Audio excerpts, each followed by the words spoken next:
Iesf America's qualifier here, myself, Scriven Naokai, to bring you through all of the action once again. 3 BO3s stacked up. We are starting to get towards the tail end of things, particularly in that South American region. That's where we're going to be kicking things off for today. Still not fully decided. Argentina are indeed through, as to be expected for that squad. The crew team, of course. They will, I believe, have already played their game out, right? So they're all good. It is down to just this jeopardy in the middle. We've got Chile and Team Brazil. Team Brazil maybe should have been locked in already, right? But they had this forfeit loss against Argentina. Would have been a tough game for them anyway, but we never got to see it, unfortunately, on that first day. So we now come in. It would appear, okay, so Uruguay forfeited their game against Argentina. No opportunity for them to qualify in, unfortunately, going down 0-2, so they opted to forfeit here this afternoon, which, you know, I can't blame them necessarily in a way, just because there's not really much for them on the line. Maybe the experience could have done them some good, but if they want to forfeit, that is fine. However, we've still got this big game in the middle here, the 1-1 teams, Brazil up against Chile. Yeah, when you're playing against a pro team, do you really want to spend the next kind of 2 hours getting curb stomped a little bit? Maybe not. I can sort of understand it, right? If I'm Uruguay, they had a couple of decent opportunities, but I think ultimately for them, they're a team who don't have a hell of a lot of experience in terms of their players playing at that kind of top level, and I think because of that, it was always going to be a little bit tough. But, you know, generally speaking, I think we caught Uruguay a couple of times, and they did look, you know, like they had something there. So maybe next year we might see them come back with a team that is a little bit competitive and the rest. With Argentina being locked in, though, for them, that's obviously massive. They're locking themselves in towards the World Esports Championship. And I think they're a side who sort of deserve that spot in a way. We mentioned Crew as a team who have been playing a lot of that kind of top level within South America and the ECL, for example, and all the rest, and doing really, really good work, in all fairness, to them. So now we just got to decide this, and you're spot on, right? Realistically, Brazil might have even been able to have locked their spot in already if it wasn't for that forfeit loss. Who knows what could have happened? However, when they did play yesterday, they did look pretty good. So we're coming in towards this one with maybe a look in at saying potentially Brazil might be slight favorites. At least in terms of on paper, they looked actually pretty good, but we haven't actually seen what there is to bring to the table. So, yeah, who knows? Yeah, it's true. It is very, very true. I think, you know, this is a game that indeed is a little more open. I think what we managed to see from the Chile side was relatively impressive in places, right? A bit of a tougher game against Uruguay on that first day. And then, unfortunately, not quite able to match up against Crew, but the Dust 2 did come very, very close, right? So I think that's something that we kind of take away from this. And, yeah, we feel maybe Chile are able to find a map here. So little bit of a change up in the schedule, I think. Unfortunately, this forfeit's probably come in pretty last minute. We've also got a bit of a forfeit on the North American side of things as well. We were actually going to be covering that game, but the Team USA against Panama is what we were going to be watching, and Panama ended up forfeiting as well. In the Group A side of things, to be fair to them, they have already locked themselves in, right? And again, also on the lower side of things, the Colombia-Honduras game isn't really for anything in terms of stakes, in terms of qualification. Both those teams have not made it in for Group A, right? Bit more clear-cut over there. We will still be covering that game, of course, to give some Counter-Strike on the screens here. Colombia, Honduras still want to play it off, and again, it would be good for either of those teams to pick up a victory. Both of them coming a little bit close in places. Again, Colombia bring things close against USA on the first day, on Dust 2. Honduras, a couple of nice maps maybe on the cards for them. It was a very, very tough showing yesterday, though, against Team USA, right? They 13-0, 13-2. We had that massive break in the middle, if you were around for that. So we'll see. We'll see. I think Honduras, maybe against Panama, had a bit more there.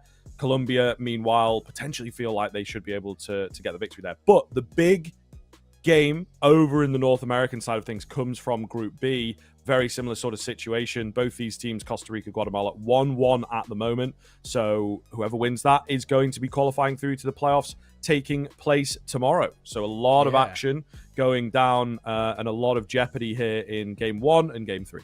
Yeah, exactly. For all the marbles in that one. So definitely excited to see what we get coming through in that final game of the day, of course. And, for Canada, they've already locked their spot in. United States, regardless of the forfeit, would have already locked their spot into. And both of them, I think, now are confirmed number one seed in their groups, which means if they are going to play off, or if they were going to have that chance to play off, it would be in that grand final. It means that both of them do have the opportunity to make it to the World Esports Championship without having to sort of face each other, which I think as the number 1 and 2 seed is as perfect as it gets in a way. That's sort of how seeding works ultimately. This game, we mentioned, this is for the spot as well. Brazil taking on Chile. Winner of this game will be going to the World Esports Championships. It's as simple as that. Both of them currently sit 1-1.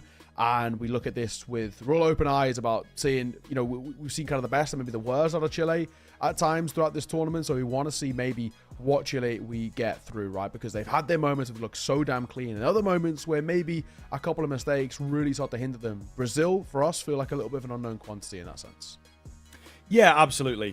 We've not had a chance to cover them just yet. We would have grabbed them on that first day. We did a lot of talking about this team, so we'll see if we can go back towards that. Maybe you were here on the first day. We had quite a hefty delay waiting for them getting in, and then eventually they didn't get in. We swapped games over. But this is the roster, of course: BKS, Sank, NC, FP1, and SKL. So FP1 comes in as the most recognizable name on this team, having been around for a little while, actually, towards the 30 he is. But he's been on a number of teams, like dating all the way back to 2016, in and around this Brazilian scene for a long time. And then, of course, the team itself at the moment is playing under Tilt Fox. So still a professional squad, but certainly a squad that, if you went to go and have a bit of a look and try and find some info on them, it would be a bit tougher, right? Because they're not necessarily in the ECLs or even getting onto HLTV. So it kind of comes in at a more open level in the Brazilian scene, still working their way up, as it were, as a team. So we'll see what they're able to bring to this game. Yeah, exactly. I think we look at this as well and kind of, we want to see maybe that Brazilian flair come through. It's something that obviously the scene really showcase time and time again where they get given that opportunity. They're a very, very cool region with a lot of Counter-Strike talent, and maybe, in comparison to maybe some of the European teams who don't have as many of those big names come through, but it's a busy tail end of the year as well, and even the start of the season here, especially in South America, that has a lot of domestic competition. So maybe for them unable to sort of come through. This did come through a qualifier called Tilt, under the name of Tilt Fox. So we'll see. Chile on the other side, of course, we've caught these guys already, and there is actually quite a lot to like on this team. Kratzen, Dopweek, Orphan, Wait, Zin, and Alexa, and obviously J-Star's had his moments as well as a substitute who's come in for his moments at times as well. But this is a side that's already given us a few real highlight moments. I mean, Kratzen's looked very solid when he's been given the opportunities. Dopweek's looked clean on the AWP as well when he's also stepped up.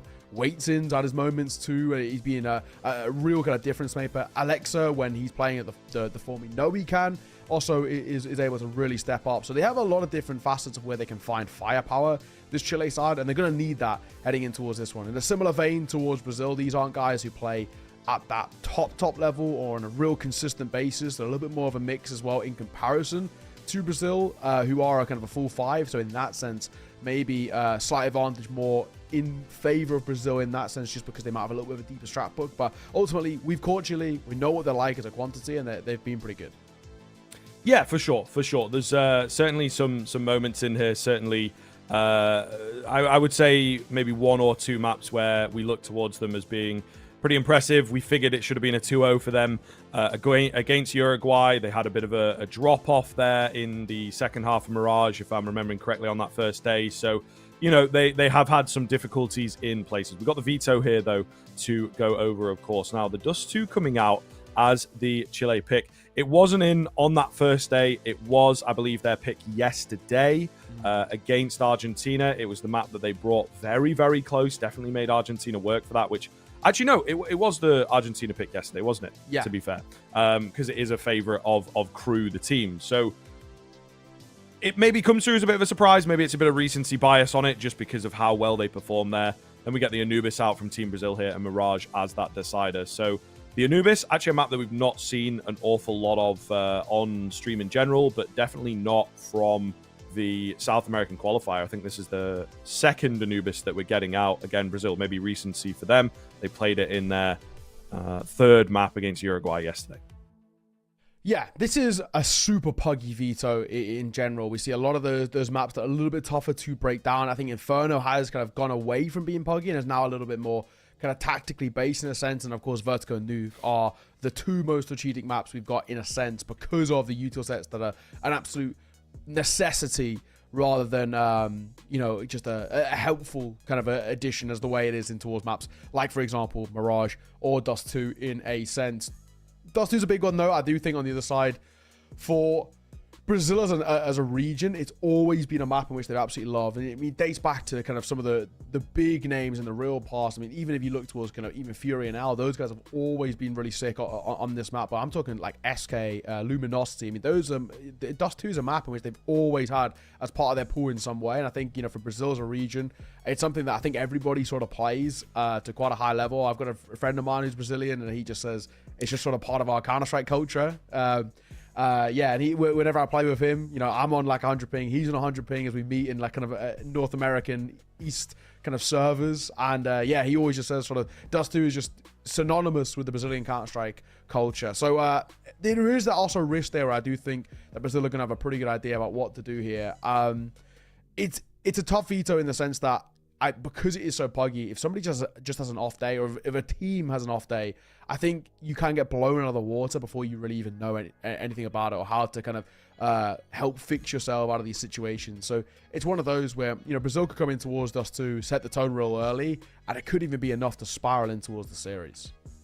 Yeah, it's very, very true, actually. I think, it comes round as a dangerous sort of map in that sense, but at the same time, I think there's going to be some tape to work off of for Chile. They obviously feel pretty confident around it just with how close they were able to bring it. So if they've gone away and done that work as well, which there's been plenty of time for, right? That's sort of one of the things with a qualifier like this. Are you having to focus on loads of other tournaments? Probably not if you're a team like Chile, right? So you can come through and put the prep in and get very ready for the game today. Obviously, there's a lot of weight on this one as well. So I would be surprised if the Dust 2 in a way hasn't improved, at least from the way that it will function for them here. Whether they're able to translate that against Brazil is another question, but it also flips the other way that like Team Brazil will be somewhat prepared. They'll be like, okay, these guys, they like this map, they were decent on it, we're expecting it in the veto potentially, so let's make sure we are also prepared for that.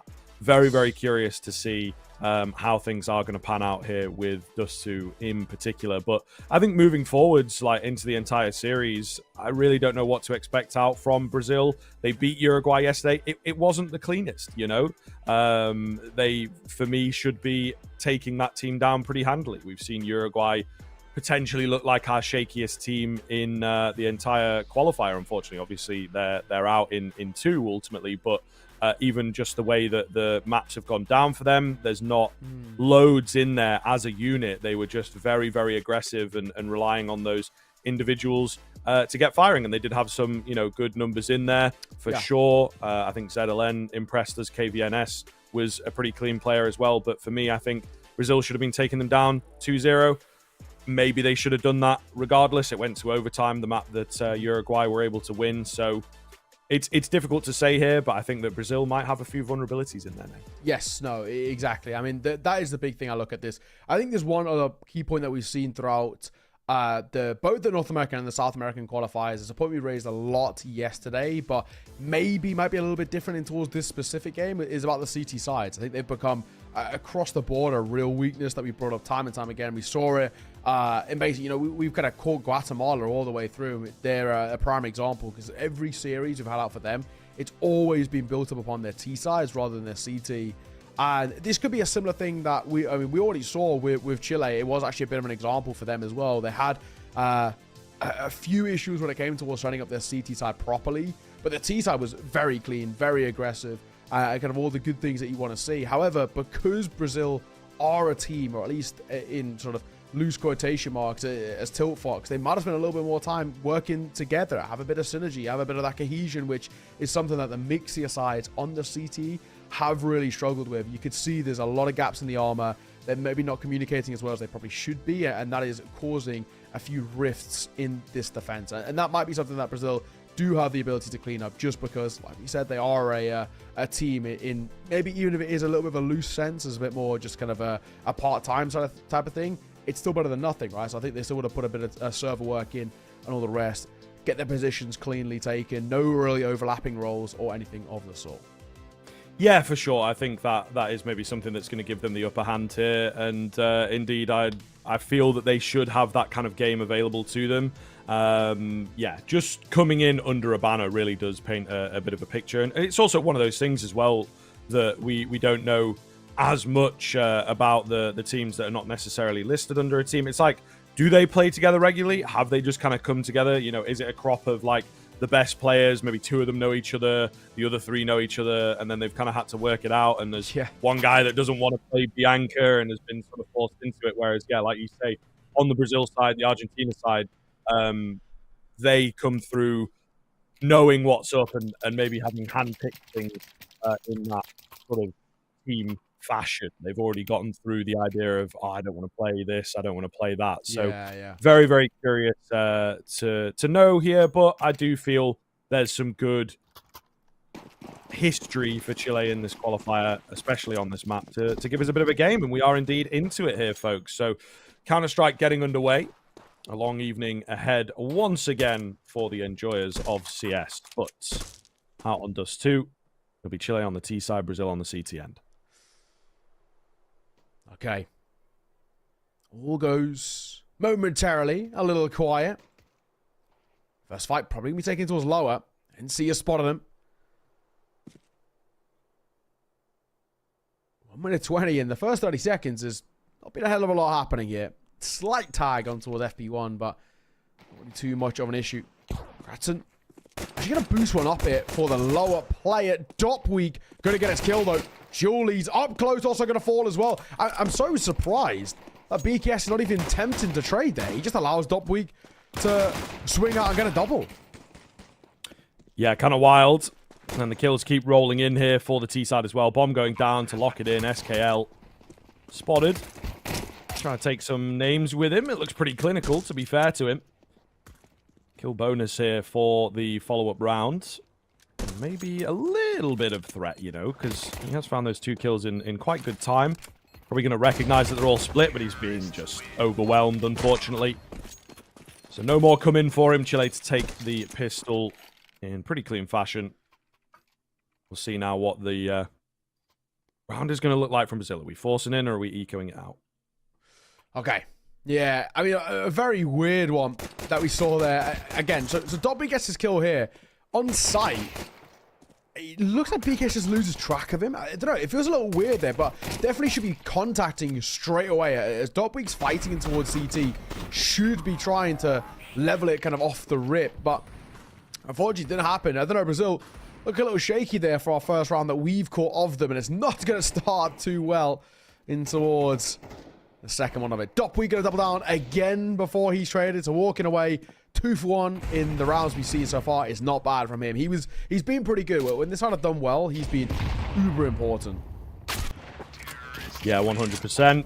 Deagle shot does come in, but Alexa will manage to find a couple of kills on the scout. Gets that AK recovered as well. So no real sweat for Chile in that one, but always nice on the other side of things to keep the damage coming, right? Take a couple of guns away. All the same, we'll be now moving into this first rifle pretty quickly as the game has fully gotten underway, it feels like. It's a decent buyout from Brazil as well.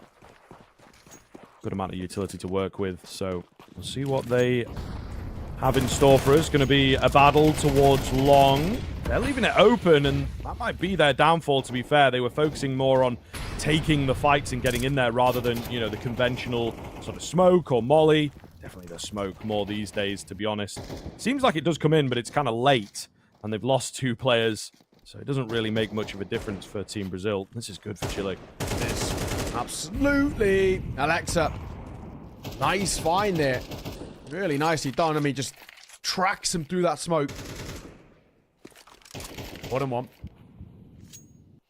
Disadvantage heavily taken for Chile here, and this gun round for Brazil not looking good at all. They're let down to 2, and a tough one. I mean, a lot of damage has been dealt in all fairness, but is it going to make a difference? I don't think so.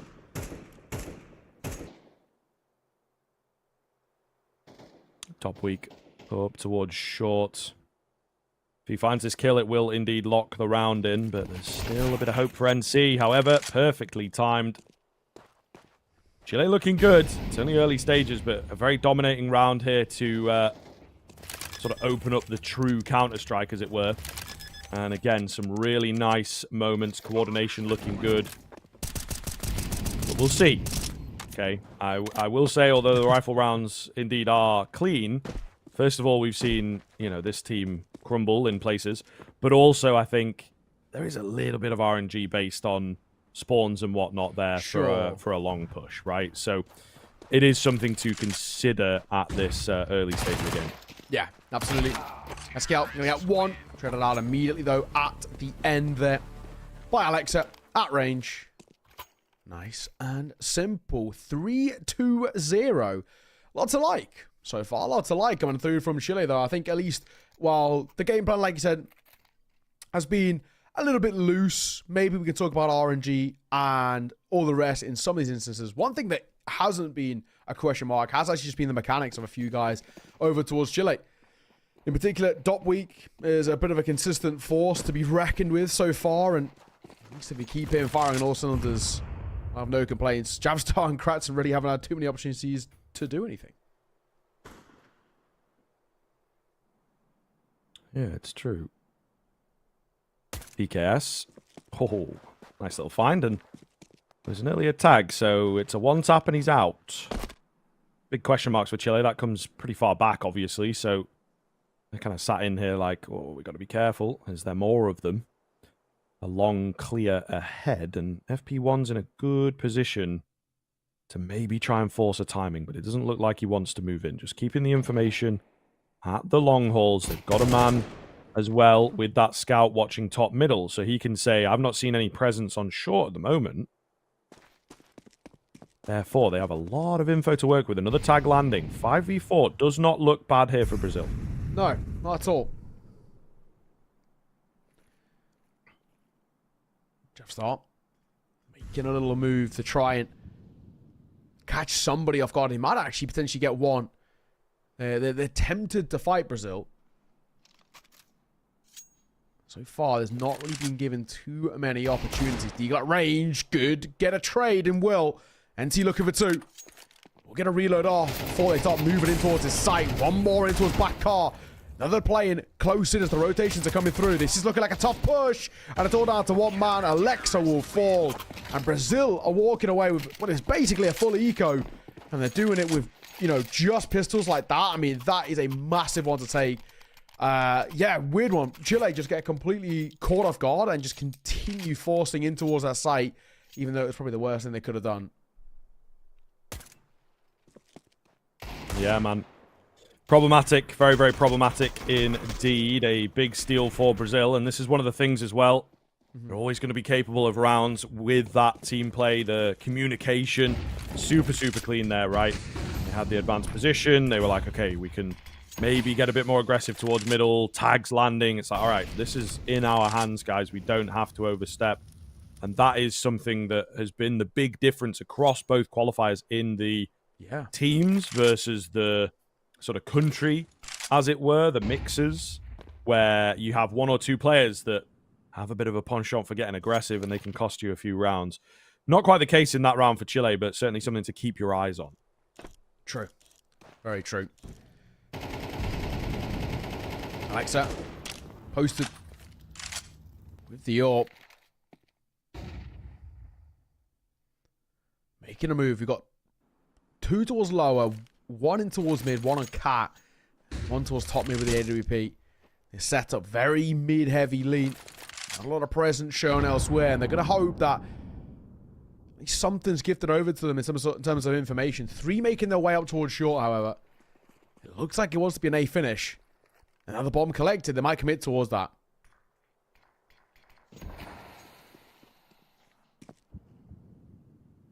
EKS. Good spot for him here if he can make it work. He's Got to be careful not to go too early, though. The AWP is trained. He's got a teammate in as well. I like this. Double stack on ramp. Could be big. Molotov comes in. It does not quite reach. They're actually pulling away. They like Dopwick's position. And it's probably a good idea, to be honest with you. SKL, back end of Plat. So much damage. It's just not quite on it. Maybe his crosshair, you know, that millimeter too high, making all the difference. It felt like, you know, he was pretty close to a lot of them, but just nothing coming out of the end of the gun, really. Down to just 3 then for the CT side. They're here quite quickly. Door's not smoked off. However, no one on the other side of it. So Chile playing it quite well that they understand the danger area. We'll see. Presence being made here by Brazil. Drops him. And in that fight, it then gives Chile a bit of an opener to work with to say, hey, well, you know, worst case scenario is only max 1 more over towards this side. We've already seen a fairly decent amount of presence out towards A itself. We should go B here because we can just basically play the numbers game. And that's what they do. A good one to find for Chile. A buyback in for Brazil, but one in which is a little haphazardly. The pop flash is great. They go through it. They're going to clear it. But he's still going to walk away with a kill in nearly a second. Yeah, be happy with that for sure. Decent trade-off of the information. You can see the CT side are bolstering it up. A late move towards long, and it looks good. There it is. They overswing in exactly what NC was after. Fantastic two-piece comes round from him. Orphan left in at middle, being this lurking presence, but there's no chance for him now. Yeah, for Orphan, this is tough. What do we do here? 1v3, one of which is low. He's going to try to sneak under. Your guess is there to meet them. Honestly, even the small thing like that MP9 getting nearly a second kill when it probably shouldn't have even got one is a bit of an oversight coming through from Chile, but on the other side too, a really, really nice round coming forward for Brazil. One in which is replicable. You know, great long control come through. The fights are great. Supporting Util behind them, that's giving them a lot of space there. I think is super important. Those are the sort of rounds that you can start to continuously make work in your favor. And I think in a round like that, your belt isn't bad. Oh, Elect with a scout beats out the AWP. That is a beaut. And see, good find from him around the smoke, though. Keeping Brazil in it always. Nearly a drop onto Sank.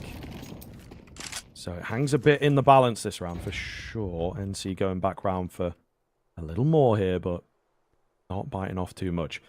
They decide to back away. Team Brazil, again, you know, it is that level of coordination. The entire map moves back at the same moment. Sank. Oh, that timing is rough. FP1 going to go down because maybe thought his teammate was holding it. Oh, and Dopweek with a clean headshot. Site taken. Probably a save out here from the B-boys. Chile back on the board. Okay. Gonna dip back, and I think we're calling for the save here. Yeah, most definitely. It looked for a moment like they were tempted to stick around in towards at least mid/CT, see if they can make a fight work, but they opt against it. And in the end, they'll just keep hold of the AWP. Had the AK-47, the new cross as well, just in case the AWP was posted too. Not bad. Not bad. No real complaints. We are going to see another round go in favor of Chile, who, again, right, you know, while there has been that hiccup of that previous round, for the most part, have been so solid throughout. This is a really good indication of it, right? Another really good round that comes through for the T side. They aren't really tested massively. And I think now is getting to the point where I wouldn't mind seeing a pause out for Brazil. Let's slow things down, shall we, fellas? Let's have a little conversation. Things aren't exactly going to plan right now. And yes, this is Chile's map pick. And they are on the T side, which we know is their stronger side. But still, fundamentally, a little concerning from what we've seen out from the CTs. They've been, yeah, really struggling. Yeah, it's true. It is true as yet to really make a mark on the game. In at long once again. The mix-ups over here have been pretty big, you know, whether it's the late round CT take or what we're seeing in this round with slightly later push in, more calculated push with the flashes and whatnot over the top. Nothing given here. PKS will manage to find that first, however. The AWP, of course, is difficult to deal with. Chile a man down already. Spam does is close, but a cigar. Kratzen falling. I mean, Kratzen's had a real slow game. That's been a tough one, to say the least.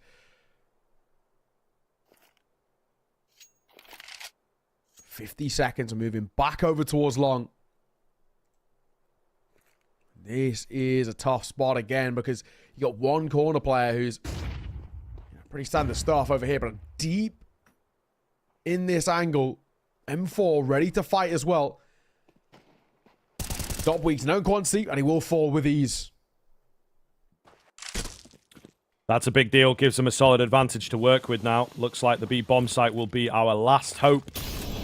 Chile, nades coming in. SKL much more ready this time around. Big damage. USP is out as well. He's dealt with, but surely has done enough. Ooh, maybe even the bomb plant would be nice given where they were at, but FP1 is way too close to the action here. And indeed will cancel it. So, Brazil, some initial finds from them. The AWP in particular, getting into an aggressive spot really makes the difference.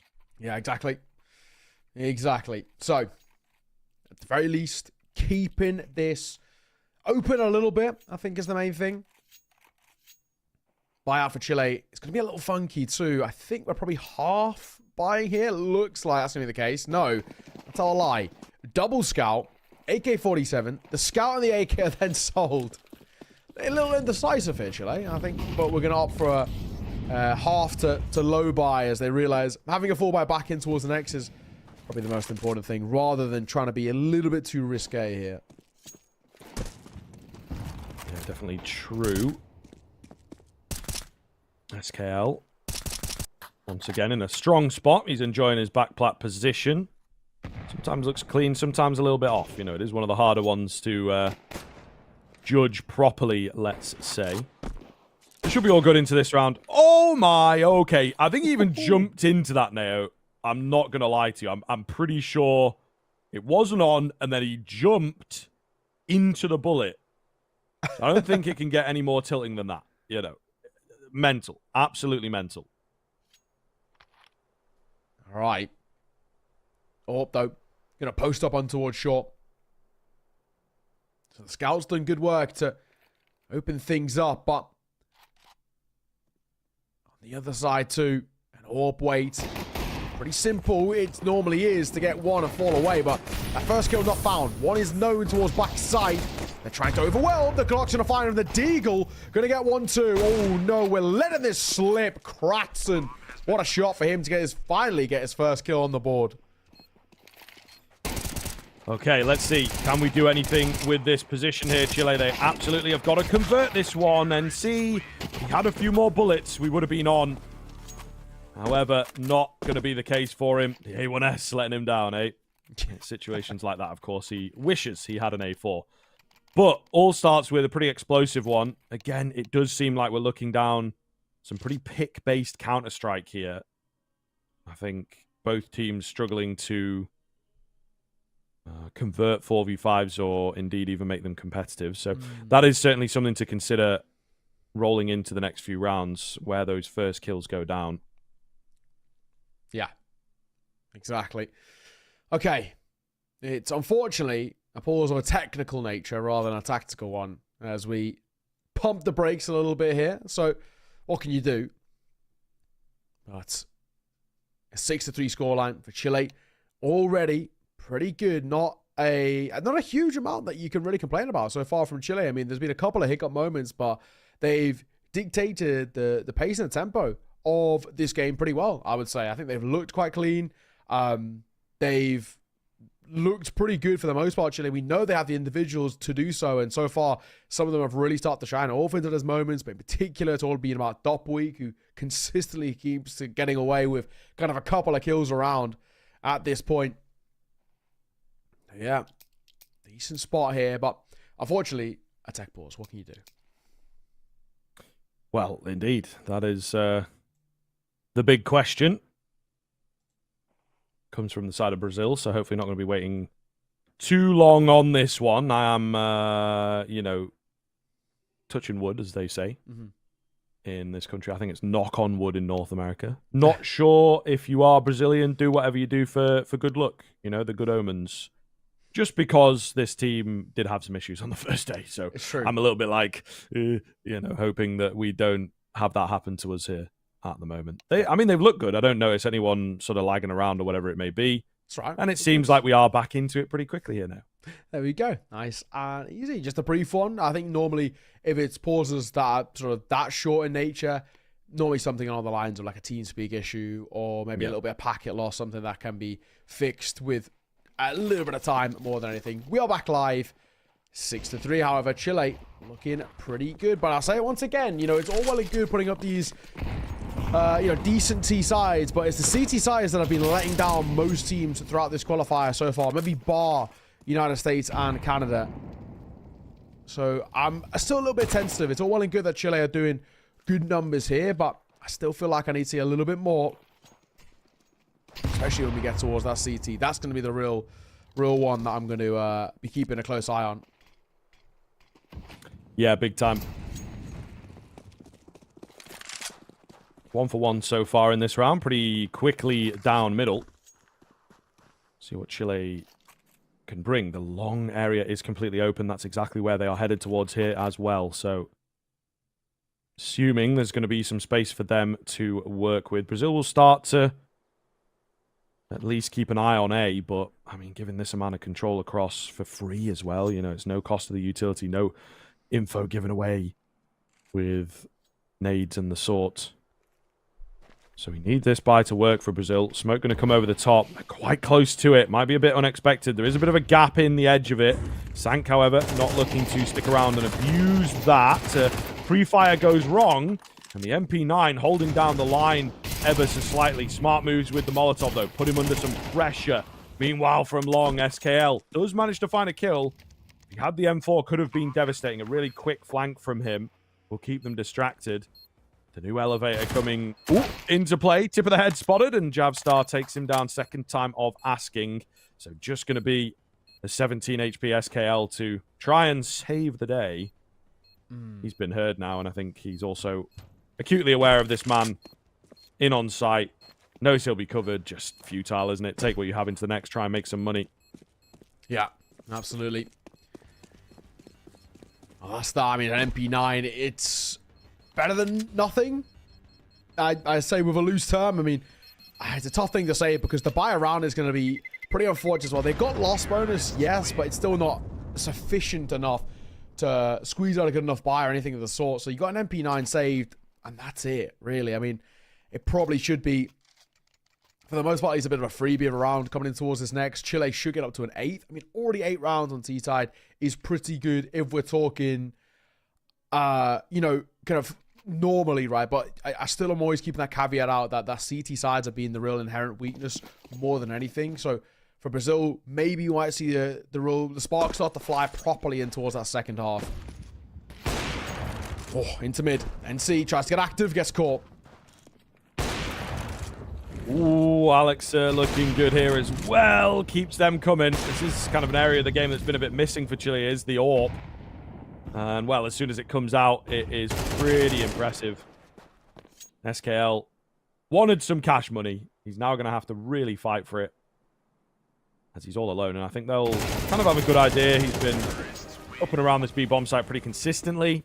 So there you see Orphan ready for that kind of a move. Flawless one for Chile here, giving them the 8, which is a really nice position to be in, flipping over and now threatening the 9 as well. Big deal here. Yeah, absolutely. I mean, 9 times out of 10, you'd normally say 8 rounds on DOS2 is enough, right? But I feel like we sort of learn our lessons a little bit of being a little bit too optimistic. Many a 9-3 half has been flipped on its head, as we saw yesterday. So I'm not going to get my hopes up just yet about Chile seeing this off comfortably. But so far, they're definitely not on the better side.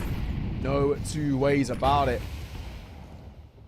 Buy in for Brazil to, hope something can come forward for them in this final round. Make an 8-4 out of it. 8-4 is workable. 9-3 is considerably tougher, though. Especially if you lose a pistol, it already feels like you're 1 foot in the grave. Iesf going to get the first and the second before he's traded. However, that's pretty good. Solid find. Gives them an advantage. So we have seen this be pretty paramount for Team Brazil. When they're ahead, they play pretty well. Ooh, SKL baited in. Nearly drops. A dangerous move, and the nade takes him. They will enjoy the numbers, though, of course, and just thinning out Chile here on the attack. Okay. P1. Posted over towards site. Might get a pretty good chance here. Dopweek trying to clear, and he will. That's a lovely shot from Dopweek. Really nice one. Now really going to give a chance in towards this one. In all fairness, might be something on the cards. 2v2. And make that 2v1 as Dopweek does his due diligence. He understands there is a possibility of a flank here. And he'll catch him. All right, let's see. What can NC do?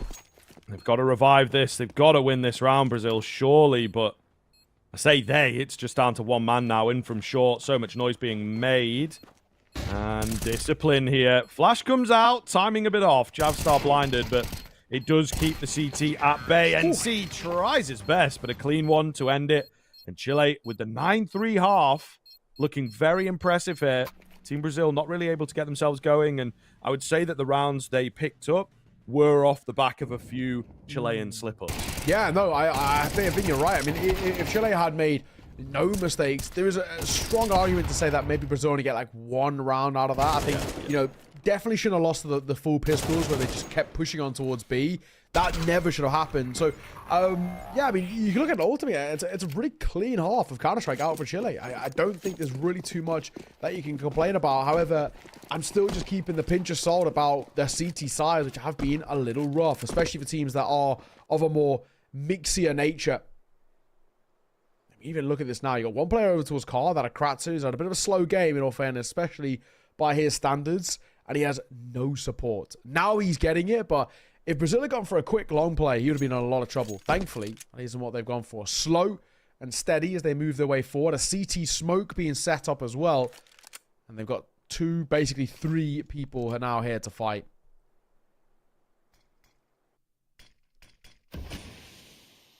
Kratson on this corner is the one that I'm watching. Flash comes in. It's pretty effective, but he's unable to find any kills. They now know about him. Some very, very low HP bars, though, on both sides of the equation, unfortunately. Kratson tries his best, but just cannot survive them. Doc weak.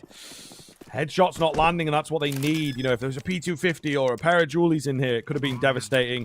But with the USPs, everybody's aiming for the head, right? It doesn't make a difference for the most part if they're low or not, especially in the 1 versus 4 now. He's locked in. There's no way. Yeah, no chance. Absolutely no chance. Consolations would be nice. We'll get one, in all fairness, with the Julies. Aforementioned, but too late in this situation. Yes, I'm going to try and catch him on the way out as well, as he's still sticking around for the fight, in all fairness. Eventually, it is BKS who drops him off, as it will be Brazil taking first blood in towards the second half. And honestly, a pretty clean pistol. Again, right, we had our worries, as we saw in, you know, our kind of previous days of Counter-Strike, where the CT side is always a lot tougher to get going. And in that instance, exactly that. We are going to look at a force buy here, though, for Chile. I mean, they have plenty of rounds to work with, but lose this, and it means that Brazil can really chip away that deficit quite rapidly. It is true. All right, let's see. Scout spamming away through the smoke. No lucky frags, though, this time around. Just nothing happening here. But the double scout, I kind of do like. You know, scouts over deagles is a force buy with a bit of identity to it at the very least. Sure. They work well together. Got good range. So we'll see if they can do something with that. I don't know if a good idea, is going to be enough to win them the round, of course. Molotov. You know, towards back plat. Nobody there. Nade on the left-hand side. Similar story. Nobody's there.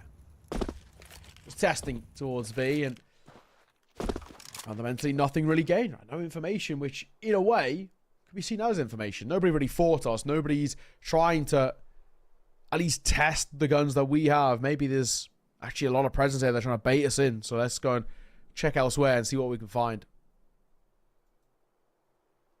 Kratzen.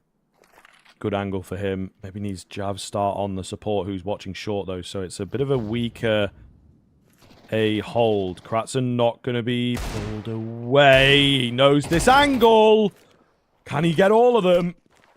Got his own flash. The scout out here to help him. Doesn't land a tag, and he will go down. Sank with potentially a round-saving couple of kills. However, CT left open. The Deagles rain holy hellfire and will manage to bring the 3 versus 2 into fruition. All right. Maybe on the cards here. 2 coming through from Blanc. The first fight in the open, SKL. I don't even know why we're standing in the open. And his teammate going to fall as well. Chile pull off a force-by win off the back of, I mean, a sumptuous double Deagle opener, but some really questionable post-plant setups in that 3 versus 2. They, you know, their opponents are not going to be coming in with the best weaponry, but you're gifting them the fights there. SKL open towards long. Should you be doing that? No, most definitely not. And on site, just gets caught as well. What can you really do? I mean, look at these first 2 shots are brilliant. Kratzen had a bit of a slow game, but does really well to make something out of that. And even though he does fall, ultimately kind of goes straight away off the rip, he just buys time coming through. And Alexa at range, catching that side player. Chile 10-4. Brazil back on the back foot.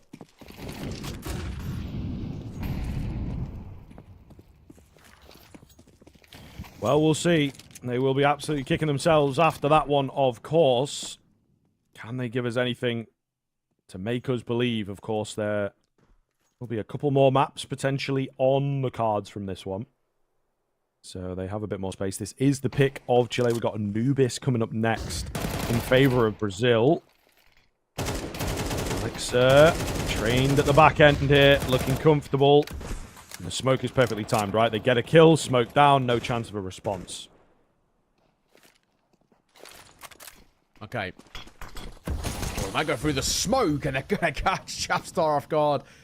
Running a gun and P250 will get one. There's actually a little bit of a funky gap here. Oh, and it works against Orphan. NC just tracks the tracers. And he will get his. And they also think they've got the sight. Dopweek's backside. Gives away his position early. And he doesn't even get a kill. Dopweek, he's got to play time there. Got to wait for the bomb plant to come down because they're not going to check him until probably too late. Now numbers advantage for Brazil in the post plant. Damn. It's getting kind of scary here. Very, very bouncy game at the moment. We'll see if Brazil can convert this. The swing from BKS and this back plat position can be very difficult. Oh, he creeps out a bit too far. They're just trying to wait for him. They've scared him off. And they bring it down to the 1 versus 1. Kratzen with only 2 HP. He's got the time. He just needs the headshot. And on the final bullet, I believe he finds that. Absolutely incredible stuff. Thank God he's got the kit. And Chile will avoid embarrassment. They will keep the dream of a clean finish alive. Okay. I mean, just when it felt like maybe a chance for Brazil in this map, it gets ripped away from them right at the end. There is the credit of saying, hey, I mean, they're coming with a force buy, but it's not a great force buy. But in the end now, not many chances left for Brazil. Off the back of the bomb plant, plus loss bonus.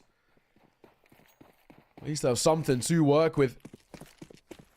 Oh, triple Galil, 1 AK-47 and a MAC-10. Oh, flying through the flames. SKL goes back into the Molotov. That'll cost him. His teammate phased the smoke. Goes 1 for 1. So the numbers kept for Chile. All right. Kind of a curious start. NC charging up on the entry here, trying to make it happen. Kratzen confident as the flash comes in. Holds mouse 1, nearly the double, but he's got plenty of room to work with. This ramp angle, so difficult to deal with, of course. Javstar picks up his kill towards middle. We got damage coming in, but, you know, they need the kills, they need the rounds, and it's just not happening. Chile feeling good about it. It's all coming together quite nicely. I would say they've clearly been doing some work here on Dust 2, and it absolutely is paying off. The T side more so looked a bit more coordinated, but even just the simple setups really, really nice on this CTN. So 8 in a row now going to be required by the Brazilians. Yes, exactly. I mean, this honestly has been really solid all the way throughout. Ooh, BKS though. Nice shot. Catches Dotbeak on the cross. So, unfortunate start for him in this one. Despite having the considerably lesser weaponry. Bad way to go about it. We'll just give them a chance. FP1 tries to go through that smoke. That won't work in his favor. Lexa. Oh, good answer for 2 as well. Just when it felt like a chance again for Brazil, gets ripped away. Oof. Alexa might just be the kill that locks it in. The MAC-10 spotted and finished off 13-4 in favor of Chile. This is the big game, the jeopardy here for who else is going to qualify in. And Brazil, we figured, as a team with some experience, would be the ones to potentially take it over the line. We said there might be a challenge in there. The Dust 2 would be where it would go down. And Chile, they have absolutely handed Brazil the loss, I think is the nice way of putting it. So I, for one, am excited to see how this Anubis will pan out. But with the Dust 2 victory, Chile cementing themselves as a team that are not going to go quietly into the night here on the big day, the final day of this South American qualifier. Yeah, I mean, just when it felt like sort of everything's on the line here, and Brazil had a prime opportunity off the back of, forfeiting day one for whatever reasons that were. They came into us. Yes, they picked up a win and gave themselves a chance, and it felt like, maybe a chance, right, to work with, but unfortunately not to be. So, I mean, we've got to look at this now and say for Brazil, there's the one caveat that is not their map pick, and they're going in towards their map pick next, but it wasn't a good showing, right? They didn't look clean, didn't look comfortable. They didn't really have many individuals that we could fall back on and say, okay, at least this guy's having a good game, or, there was these sort of brief moments. We spoke about at the tail end of that first half that the only rounds that Brazil really found are more mistakes from Chile, it felt. So if Chile had cleaned up a couple little errors in their act, they could have had a near flawless first half. Yeah, for sure, man. For sure. Really, really impressive stuff. And I think that, again, Brazil, it's looking kind of scary now, right? We don't know how much they're going to be able to put up on the Anubis, and even just against Chile, who, again, have been sort of ramping up, a bit of a difficult game for them against Uruguay. They managed to take it for sure, but there were a couple moments in there where we were like, okay, this should be a super one-sided affair going into their map pick. Then they lost it, and then they nearly, let things slip on Inferno. But we saw a bit of hope in there, didn't we, against Argentina, who were our clear favorites coming into this qualifier, and the Dust 2 came close. We were like, okay, maybe there is a bit of something here. And they've shown us that. They've shown us the culmination of that with a really, really clean map. There is, again, all these caveats that we kind of have to apply with teams that we don't know loads and loads about. Are they going to be prepped up on the Anubis? Pretty hard map at the moment in terms of the team play, in terms of the higher level. Maybe Brazil are about to do the exact same thing to Chile with a prepared Anubis of their own, right? Is a world that we have to consider. Yeah, absolutely. I mean, it was pretty solid. I think as well, a lot of the positives that we saw from Chile it wasn't these kind of wonder rounds where it was like, one guy getting like 3 kills that was bailing them out. They just played a really good system. You mentioned it. I feel like they've actually done a lot of work on the map, at least between even like yesterday and today type vibe, right? And I think having that means that maybe coming into map number 2, they might have something up their sleeve. But because all of the maps in this veto, all the way down to that Mirage decider, they're all quite puggy. I think it could be potentially more of the same heading in towards map number 2, and that's a big thing I think you've got to work on. This is the scoreboard at the end of it, and yeah, over towards Brazil, a couple of guys, NZ1 and SKS, I mean, BKS, may I say, 14 and 13 kills respectively, which is like okay, but I mean, as a team, they really did fall quite flat. FP1 struggled to get active, only 2 kills to his name, not good enough, where nearly everybody, bar Kratzen, who, at one point Kratzen was really struggling to even get up to 9, wasn't actually too bad for him, because most of those kills were found right at the end, and, nearly everybody getting double digits over towards Chile, and just reaffirming sort of how good they were. Yeah, definitely, man. Definitely a really great look from them. I think for Kratzen, it was when they moved on to that CT side. Maybe he couldn't get himself going on the T side of things, but yeah, the flip over definitely helped him. I don't know. It's a great game coming out from Chile, and I think that, as we have mentioned, they had a lot of practice, I think, going into it today, and we've looked at this team and said, okay, there's some cool individuals. If they can get this going, then maybe they'll be able to step their game up, and that's exactly what they've delivered on Dust 2. It is, again, down to that big question of whether they can keep it up moving forwards into Anubis. I think there's a severe lack of just get up and go from the Brazil team, right? They really looked like they were struggling, even in, situations where there was a bit of an advantage, where it looked like they should be able to take an upper hand. They let a few of them slip away. So it's going to be difficult here. We do have some time in between. It's pretty quick moving, to say the least, right, in between these maps, to be fair. So how much time will they have? Is it going to be enough? It never feels like it is enough, but it's their map coming up next. We've got Anubis after this break, so we'll see you on the other side of this.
Welcome back in, folks. Second map getting underway soon here. Of course, Anubis coming up. The qualification spot is on the line.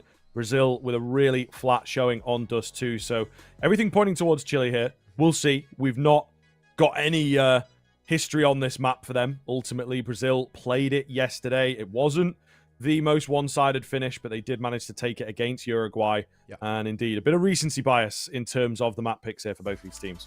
Absolutely, absolutely. I think there's the one sort of thing, whereas Brazil, it's maybe a little bit of comfort in the win yesterday. They've already taken a win in this tournament, so you got those little small positives. We haven't seen this out for Chile, so on the other side, we just don't know what to expect. But on the other side of the sword is a Chile side who, I mean, at least so far from what we've seen, look very, very comfortable. I mean, we've seen good Counter-Strike be playing towards Dust 2. And I think more than anything, we can talk about the setups and the dynamics and all the rest, but they just look a little bit more crisp. I think the individuals are at least awake and ready for this series as maybe Brazil weren't. I mean, it really wasn't a hell of a lot in that side in terms of kind of reoccurring moments of where we're like, okay, maybe Brazil can compete here. You know, you get a pistol, you lose a force buy, you then basically lose the game at the tail end. The first half, 9-3 at the halfway point, really difficult as well. And we've already seen how Chile do just look quite comfy when they're on that T side. And there's a world as well in which they could actually have picked in towards the T side of Anubis, which is, of all the maps, not the most uncommon thing in the world. This is the only map which is revered as T-sided in the pool. And if Chile kind of know their own game, which I'm sure they do, they probably would also realize that they do a lot of their best work on the T side. So if I was them, I'd be picking to start T side here all day.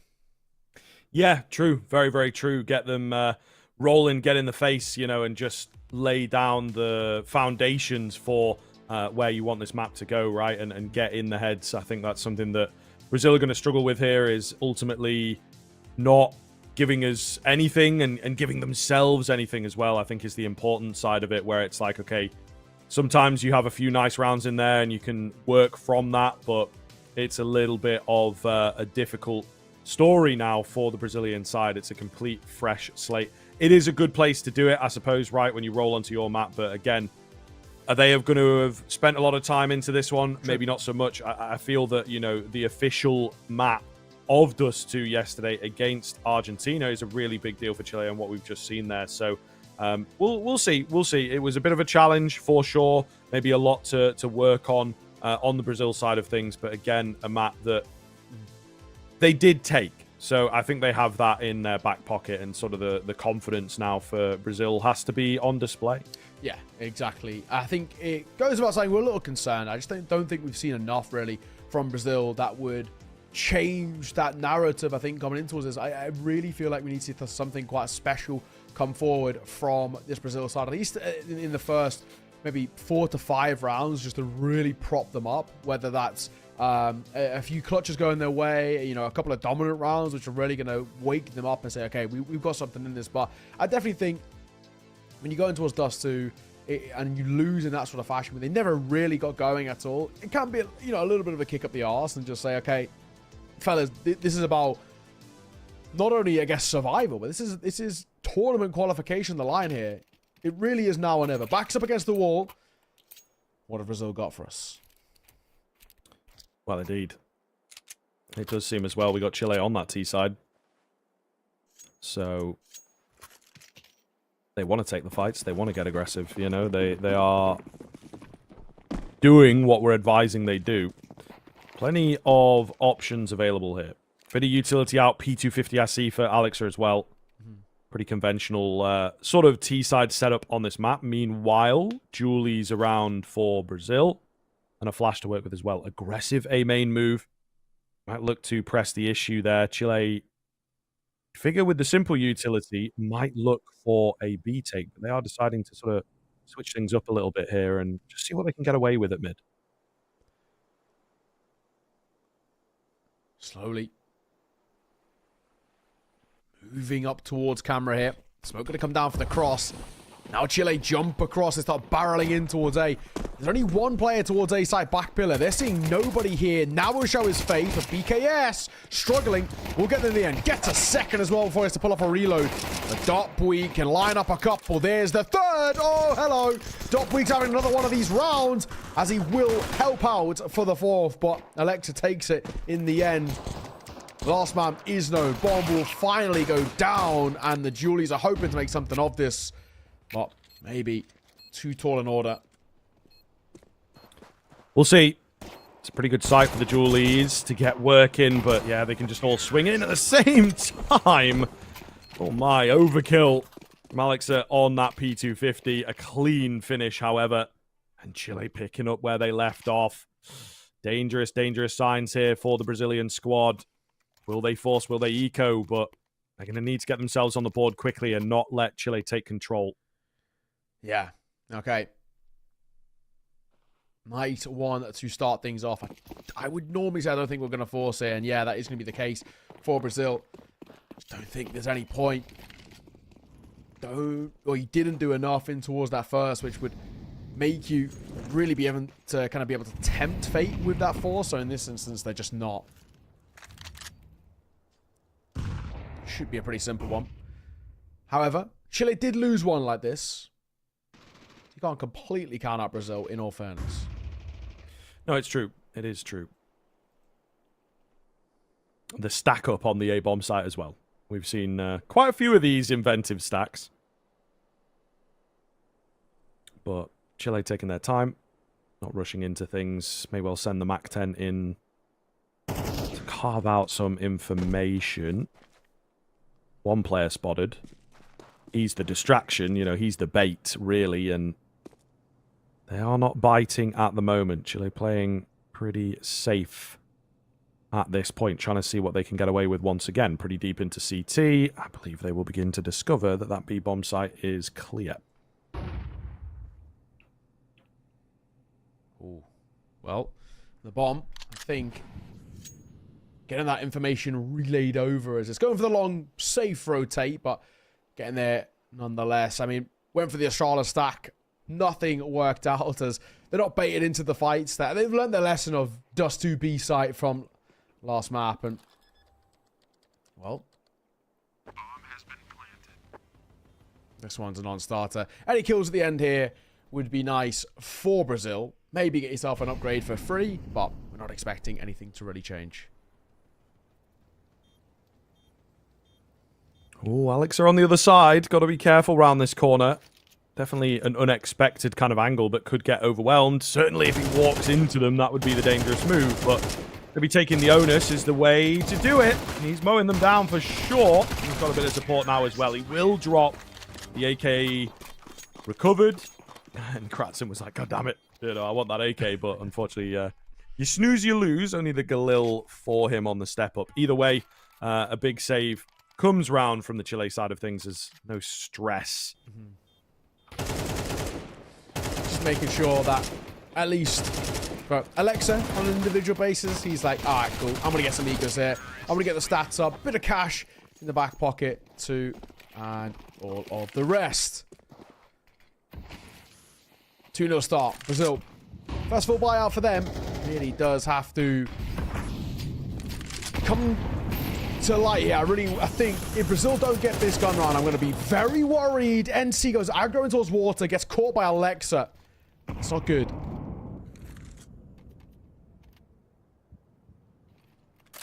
Four on four. Scale with an advanced position. Just got to be careful.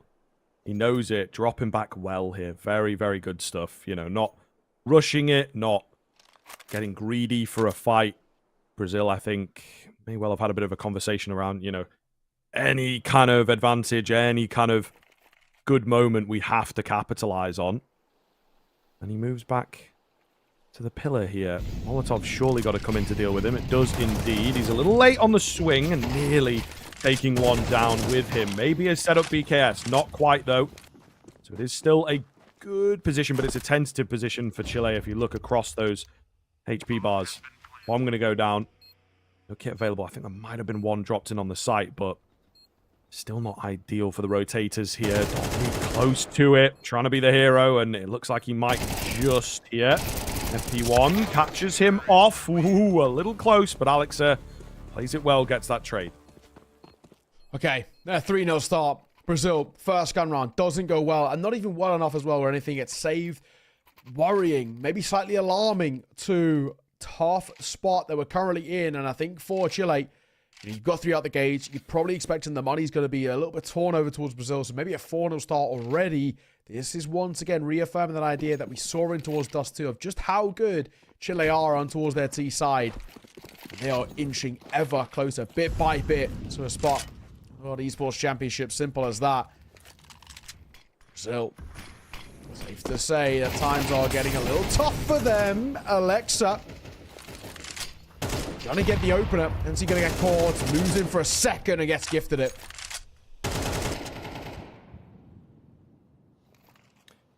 Deagle comes in. So Sank has maybe kept the numbers workable here. SKL ooh, digging around. Kratzen slightly panicked by it. Looked like, you know, he would have that angle every day of the week, but nearly drops. Sets up FP1. Unfortunately, just a bit too steep of a hill to climb here, right? The odd kill is not quite going to cut it, obviously. And the bomb is now making its way over towards A, where it is indeed clear. So FP1, maybe an opportunity for him to find some money or take one of these guns that's been dropped, in all fairness. Potentially both if the world were to work with him, but the round itself not going to happen. FP1. An exit with MP9 would be nice, not only in just probably the upgrade, but a little bit of kill bonus too for the SMG. He was in the right place for it, and then unfortunately walks away. Don't know if he's going to catch anything. Actually, I tell a lie, he probably should here. It's Alexa on the other side. Oh, they're walking around each other. A little bit of a 4x3 moment for Alexa, so FP1 will get his kill. Might potentially still get hunted, though, on that tail end. He's just starting to look for it. P1 trying to stay alive, and he actually will get another kill. That ain't bad. He stays alive just about at the end there. So an AK kept in play. A small silver lining. We'll take that every day of the week. But it's still a 4-0 start for Chile, and they're still looking pretty good. That's, I think, the main thing. I mean, we're looking at this now. Very, very solid. Brazil back in towards an investment, but same situation as we saw earlier. Don't find this get even more damning than the earlier gun round lost.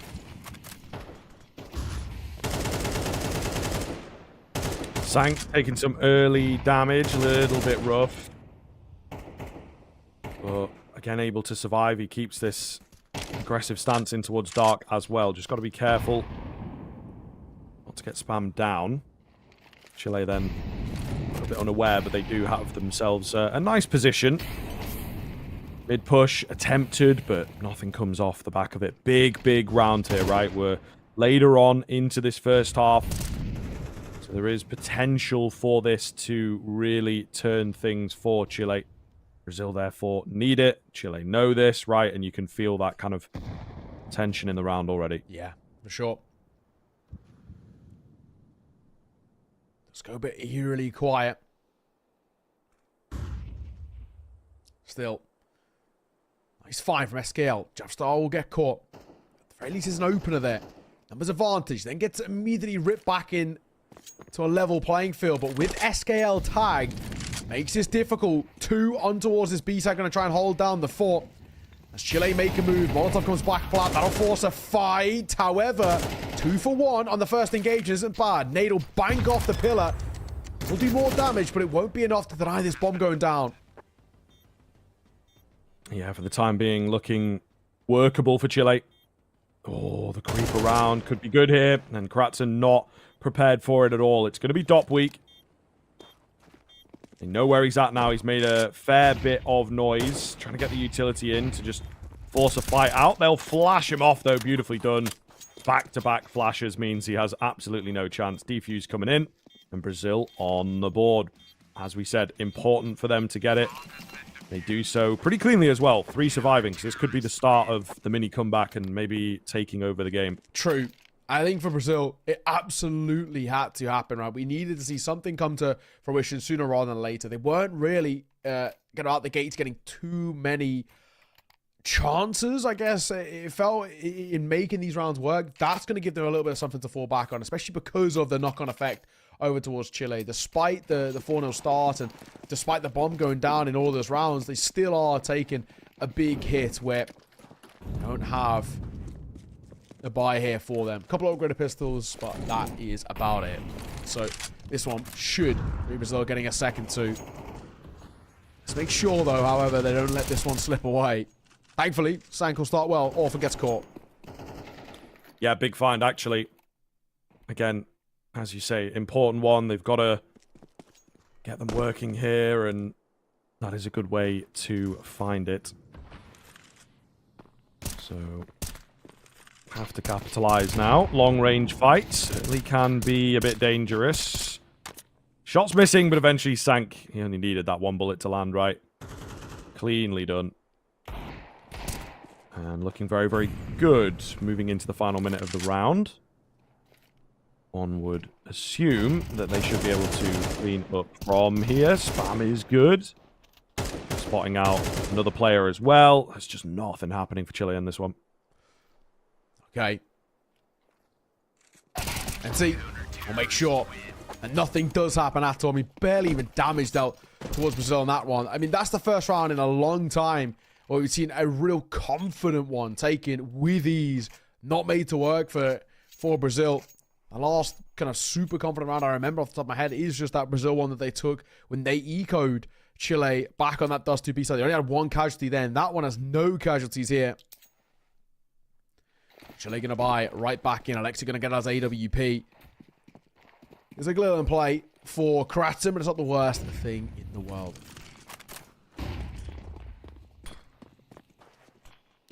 Getting aggro here. So in all fairness, this is a bold call. I like it, but if you overextend, it's a possibility of getting caught. SKL, nice angle, will get his. Yeah, that's big for Brazil here. Again, looking at another key round. Oh, timing good for Kratzen, but they're still continuing to lose numbers, unfortunately. So it might not be as valuable. Presence has been shown outside of the game. And got weak. He loves a play around the smoke. Making it work, but Sank going to give him a taste of his own medicine here in just a second. Bomb going down, or is it? Oh, it just gets over, but Sank has found them all. So they'll concede the bomb plant, lose a couple of players, but Brazil keep them going 3 in a row now, and that includes 2 gun rounds, you know? So really, really legit sort of moment here for Brazil if they can keep it going. Yeah, really nice sort of round as well. I think, you know, even this play is individually brilliant, but thanks kind of, we've seen the aggression come through in that round really well pulled off by Brazil, you know, pushing out into towards a main, but obviously very, very solid, getting that opener from off the back of SKL, and they've really put the brakes on Chile. A 4-0 start for them, and most likely it's going to be tied up 4 apiece in just a second. Chile don't have the buy to work with, so they are left with a tough spot, and safe to say, where once things were flourishing for them and now not so much.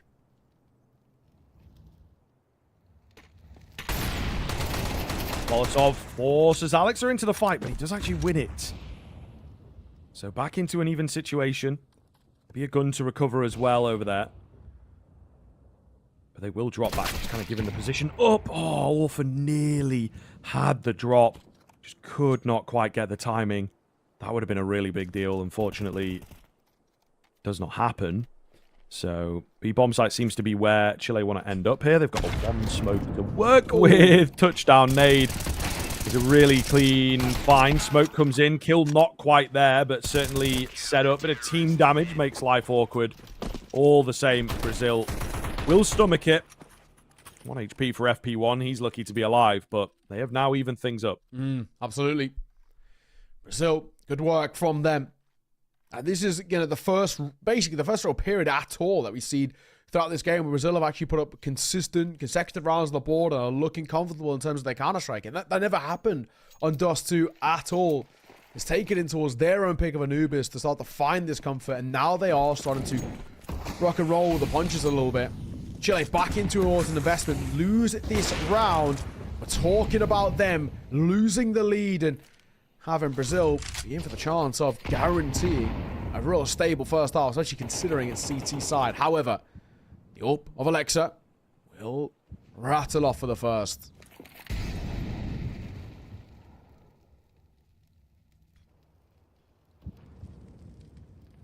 Quiet here in the mid game. Oh, the catch here could have happened, but Sank is savvy. Really, really keen finding it. It's only one of the players revealed. The other keeps going, and he finds an unawares Dop weak. So here we are. It's swung in favor of Brazil with the B main play. All right. Kratzen clears backside, which is all well and good, but Sank's on a bit of a lurking play, but then there's a good chance that he might get caught himself, and NC will pop up. Big kill. Bomb spotted. That's all Sank has to do. Molotov comes down. Brilliantly timed as well. I mean, Javstar can move around this, yes, but up to him and Kratzen to try and bail them out. There's the first. Looking for the second. I think he knows there was another player somewhere near, but a move comes through. FB1 delivers. Last man spotting towards main. 25 seconds and a 1v3. I don't think this is getting off the board here. We'll see. Sank's got this difficult angle to beat as well. The peak just came in there, so he might not think there's anyone around the pillar. Really well played by Sank. And Brazil's starting to pick up steam here, looking very, very good. It seems the Anubis, as we expected, a bit more comfortable, but also just a slight switch up in the energy. The discipline looking a lot better once they're in these leading moments. And at the same time, also a bit of calculated aggression, which I don't think we saw too much of on Dust 2. Yeah. Exactly.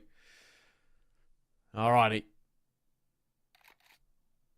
Lead taken for the first time properly for Brazil this entire series. And there's a lot more to like. I think Chile have really looked pretty uncomfortable for what is the last portion, right? I mean, they're 4-0 up and now find themselves 5-4 down. So this period of Counter-Strike has not been good out for Chile. And, well, we've had time to have a conversation here. Again, I wouldn't even mind burning the timeouts in this first half in entirety. You get 3 timeouts in total. I wouldn't mind using the majority of them generally in this first half because that T side is of the utmost importance, being this map and also Chile's strengths as well.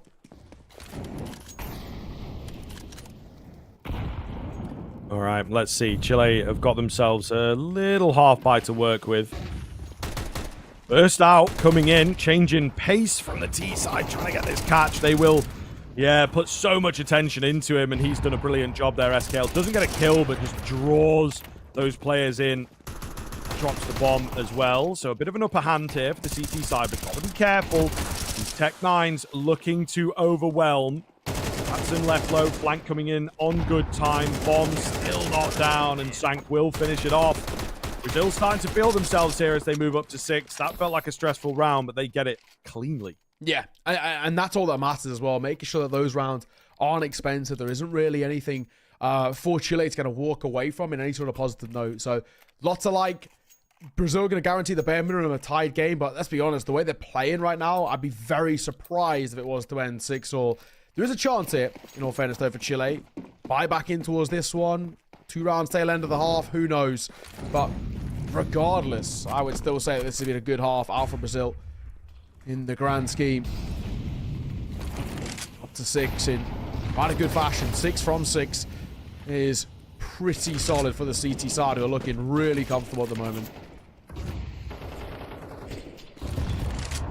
NC tagged down a bit low here, so they do have to be careful.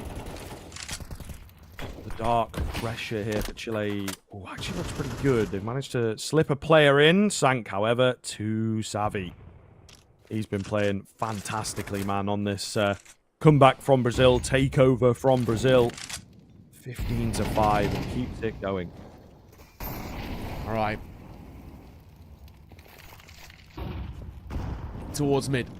I mean, they've got given this control for free, and they're not actually even smoking it towards CT. They're opting to fight. I don't like that idea normally, because there's too many angles to clear, and they don't even drop any util is the issue. They're fighting dry in through mid. That is not the way you're going to play that. If you want to start pushing to wrapping towards dark, you've got to go off the back of util. Smoke one side, isolate the fight. They don't. Leave Javstar alone in a 1v5, and yes, he gets the first, but he's not going to be doing anything more with this. Making a move. Going to get caught. Brazil going to put up a 7th. NC does drop down in towards the bomb, which is hilarious. But in the end, it's another great round out for Brazil, where Chile can't really even seem to do basically anything to make it a competitive one in this sense. I mean, Chile are really falling apart here on Anubis. Not looking like a great map for them. A little bit of martyrdom there, if anyone remembers that perk from COD 4. You know, that's unfortunate at the end of the round. But Brazil still, yeah, looking very, very good, as you say. Oh. A brave peek from Alexa, but he nearly does find it, in all fairness to him. Has to be considered in that previous round as well. Chile managed to start things off quite nicely, just, again, could not capitalize. So there's a few issues with the Chile Anubis. This is kind of what we were talking about, though, where it's like, okay, are Brazil about to do exactly the same thing to Chile as just happened to them on Dust 2? And it looks like that might unfortunately be the case. We'll see as things change over, but not a keen start into this here round number 12. Advantage looks pretty hefty, if you ask me, for the CTs. Yeah. This is pretty good. I mean, the other side of things is a lot of damage has been dealt. And that in itself could be a difference maker. But one of the low HP players, 35 points of HP and a double kill coming through with BKS. And oh, it goes from bad to worse. One man left all alone. Orphan shadow spotted too, so they know he's tucking towards the cubby. Needs a little bit more. Sees it off. 8-2-4. Nice and easy for Brazil. Not a lot that you can complain about at all. 8 rounds in a row for the CT side at the end there is simply put brilliant work. And I think for Chile, they just completely fallen apart. They needed a lot more rounds on that C side, but also they just needed some sort of consistency. And they're now heading towards the CT side on the most T-sided map in the pool with no momentum in their sales. I think they're probably feeling in quite a rough spot at the moment. Yeah, no, it is true. It is true. I mean, we'll see. We'll see, right? We're talking about this flip-up that's come in, and I think it is a curious case. The T side, although it is the preferred side on this map, it can always be that sort of age-old thing that we talk about getting it going. You know, if you don't have the protocols, we didn't really see that many clean executes and things. Brazil, meanwhile, they've got a pretty good idea of what they want to do here. Smoke comes down. Julie's on the other side of it. It's only one, but a heavy tag comes around. There's support here from the CT side. Alex are good for one. Not quite enough to be winning the round out just yet. Kratzen in at heaven, of course, smoked off. So that's not a good look for him. Oh, but they're moving up. Maybe even two of them. They know what's up. They know what's up. They know how to work around those smokes, man. It's looking good here, isn't it? Headshot doesn't land immediately for Orphan, so going to be a tough 1v3 now. Give him the respect. Should be able to win it out from here. No guarantee that he doesn't have a kit, but it's often something these days that you can lean on in a pistol. Drawing him towards you. Try and get those Glocks working. And again, just playing the time. Everybody backing away from the fight if they survive them, which they all have. And therefore, Brazil take the pistol and now severely start to threaten map number 3. Yeah, I think at this rate... Tried the knife. I think at this rate, I'd be very surprised if we don't go towards that Mirage, that map 3, because this has been a really, really good showing from Brazil. Not pulling any punches. They're looking very clean in terms of the sort of counter-strike that we've seen out from them. And I think for Chile, there's just been basically little to nothing on offer. They're that small little burst right at the start. The 4 rounds out the gate, which was 1 gun round, 2 ecos and a pistol. But tough spot to win right now. And a 9-4 scoreline. We are seeing, you know, a somewhat buy coming through, but again, I just don't really expect fireworks out here. Chile have really struggled. Oh my god. All right. The scout makes itself known. We might be on a little bit in this round. M4 still in play as well. Dopweek got to be careful not to get caught in transition. Oh my goodness. Back to back currently, but of course, BKS going to check his angles. He's just missed him slipping in. But he knows. Oh, that he could make this round. There's first one finished, spotted, not even going to go in for the second. Smoke goes down 2 versus 2. Big deal now. Kratzen trying to get the timing of his own. He actually does manage to win the fight out. Oh my goodness. Sank then has to come off the bomb. That buys time for the rotation, but a 2v1 required here. This is tough for Sank. That scout won the shot. Made a possibility there. The first. Oh, and he comes back for the second. Oh my. Double with the scout was good. That double transfer also pretty good too. And Sank is making his name known. A force buy for Chile, which just doesn't find the success that they needed. And it will want further just extend this lead out for Brazil. Oh my. That is pretty special at the end there. It didn't feel like a chance, but Sank does a really good job of getting proactive in that 1v2 and making sure he has this round on the lock and key. So yeah, taken for them at a 6-round buffer now. I really don't know if there's that much left in the lockers. I mean, we've had attack pause and we've had a moment to converse coming through for Chile, but I mean, it's been a systematic fall apart, hasn't it, for this side, and we really just need everything to inherently change over towards Chile. There's been quite literally nothing on offer for the last 10 rounds. It's been tough, and they can't rely off the back of people getting double collats and all the rest. I mean, it's just... evidently not, mate, yeah, to be fair. True. Mental. It is mental with how one-sided it's become, but again, sort of the Counter-Strike that I think we were wanting, and there are stakes on the line, massive stakes on the line, actually. So we have to kind of be thankful in a way that Brazil are going to give us this third map.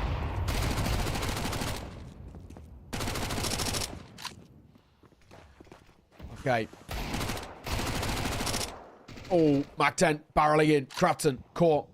These pistols aren't looking like they're doing all too much. The USPS will at least get one, but I don't think this is going to make too much of a difference to this round. No, you wouldn't think so. Oh, Scout Bullet is close there, but not close enough. NC holding. Looking good. Down to just Alex. Well, he was trying to get that deagle. Not going to happen for him. Brazil looking for a flawless kind of 13-0 of sorts. Ultimately, I think they may well have locked this one in. As you can see, Mirage going to be that decider. A very puggy map, a very sort of level kind of map here as well for these two teams. I believe, indeed, both of them have played it. The Mirage yesterday, not the best from Brazil, unfortunately lost it out in the overtime. And Chile played it yesterday against Argentina. Also not the best from them. Very, very one-sided affair. So, we'll see. Not quite sure what to expect out of it. Jav start to try and keep the game alive here. Keen find on the first. Does not have that same gap to work with this time around, though. Loses his life. Kratzen's here in and around the site. However, and completely slipping the net. Gives them the advantage, and it looks pretty good. They're actually going to call off the A hit. Opening shot for the first was pretty clean, but yeah, couldn't get the second. The only issue is they did over-rotate. Right? I mean, Chile went all guns blazing over towards A. Then FB open. Bomb goes down. Post-plant set up. NC is heavily tagged, however. Orphan waiting for that smoke to fade. We're double stacking. Are we going to sit inside this? This is brazen, to say the least. Oh, I don't know if this is going to work. It doesn't for the first, that's for sure. For the AWP. No scope lands. No, not quite. FP1 round the smoke coming in to win it out. And man, Chile cannot buy a round. Unbelievable stuff. Brazil keep it going. 12 in a row now. And it, again, just is a game that's delivering and making us kind of question everything here. Yeah, exactly. And, oh, tough. Really tough to see. I mean, that round in particular, it's a 1v3 you've just lost. I mean, they just don't play for each other, especially if you're going for a defuse in that time. They had about, I think, if I had to guess off the top of my head, about 16, 17 seconds. It didn't have a kit, but you still don't need to get onto towards the bomb that early. You should be confirming the kill first, or at least having two people fighting simultaneously. But he isolates each and every one. 1v1, 1v1, 1v1. I think having that, it really does show the lack of discipline at times over towards Chile. That was tough. Tough to see. Brazil 1 round away from pushing us towards that decider of Mirage. Well, survival, the name of the game here, and maybe that will give them the extra adrenaline they need. Alexa finds the first cleanly. Surely from here you feel they should be able to keep themselves alive, but a needless overstep from the top fragger of the Chilean side. Really big deal that he goes down like that. In towards Dark. They're creeping in, and again, Chile look a little lackadaisical here. MP9 goes peeking in, loses his life. A clean reset here for Brazil. It's down to Orphan on the site for the time being. It's only a couple of them spotted, right? Where's the rest? And it is all falling apart. Kratzen known about now. 1 versus 3. Left low and finished off. 13 rounds in a row from Brazil will take us to that third and final map here. The yin and yang of both teams shown in the first couple. Mirage set to be an absolute banger. Yeah, exactly. I mean, tough, I think, is kind of the main way I look at this. Just really, really rough out from Chile. They offered nothing for basically what was the entirety of that. 13 rounds in a row never should be happening. At least on Dust 2, Brazil had a couple of moments here and there. It wasn't just this hot streak coming forward, but yikes. I mean, that was a really dicey showing. It was really rough. And I think as well for Chile, that's one of those sort of maps which actually can spill over in towards the next. We're going towards a third map decider to decide who is going for that World Esports Championship spot. It is going to be Mirage. And with, I hate to say it, but with how badly Chile played all the way throughout that, bar this short little 4-round stint at the start where they were against 1 gun round, 2 ecos, 1 pistol. So there's not a hell of a lot you can take away from that. With how badly Chile played, it is pretty concerning. Maybe, the narrative changes from this being Brazil not playing well and all the rest, but just specifically Dust 2 not being a good map for them, but actually they just took a little bit of time to get awake. And now that they are in the driver's seat, quite comfortably, in fact. Momentum has swung in their favor for sure. It's a really difficult one, when you have like the lesser information on teams and the maps swing 1 for 1 like this. It does just come down to a factor of like the same sort of argument could be applied to Chile. That it's like, do they play a lot of Anubis? It's a bit of a hard one to get going from a team play perspective. We have a few like older players on this team is about maybe the only kind of information we've got around Chile. So maybe, the new Anubis, they kind of avoid it a little bit, or at the very least have not played it as a stat as much. It's difficult to say. It really is. Mirage, though, feels, therefore, like a pretty good final map. They've both played it in the qualifier. They've both managed to have, at the very least, close games on it. Brazil without a victory for sure, but, have got a lot of rounds out of it. So you would feel should be good at it. So, therefore, I think that the Mirage comes in as a really nice map with, like, no excuses for either team now. Sure, exactly. I mean, this is where you got to come in towards this no holds barred and all the rest. But we take a look at the scoreboards. Pretty good from Brazil, isn't it? I mean, not a lot of complaints. Credit to Alexa at the very least. I mean, looked good in his individual sort of display. 17 kills, went positive. I mean, you can't really complain there, but over the other side, I mean, Sank had a real nice showing for him with 19 to 7 and then 17 NZ1, who actually did a bit of a slow game. And on the other side, FP1 only had 2 kills under map 1 and comes towards map 2 with 16 and 8. That ain't too bad. No, that's true. That is very, very true, for sure. Again, a keen step up for the Brazilian side of things, and it just keeps adding to these sort of stories that we're building in these qualifiers, where we're seeing these like mental drop-offs, mental change-ups, and some of the teams really struggling for that all-important consistency. And it does just go to show how difficult, I suppose is the word that I'm looking for, it is for these higher-level teams to return so quickly when you've got great Counter-Strike capable from both teams. It's all about whether they can get a bit of a reset, get that timeout in there, is one of the big things that we have a big lack of, is the reset game. It's just not been there from many of the teams at the moment, but we do have that reset coming in the form of an extended mandatory break, of course. A few minutes before we get into things, Mirage coming up next. You don't want to miss this one. It's for that qualification to the World Esports Championships in Riyadh. So stick around. We'll be back soon.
Hello, everybody. Welcome back in. Third and final map getting underway here.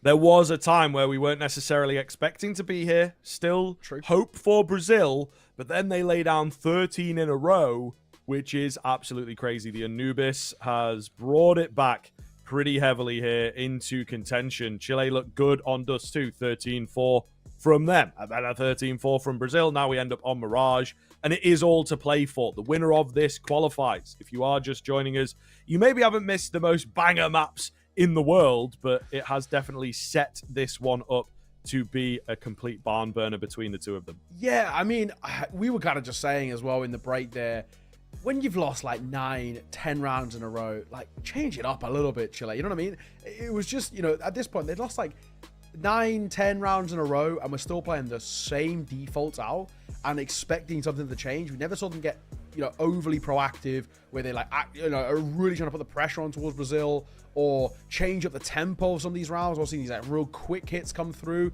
I mean, even telling the T side as well, same thing every single time. Defaults poking towards B, defaults looking towards A main as well, and just losing their fights. I mean, you know, we all know that age-old kind of quote by Einstein, right? The definition of insanity is doing the same thing over and over again and expecting something to change. That's kind of what it felt like there. We just sort of Chile was like, right, it's failed the last 7 times, but I reckon give it a go here again, and we might get something out of this. And it's just like, at that point, you just got to gamble on something. When you're on the CT side, just full gamble a site, for example. What have you actually got to lose? You know, you needed any round to maybe shift the momentum a little bit, to maybe put the brakes on towards the Brazilian side, and instead they just play very similar rounds each and every time, and Brazil just keeps saying, well, it's worked the last 7, let's just keep doing what we're doing, play as a pack, know that they're not really gambling sides at all, so we can actually, wherever we end up going, as long as we stick together, we can basically just trade our way into this. There was like a couple of moments which were in clutches coming through. That one post bunt and the 1v2 was very nice, for example, which was maybe the best opportunity we saw off of Chile. But bar that, I mean, I really don't think Brazil were tested. I mean, I think it's probably the best way to go about it. They really made that look quite easy, and I don't think it's really, I mean, obviously it's very good from Brazil, but I think even they would admit that Chile didn't do anything to put them under a lot of pressure. So it's tough, and I think these are the things where, from my understanding, Chile don't have a coach, hence why they don't call a hell of a lot of timeouts. That's where you have the advantage of having a coach, just to be like, right, something needs to change here. I'm calling a pause. I'm having a conversation. We had like 2 pauses out for Chile, but at this point they were like so late as well. Is when they'd lost like 4 rounds on the T side. So at this point it was 4 all. Called a pause, nothing changed.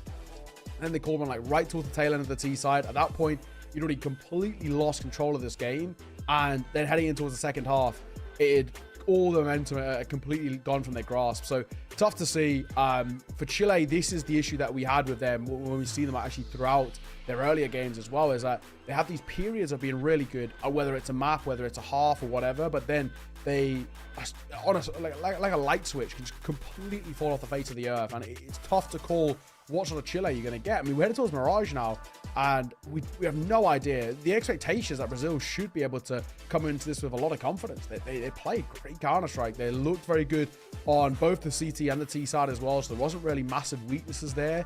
And the narrative around this series has massively changed. We kind of came into map number 2 thinking, hey, maybe Brazil just aren't up to scratch with Chile, and maybe this is a side who, they forfeited their game against Argentina.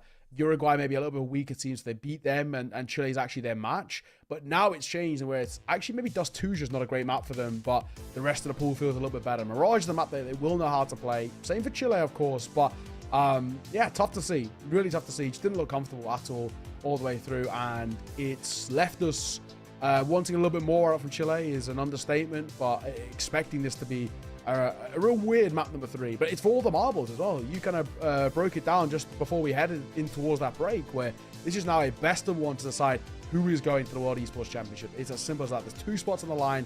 Argentina have already guaranteed theirs going flawless throughout the groups. This is now for all the marbles. It's basically one best of 1 to decide who is heading towards Riyadh in November. Yeah, for sure, man. I think a wild kind of ride here onto Mirage. It is sort of set up, but we'll see. It's a difficult map to predict. They have both played it a fair amount, right? Sure. Uruguay, maybe the map that was decent for them, as they were able to pick up victories against both Brazil and Chile. pretty close against Brazil, goes to the overtime. We didn't cast that game, so not really sure how that came about, right? Whether it was, you know, a mad comeback or maybe just a capitulation in the overtime from Brazil. Either way, I think that things look a little difficult to work around for the side of Chile, right? Just because of, again, where that momentum is. And, you know, you talk about the lack of a coach, the lack of timeouts. I think that's going to come into play during this kind of break that we've had in between as well, where it's like you don't necessarily have a leading voice, you know, to reset you and get you into the right mindset. That is something on the other side of things that I think Brazil will have had in between map 1 and map 2 is, you know, some control here and some, okay, let's get the reset. Let's work this one out. It's our map. We've got to be confident now we can still win it in the 2-1 fashion. We've had a bit of Mirage. We had a deep game on Mirage even, so we should know what we're doing here. And I think for sure, you look at a player like FP1 with so much experience being in these types of situations before, and I think it has paid off already on one map. Can they keep that going into the next? Knife round might be a little bit valuable here as well to just get a confident start and immediately hit the ground running. But yeah, we'll see. We'll see. Chile, I seem to remember it was, you know, way back when. I've had a few sleeps since then, and we've had a lot of games. I think the game against against Uruguay on Mirage for them started off really well, right? And then they flipped over halves and had one of those sort of disappearances that we've seen a couple times from teams in this qualifier. So they have to have hopefully improved upon that. It's going to be tough here, though, man. It is going to be very, very tough because Brazil just have so much evidence now, I think, to prove and to say we can do this. We can take this over the line. It looks like they start off on the CT end of things. So I'm feeling pretty confident for Brazil. The Chile Dust 2 seems to be, again, an area that they're effective on. But Mirage is yet to prove itself. It's true. It is true. Well, let's see. What have we got? I mean, Chile going to start on that C side. I don't know if that's a good thing or a bad thing. They did obviously get that 4-0 to kickstart things on Anubis, which was good. It just completely fell apart off the back of it. If we maybe get a little bit of something to start things off, it could be nice. The first isn't good. And Sank will deliver. And he actually could have had the chance of the second, but he decides to dip into his top mid instead. Okay, Brazil starting off well here. As they do have some players worse for wear, but it still feels pretty good. The B-bomb site, mega vulnerable. As soon as there is presence, they're, you know, begging for these rotations to come in. They will do so, and it seems to be the smart move. Glocks, though, can close this gap quick and see the first one to fall. Now only 3 remaining. Sank, keen headshot from him. Spots out another as well. Dishes out the damage, not quite the frag. I'm going to make it down, but will it make it in towards the site is the big question. Sank is trying to keep them at bay here and doing a decent job of such. BKS reveals himself after waiting patiently for that bomb to be attempted. 20 seconds remain. 24 HP for Waits in. Not looking good. He'll creep round to try and eliminate another, but he's got to get this bomb down, and they're just not going to give him the peaks, not going to give him the fights, at least openly. He's picked up the bomb, does have time to work with, faking things out, trying to draw them in, and he has done so, but again, just play around the time. FP1 far too smart, knows what's up, and they will take him. That was nearly after time, but not quite. Yeah, I was keeping an eye on that, but he does, I think at the very least, go down with about half a second on the clock, and Brazil continue their winning ways. That's, well, if we now count what we saw in towards Anubis, in towards Mirage, it's 14 rounds in a row out for them, and we wonder how long this hot streak will continue going forward for. Really good stuff, though, is what we want to see. Great Counter-Strike being played. Not too many issues at all, and yeah, difficult spot that we're in. Chile, low buy. Not expecting a hell of a lot out of them in this one.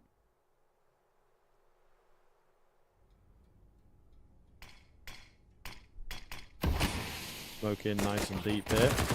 Alex, he's got the angle, you know, a little bit late, but he does actually dish out a fair amount of damage through the smoke with a Glock, you know. Don't really expect much out from that, but Is it going to result in anything? Probably not. And they're holding cleanly in at middle. So just Alexa, who they know was in the apartments. Likely to be downstairs. That is the case. Ooh, another dink landed, but not able to capitalize. So clean round coming out. Brazil just going through the motions. Early rifle buy for Chile. Yes, exactly. I think, that's probably the better call for me at the very least, is just that decision in the sense of, right, let's just give this one away, go in towards the guns as soon as we can, which is what they'll be doing. AK is coming through across the board and actually getting a decent amount of util out alongside it as well, which is solid. Alexa still seems, at least on a individual basis, looking pretty good, but 157 ADR for him with just that one kill, but a lot of damage being dealt. And a good map number 1 and 2. He's been the real only consistent factor for Chile thus far.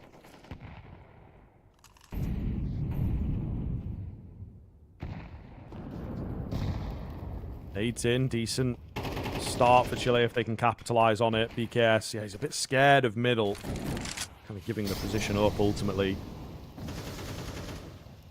So what do we do from here is the big question. Waits in down below, looking to get that first frag. Not going to happen. Meets the business end of Sank, who continues being a menace. Starting this game off strong with a 5-0. Not expecting another deep player. Really well done from Brazil. Very confident move, to send 2 into the deep apartments, and, well, it pays off. I don't know if they spotted the bomb. Might just have done now. Have to be a bit careful with how they adjust here, though, because the A-bomb site has resulted in a couple of kills, in fact. Really well found. This is maybe what happens, you get deep in B-apps, you start to take your eye off the ball slightly. True. So there's a 3 versus 3, however, so I'm not going to completely count them out just yet. Ollie, flash behind it. Catch. Alexa. Team to try and move in as well. The flash is actually a beaut from Dopweek as NC gets caught. Looking good for Chile all of a sudden. And they're panicked. They're unsure. They may well have been able to stop this bomb going down, but there's nobody around to do so. I think with the plant coming in, you potentially just have to give it. Sank is here quite quick, but he's very, very low. They'll both group up. Ollie in towards the site. Not getting pushed into a good spot. Nade comes in. It's minimal damage. Smoke down. Kratzen fancies a little bit of a fight here, but unfortunately a bit too easy for him, I suppose. Sank will have to drop back, and that's Chile taking it. Didn't look good initially, did it? But the deep apps control, I suppose, can be a blessing and a curse. True. Finally, though, success out for Chile. It's been a long time since we've been able to say that, and that is a good round in that 3 versus 3. Done well to make it work for them, and of course, at least for now. We've got a spot to potentially sparrow with going forward. There will be a little bit of a buyback in. Yeah, there is at least enough money to just about squeeze it out. I think somebody, maybe SKL, might have to take a bit of a hit. I mean, he has half armor, but I don't know if you want to do half armor and just an M4A1S, even though he has the money to go for it. Maybe prioritizing utility the way to go. He is going to opt for just the rifle. A lot of situations seems to opt for the FAMAS here to have that util to give yourself preferential fights and the rest. But yeah, not to be. The decision that we've got here. Dopweek, nice find through the smoke. He all gets caught. Oh, more kills coming in. It's a mess out here. The Molotov may well give them a way back in on the Brazilian side of things. The bomb deep in the apartments, ready to go out, but he's not going to jump the gun too early. Smoke goes down. That'll try and keep them at bay on the rotation side of things, but Sank is still here. Keen headshot. Oh, could make the difference. That's the bomb spilled as well. Waits in. Goes a bit too far in, and it costs them that bomb. Meanwhile, we've got BKS on the flank here now. They really are not expecting him. It's pretty quick.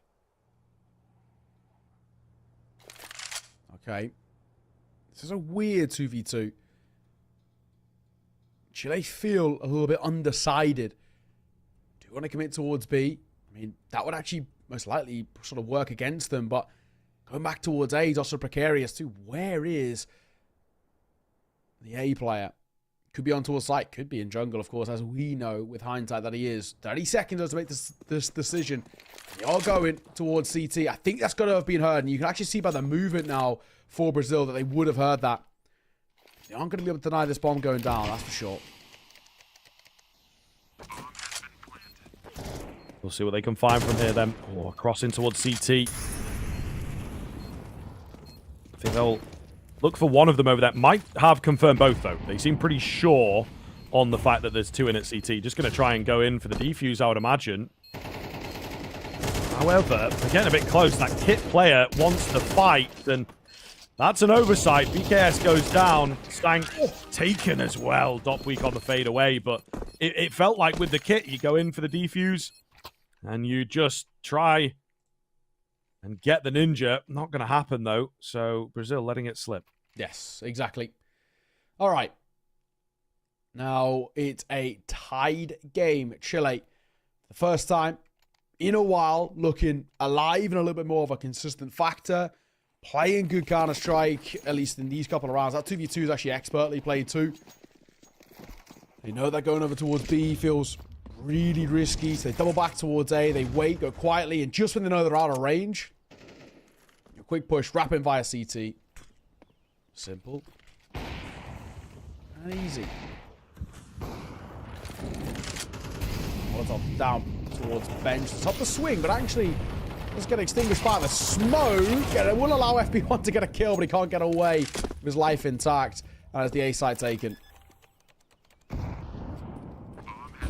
Looking good then. We do have these rotators coming in. Potentially another kill. Oh. Okay. I don't think I've ever really seen anything. Just a little bit of miscoordination on the jump throw.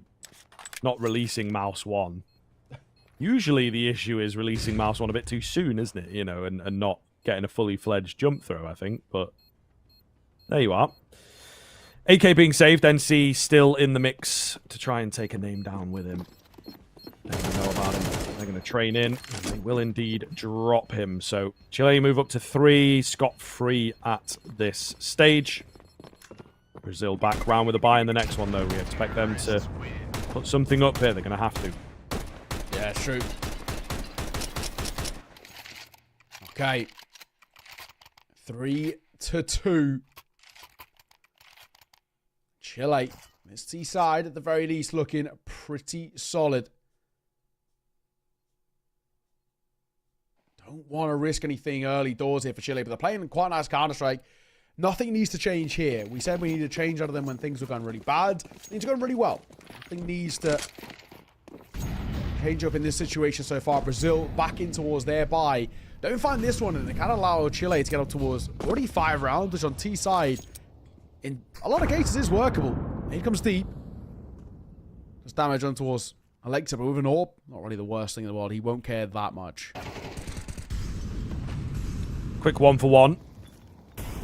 No one else towards mid for the T side, though. Chile looking to overwhelm this A-bomb site with a quick execute here. So everything out of step, out of tempo for Brazil. Maybe don't quite know what is coming their way, but it's severely slowed down. Orphan, first fight. He wins it. It is a trade, though. Again, looking good for Brazil. They've got everyone here ready to go. They're trapped in at Tetris. Bit of a classic, unfortunately. Down to the 1v1. Alex are on the Tech 9. Closes the gap. Can't find it. 2 times of asking. 3rd time he will indeed get it. Oh my goodness. A mess for Alex, but a conversion in the end. Okay. And I guess that is all that Chile will care about. Round being taken. Seeing another one on the board and starting to build up a bit of a lead over Brazil here. There's a 2-round buffer. There's going to be a little buy coming through. It's not a full force, but at least a small investment coming through where we do see a Scout, a triple MP9, and a 5.7. This is a somewhat workable investment.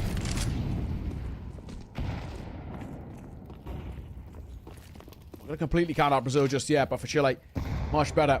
Haven't seen them look good for a while.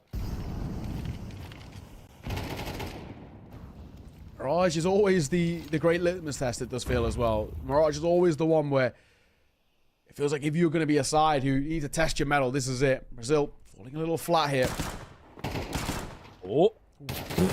NZ with the fadeaway. Okay. He wants that AK. It's just out of reach for the elasticated arms here. But as the peaks come round, as the flank comes in, they'll get a bit more confidence. Lots of info here, looking really good for Brazil. This is exactly what you want from a round like this. Get aggressive. Get curious, and you never know what you might come away with. The timing works out for SKL. Alexa finds himself to clutch up. This is a pretty big one compared to the previous round. 4 in total. He's got info on a couple now. Knows this guy is locked in. Trigger discipline will pay off. Expecting something on the other side of the smoke. Oh, he's crept in. He's crouched behind the box. It's a nice idea, but NC super ready for that. Yeah, nicely done. Brazil, we said that was a buy that felt workable, and that's a good way of showcasing how that tag and bag strategy that normally comes to fruition. The 5-7 gets that first with that maybe slightly lucky fadeaway shot, but hey, a nice shot all the same. All right, around the difference. And a bit of a funky buy as well that has to come through for Chile in losing that one. They've got a scout out, so I'm going to pistols. A double AK to support. Chance here for Brazil to tie this game up. And not only that, potentially even take the lead back as well. You find this, you break the economy of Chile, which would be huge.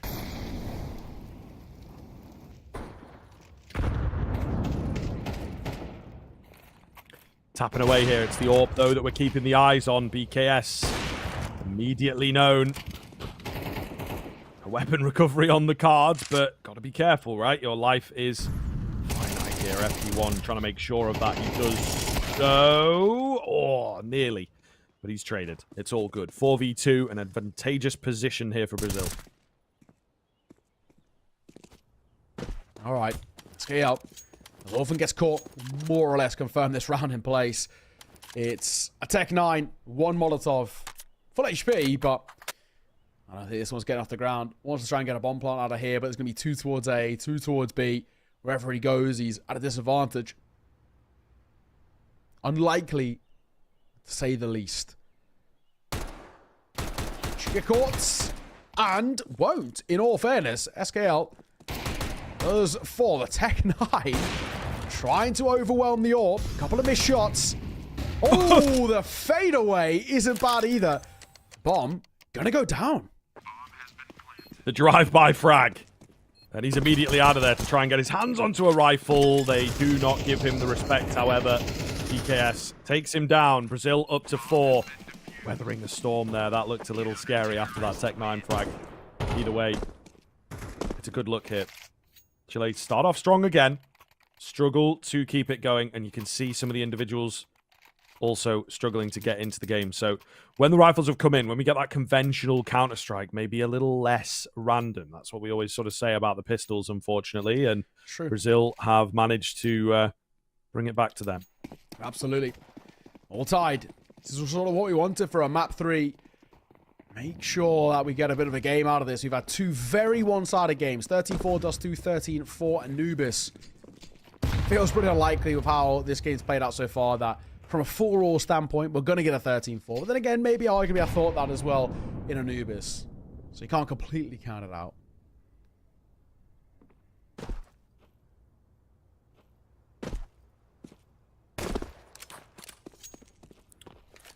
Kind of one of those rounds that you spend talking over the next, it would seem. Chile not really going for anything here, just hanging around. You can feel the pressure that is building, right? That's kind of one of the big things here. It's a little scary the way that Brazil are looking and the cleanliness of these rounds ultimately. Oh, FP1 maybe staring at his minimap ever so slightly, but he survives the first, survives the second as well. So not going to matter too much. Alexa continues, doesn't he? Making himself known in these rounds, but that looks to be in vain. He might take another name, to be fair to him, but the round itself, surely not. It'd be quite nice if you could maybe get a kill, potentially an upgrade to put a bit of pressure on, but it's so unlikely, isn't it? Looking for a boosted player onto his bricks. Nobody there. FP1 Spots him. Doesn't need to fight. Nade will come down as well. And that could even do a little bit more. He does just dip past it to avoid.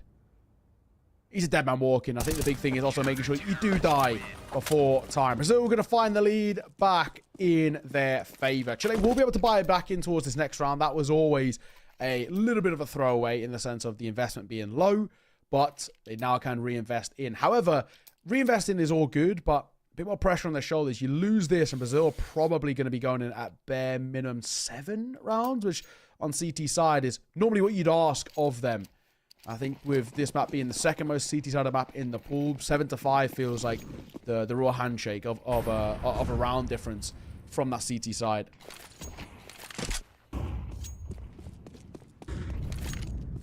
Big rifle coming in. Chile not wasting any time with the round there. They are executing straight into A. BKS unfettered as he finds the first. In on that AWP. Looking for a little bit more here as well. Can he get slightly spammed, but it's all good. SKL does well to find one under pressure. They brought it back to a 3 versus 3 here. FP1 on the other side of the smoke is pretty much all they've got. Keeping control of the site. The big thing, of course, is the fact that the bomb has not gone down. The smokes have now passed. So this Brazil side have an opportunity to maybe even stop the bomb plant from coming in. NC at Con is what we're keeping our eyes on. Can't deny that bomb going down. A tough 3v3 here, but either side 2. That's a nice find from Dopweek. Sang's going to find 2. Now Dopweek left in a 1v2 situation. There's the first, but he can't find the second. FP1. Going to see it off, and another round goes the way of Brazil. Looking for upgrades here. And we'll be seen off in the end. Nicely done. Has to be said for Brazil, making sure that Dopweek doesn't run riot too much in this one, but still walks away with 3 kills to his name, which ain't bad at all. The 6-4 scoreline. Here at the very least for Brazil isn't bad. The bomb plant could mean a buy back into this if you want it for Chile, but it would be a little bit of a slightly haphazardly one. We might actually just see Dopweek, Awake, and the rest of the team have a half investment. Okay, this is a bit troublesome now. Brazil looking good under pressure as well, right? We've had some workable rounds for Chile. That one felt like one of their better ones in recent memory, and they could not get it going. Just slightly off kilter when it comes to, you know, the peaks and when it comes to where they want to focus their attention. B-Burst coming in. Speed again, the name of the game. Trying to force the issue big style towards the tail end. That's tough for NC. Felt like he had a moment to get a spray down in there, but unable. Sank, tagged down low. BKS just about finding a kill, but he's going to drop as well. Oh, that was a little close. SKL manages the cross. P1 gets tagged up by the scout here, trying to recover the AWP, getting a bit desperate on the Brazilian side, and you would expect it. With the tag coming in, 2v3, feels like a save situation, doesn't it? But this is what happens. You stick around, kills come your way. Dopweek moves in and will get the double spray down off the back of the reload queue. Chile have finally broken the streak. Yeah, and needed as well, just to make sure that Brazil don't completely run away with the tail end here. So, I guess nicely done in this instance, but on the other side too, we've got to get... I mean, if Chile can make it 6-4, I think it's actually a pretty decent T-side in kind of a more macro look at the things, right? Being this one of the more CT-sided maps in the pool, getting 6 is pretty solid. Like I said, 7-5 feels like a handshake. The buy's a little scrappy for Brazil, though. MP9 and Scout have to come into play. They have made one of these sort of rounds work already. I don't completely count them out.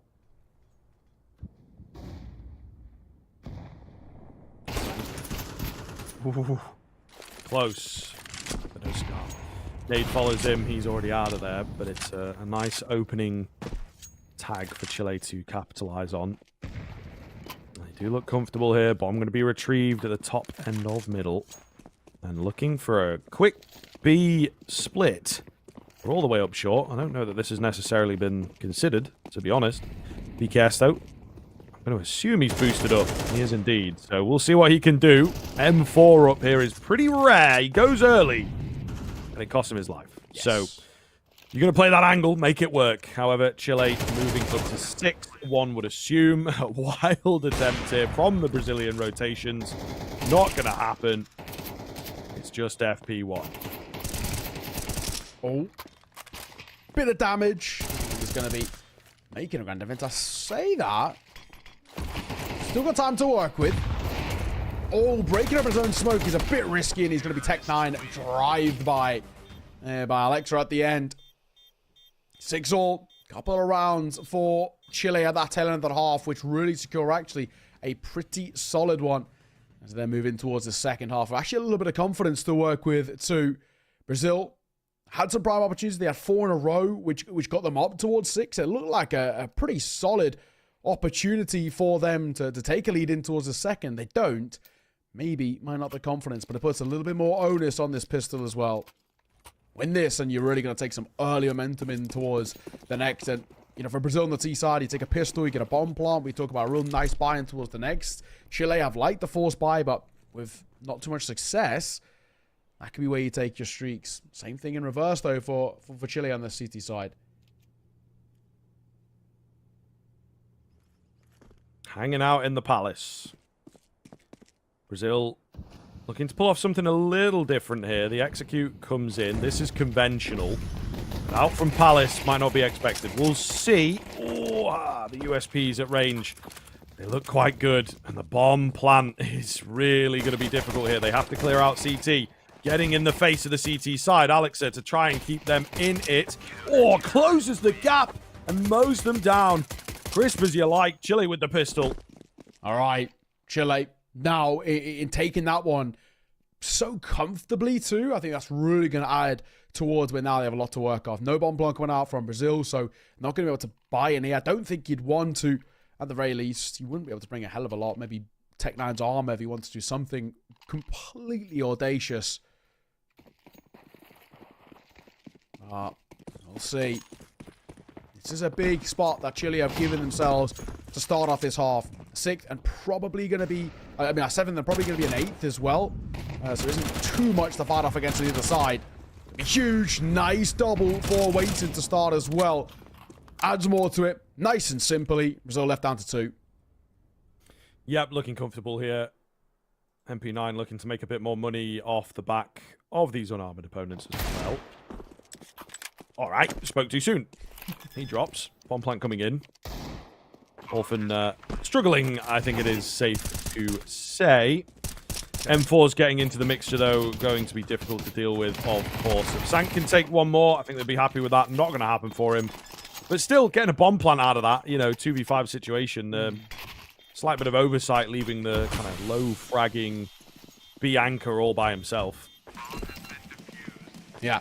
In the end, I mean, a bomb plant is something you'll take every day of the week. I think it's a small little silver lining, but it still is going to be an 8-6 Chile in a pretty decent spot, all in all. I think for them, this first gun round that comes through, they've got a bit of a bonus. I mean, maybe a little bit more of an investment than they would have hoped for, but in the end, right, you know, what is generally seen as a bonus by coming in towards this, bringing in guns to that previous round. If Chile can make this work for them, Brazil could be really in trouble.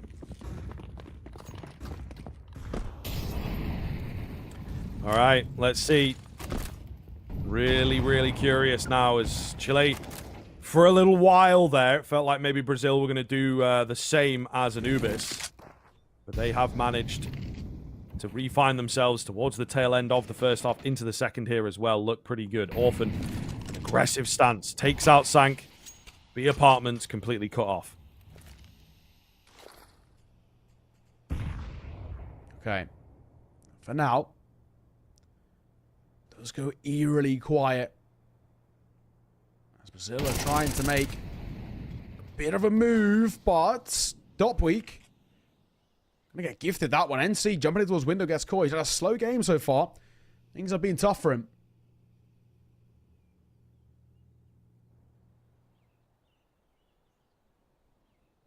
Now what for Brazil? Trying to wait for this flank coming in from Connector, I believe. Hope that he can do something. All three of them split. So it has to be incredibly efficient. Palace player drops. P1 gets taken out as well. BKS, the only one to find some success. Maybe put some respect on the name here. Nade. Oh, firing at it, you know, just sort of reacting to what he can. He gets tagged down super low. The nade actually finishes him even at that far distance. So Chile with a big win. 9-6, threatening the game now. And of course, that qualification spot. This is really getting difficult. There's no two ways about it, Brazil. I mean, money, real feeble once again. I mean, gun rounds aren't working. The low buys are really not getting anything. I mean, even got a bomb plot in the last low buy as a small silver lining, but it was never going to be taken in their favor. Oh, this is tough. Chile should get a 10th here. I mean, at that point, we're talking maybe 2 gun rounds left in this for Brazil, and that's even if you're being fortunate.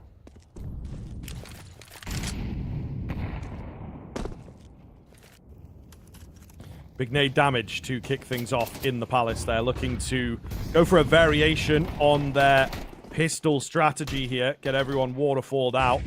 This time maybe looks a little better. Bomb plant certainly secured. Can they take the round though, of course? Going to be the big question here. Lovely touchdown nade. And it results in a number of frags. Super, super clean finish from Chile there. They are looking good here. The energy getting to them. Feeling pretty confident. This is tough. I'm not feeling good for Brazil. Wouldn't mind a timeout, Brazil. I'm going to throw it out there into the ether. Wouldn't mind a little tack pause. Let's have a conversation. This gun round is of the utmost importance. You lose this, you give yourself little to no more opportunities, really, to find a way back into this. And they're just going to go off the back of the sub 20 seconds that you've got. And say that's enough. I don't know if it is.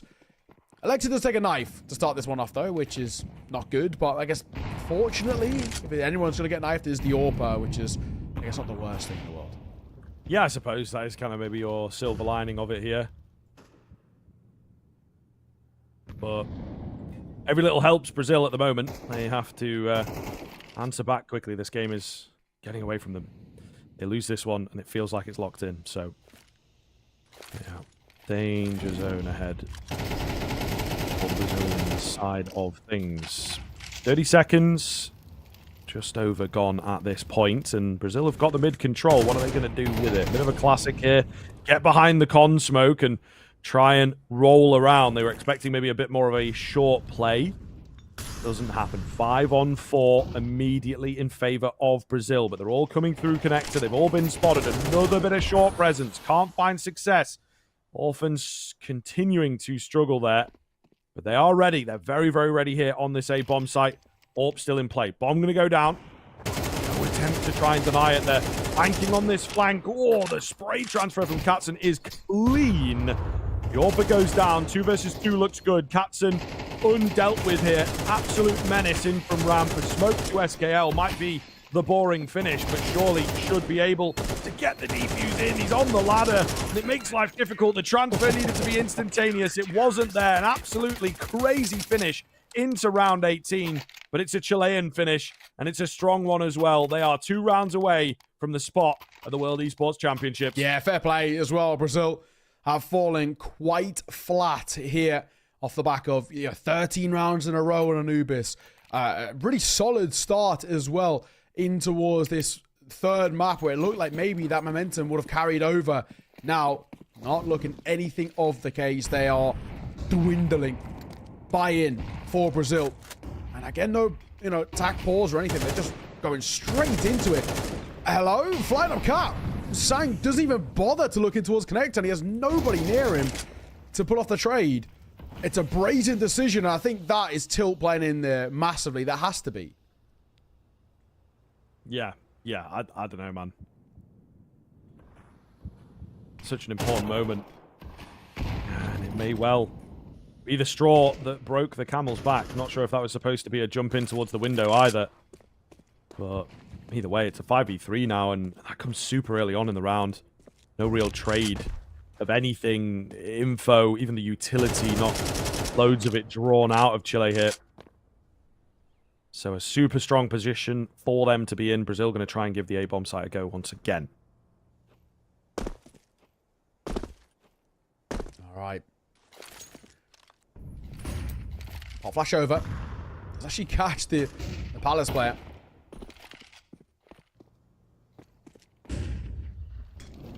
"35 seconds or so to work with Brazil. Trying to make a bit of a move. This is to keep them in this game. In the 5v3, it's not easy, but they will get the first, which is good. Second, off for the taking. PKS going to get it as well. He comes round. Dopweek and Orphan combine. Now into a 1 versus 2, but Dopweek has 1 point of HP. Yeah, we'll see. The Orb going to have to do a lot of the heavy lifting. Big Molotov. Sure, it doesn't find the kill, but it will indeed reveal its location. Change up in angle from NC is clean. Julies are out. The dink landed, right? He's got information that he's low, and Alexa will find it. Patience pays off. The pink comes his way. The 12 secured, and Chile feeling good about it. 6 in a row going to be required from Brazil. May well be able to put up a buy in the next, but they have disappeared into this second half now. Yeah, no, absolutely. Brazil, another one which felt like maybe their best chance. The 1v2 of, Dopweek on 1 point of HP. That's a prime opportunity, but it doesn't end up working out for them. 12-6, and we are so close now to seeing this off. And for Chile booking their spots in the World Esports Championship, Brazil will muster together a buy, but while it does have AKs across the board, utility pretty limited as well. It's both far difficult to set up. Oh, Alexa, lovely shot. There you go. Might just be the beginning of the end. Dopweek flash in towards mid to force the issue. Going round for a bit more and indeed gets away with it. FP1 does not have the cover, at least in time. He's revealed now and his head is ripe. Waits in, takes it, and drops that bomb, importantly. So full control given across to Chile. Orphan does go down. Somebody's got to. He's continuing to struggle. The Bianca life for Orphan, but if they get the victory, I don't think he's going to be too bothered. Sank. Hoping a dream here. Smoke goes down. I'd be there for him, yeah. He gets the timing, gets the drop. So just have to be careful. 1 versus 2. Could swing pretty quickly. I like Waitsin's position. Not taking it too quickly. Not giving a clean fight across. He's waiting for his man to come in from down below so they can help each other out here. And indeed, double swing will get it done. Not considering window at all. Why would he? Chile take it. 2-1 in the end. A clean finish out from them.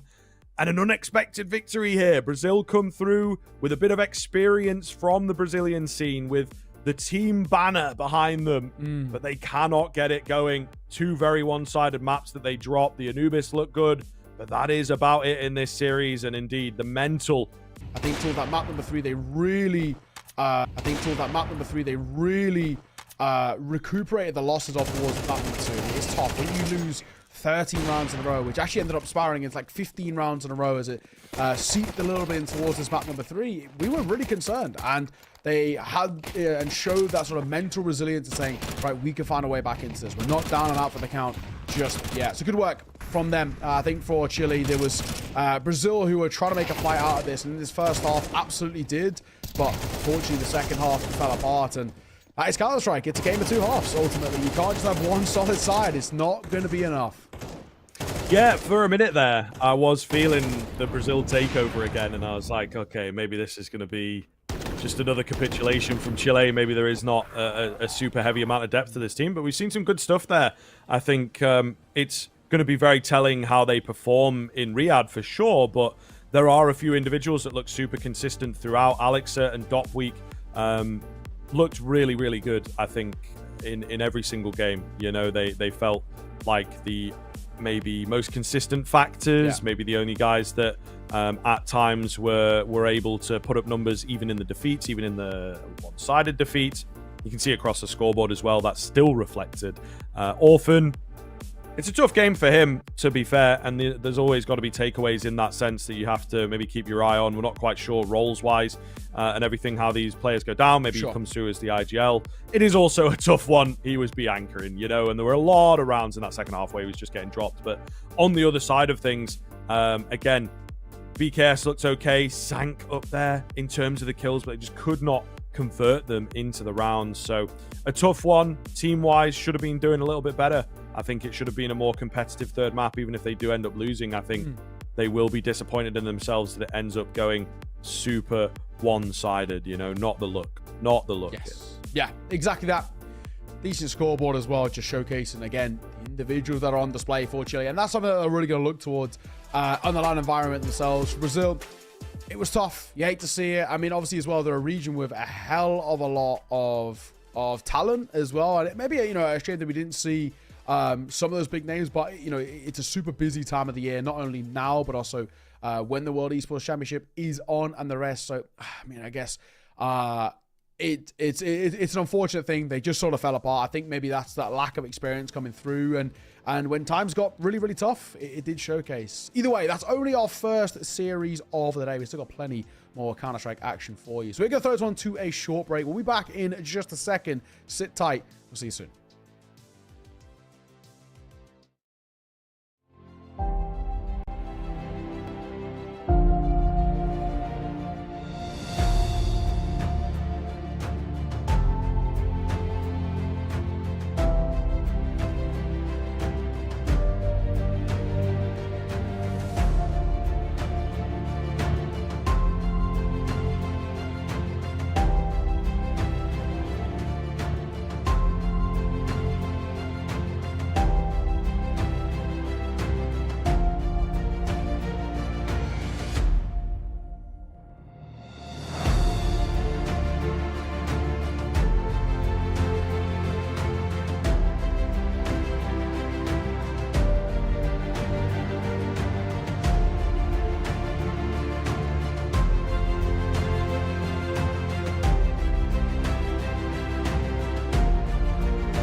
Hello, everybody. Welcome back in. We are moving into the North American side of the qualifiers now, of course.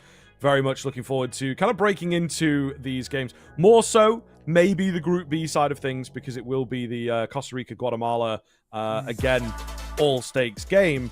We are in the Group A side, and Colombia, Honduras, giving us a game here. Unfortunately, both of these teams not going to be able to qualify through. So both of them looking to pick up their first win, I think, is maybe where this comes down to. Sure. We were going to have the USA versus Panama. Also a game, ultimately, that doesn't mean an awful lot. They're both qualified through. Panama forfeited. You know, they fancied their evening. They fancied the prep game, I would imagine, is potentially what they are looking at here. It does seem as well, what with things being locked in, that Panama will be facing off against Canada. That is confirmed for the playoffs tomorrow. And here we are looking at that, you know, third game of the day, game after this one, to see who's going to be playing off against the US. But we're, I think, still in the camp of seeing what these two teams can do. We've managed to catch them on the stream. Honduras, not an awful lot out from them yet to really deliver an impressive map, let's say. Colombia, meanwhile, bringing it pretty close on Dust 2 against USA, who are out-and-out favorites, proving that yesterday with a super one-sided affair against Honduras. So we'll see here. We'll see. Colombia, there's maybe a bit more to them. Honduras, so they might have something up their sleeve. Yeah, you know, I honestly thought, I spoke to a couple of players from the United States, and just from what we saw, I actually would have probably put Colombia as maybe even the third best side we've seen so far. True. But they didn't make it through. They forfeited yesterday against Panama, which ultimately cost them a spot. I think, you know, I honestly, from what we would have seen, I probably would have expected them to have taken that game against Panama and then moved on in towards the next stage. But, you know, ultimately it is what it is. You know, you forfeit a game. So unfortunately, we don't know what the reasons were behind that. But yeah, it has meant that they can't make it through to that next stage. But at the very least, you can get, you know, solid wins and all the rest, and something of the sort, because it comes down to head-to-head. When we're looking at those, you know, even if Colombia were to make it like 2-1, you know, head-to-head and the rest, I mean, it was never going to happen, is the main thing. Forfeiting always going to hurt. Let's take a look at the teams, however, heading in towards this one. We've already caught up with Colombia, like you said, against the United States. They look pretty good, in all fairness to them. They made it closer than maybe we would have expected coming into it. United States being seen as the favorites, arguably in this entire qualifier. But we've got Spamsy, Snake, Point, Coat, and Slayer. And these guys all had their moments, in all fairness, against the United States in what felt like a pretty cool game to kickstart things. 13-6 was at 13-10 on Dust 2, which had its moments. And for Colombia, they can bring that sort of level that they brought on Dust 2 against Honduras here. They could actually be able to take this relatively cleanly. Yeah, I would be surprised if we don't see the Dust 2 come out actually into the veto. But of course, this is the Honduras side of things. Tin, Ranz, Faith, Demi, and Devo. We saw some good moments out from a couple of players. Ranz and Tin, for me, look to be the sort of stronger players. Ranz in particular, right? Again, against USA when we caught them. Super one-sided affair, unfortunately. They did not get off the ground at all on their first map. And indeed, Ancient was a bit difficult for them, which was their pick. Maybe expecting something a bit better from them. Didn't quite happen. So we'll see here if they can, again, bring things a bit close. It was a slightly more impressive affair on Ancient against Panama. But again, the Dust 2 failed them. So indeed, veto comes round here. When you've got the Mirage on the permaban, I think that the Dust 2 is definitely going to come out, but also it speaks to the fact that if this D2's not got off the ground in either of the series that they've played it, then, you know, maybe their map pool's super shallow. Ancient is their map through and through, it would seem, and then we've got that Anubis as the decider. Yeah, it's definitely some question marks has to be had here coming through. For Honduras, when they played against Panama, they got 8 rounds on Ancient, only got 3 on Dust 2. When Honduras played against USA, those maps were Nuke and Ancient. Nuke gets banned out sort of for them. That Ancient, again, only got 2 rounds against the United States. So, I mean, not a huge amount. That you know, that is just how good United States are in this one. So, again, I come in towards this with my expectations being pretty high in the favor of Colombia. I think they're a side who actually have both a pretty solid Dust 2, and I think probably the good potential to play a good Ancient 2. It's just a map in which is these days super popular. has a lot to offer, right? I mean, it's a map in which I think is quite puggy. A lot of teams playing it when they're more mixy in the sense, because you can take a lot of mid control quite nicely with basically those preferential spawns now that they got moved forward about a year ago or so now. Still, we are live. We're about to get underway. It is Dust 2. It is Colombia's pick in our second series of the day. The Counter-Strike never stops here at Iesf. As unfortunately, this map doesn't mean anything, right? But it goes to them. Exactly. It's about bragging rights. No one wants to finish dead last. Yeah, exactly. I'll represent your country. Honduras start things off pretty strong here. Out long quite quick. Ready for the mid play as well. Finding themselves a double kill. So the A bomb site is indeed the call. And, well, it will be the vulnerable site. They have lost a player in the interim here to a bit of a connectivity issue, it would seem. So Colombia down and out. See what they can do. Slayer and Coat trying to move in together. This new elevator spot. Trying to net a kill from it. Not quite going to happen. Hello. That's a heck of a frag. Jumping up, trying to go Kukli style here, but not going to happen. Down he will go. And Honduras picking up the first round. Maybe a bit of luck in there, but they still had, two-man advantage and an A bomb site under their control. So difficult to say whether the dropout would have made a big difference. Seems like he's back in. So no real worries there. Not even going into a tech pause. Yeah, he's straight back into it. Not too sure, what the issue was. You hate to see it, but I think you're right. Would it have actually made a difference? Probably not. I think they lost their fight so early. I don't think it would have made a huge one in the end. Going quick here, Honduras to the fight. Scout threads the needle through the smoke as he gets close but no cigar. He just get tagged up as he tries to peer through window. Nate to follow him as well. Bomb goes down. Actually, the round B side of Dust 2 is statistically the hardest site to retake, or it was back on go. I don't think it's going to change here. Coat close to the action, but yeah, they're pulling away. Take the save, right? It is that futile angle at this point. Snake is sticking around, feeling a bit cheeky. Actually just trying to lock them in from this sort of angle. So there may well be a realm in which they could find some exits. Smoke goes down. Now, in a comical sort of way, he's looking to work around it, but actually gives them an avenue to exit with. I don't think that was necessarily his intention. One does drop. There goes Coat going in a bit late. Getting a frag for the CT side, but Honduras stomaching it quite well. Looking good. Can they take any more? No, they can't. Timer saves the player in at CT there. So looking good, Honduras. They will take a clean second.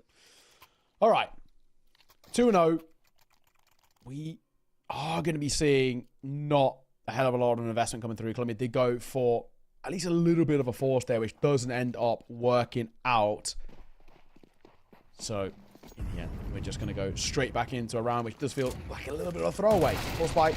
Gonna find the form. 1-for-1 trade isn't terrible for Spamsy, but that is the only SMG in this round instantly put into the ground. 6 feet under. Snake. Oh, close. Spots the shadow. Gets the heads. Drops the bomb. It's 2 guns to recover now as well. One of them being an AK. Colombia exploding into life and may well steal this one. The 2 MAC-10s. I mean, yeah, they're not in a good position right now. This is pretty dire. Got to recover the bomb back. Lesser weaponry. It's a long, old angle as well. So we'll see. They're going to need a miracle to win this one out. Maybe he comes in the form of Tin. Getting some decent info and ultimately a good position to work with. But he's now going to have to do it all. His teammate's been flanked and finished. He will reveal himself. And of course, goddamn MAC-10 is not the weapon for this job. Down he will go. Colombia with a big steal. Yeah, round they never really should have had a look in there. Lost the force. They come in with what is basically Nico there. They go 1-for-1 with their only SMG being dropped immediately. It felt like that round was never going to get going. And then Honduras just walk into the Deagles. Good work from Colombia ultimately to take that first. It's a big scalp and it's put a lot more pressure on the shoulders for Honduras, who have to buy back in themselves, but it's not exactly the prettiest of ones. Now, interestingly, the Fool's gone for a deagle with the util, and that's fine, but he still has money left over. He potentially could have actually had a fairly better gun, whether that is, you know, a Mach 10. Maybe if he picked up less util, maybe even like a Galil, but opting just to keep hold of, I guess, a bit of extra cash on hand, maybe for later down the line, wielding just a pistol.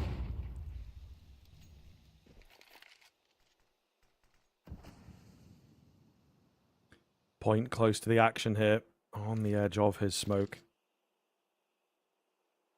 They're coming in through short. Spamming away on that dig, maybe just trying to get them to reveal themselves and, of course, draw them into the Mach 10.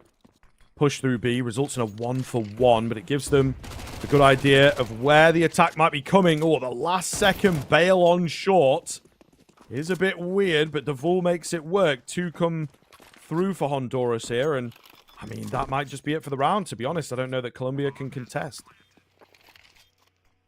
I think probably at this point as well, especially with that smoke coming in towards doors, you might actually just say, call it here. I mean, it looks like they... Oh, I guess I mean, at least Spamsy's tempted. We'll see. They're going for it. I mean, this yeah, is they're pretty close. They're actually not getting a lot in of time. Deep. Oh, and then they just get mowed down. I don't know, bro. That I'm not a big fan of. Yeah, I don't know why we even give that a go. Number disadvantage. The time is so far gone as well. And yeah, I mean, it's such a weird one. It's such a weird one in the end. Colombia giving that a go because it's completely sort of nulled what should be a really decent buy in here. We should be looking at kind of a real full buyout for Colombia with no MP9s, that's for sure. Instead, they've got 2 alongside the double M4s. However, they still might make it work. Coat for a double is big. And they still want to fight out here. Honduras pushing through the smoke. I don't know if we needed to do that. Getting a bit wild, isn't it? Both teams making a few low-level mistakes, you might say. At least for this kind of qualifier and the heights that they could have gotten to if things had started off better for them. So maybe revealing their colours a little bit as indeed good players, but not the best of teams in this group. Either way, Colombia looking set to find themselves a second. Or Rands playing with fire, sticking around here. Flashes, perfect. Burst, and he just cannot see anything for 5 or 6 seconds. Absolutely wonderful. Big stuff.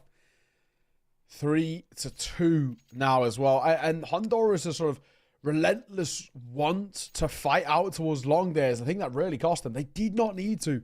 They could have just, you know, when you lose that first fight, for example, we'll just call it off and say, right, we'll go again. We'll reset and maybe start looking elsewhere, whether that's mid, lower tunnels, over towards B, even testing Cat, for example. But instead, they're thinking, right, we can just get trades here. It doesn't work out for them. Point for the first. Sticking around for more. They have heard somebody in towards lower tunnels, so they double back. Gun collected is being held, and they will thankfully tuck themselves over towards deep short.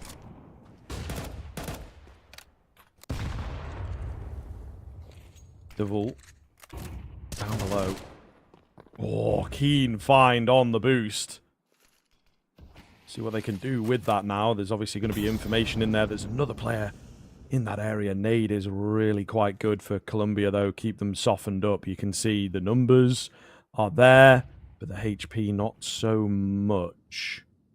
Bomb chilling out in the upper tunnels. Going to pull away now thanks to that smoke. So maybe they were thinking about a B split, but it seems their decision is halfway made. Still very, very tentative here from Honduras.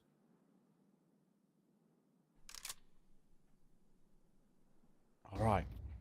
Shy of 50 seconds. One out towards long doors alone here. And the rest of the team starting to make a move up short. They've got good space. Flash comes over. Point for 1. Faith will trade and move out along. It was never going to work there for Tin. He gets caught. Devul's still trying to fight and he will get his kill. Ah, that's the big one though. Faith with the drop. 20 seconds left to get the bomb in now. It is Snake left to do it all. A nice, safe plant as well. Making sure that it is clean towards short. Snake's changed up to the Galil. Oh, and trying to get in. Faith, this is all on the timing. Don't look away from this angle. Should be easy, and indeed it is in the end. And unfortunately, the 1v2 doesn't come off again. Another situation where maybe we should see the team step away, but they don't do so here. 4-2 now. Honduras growing the gap, breaking the bank, and may well force out a bit of a dodgy buy here. Yeah, I mean, MP9... Yeah, they are going to go for it. It looked like they bought and then sold, but MP9s are going to be brought to the table. There was an M4 there, but it does get sold by Point. I think he wants at least have the option of an AWP in towards that next round for the team. Colombia does feel like this one may be a little bit of a giveaway. I say that. Code, Deagle, 1, 2, was there, but he couldn't get it. Slayer does get one of his own, but A site's open. Bursting through here. Nobody around. Should be able to get the bomb plant down. Tin down below.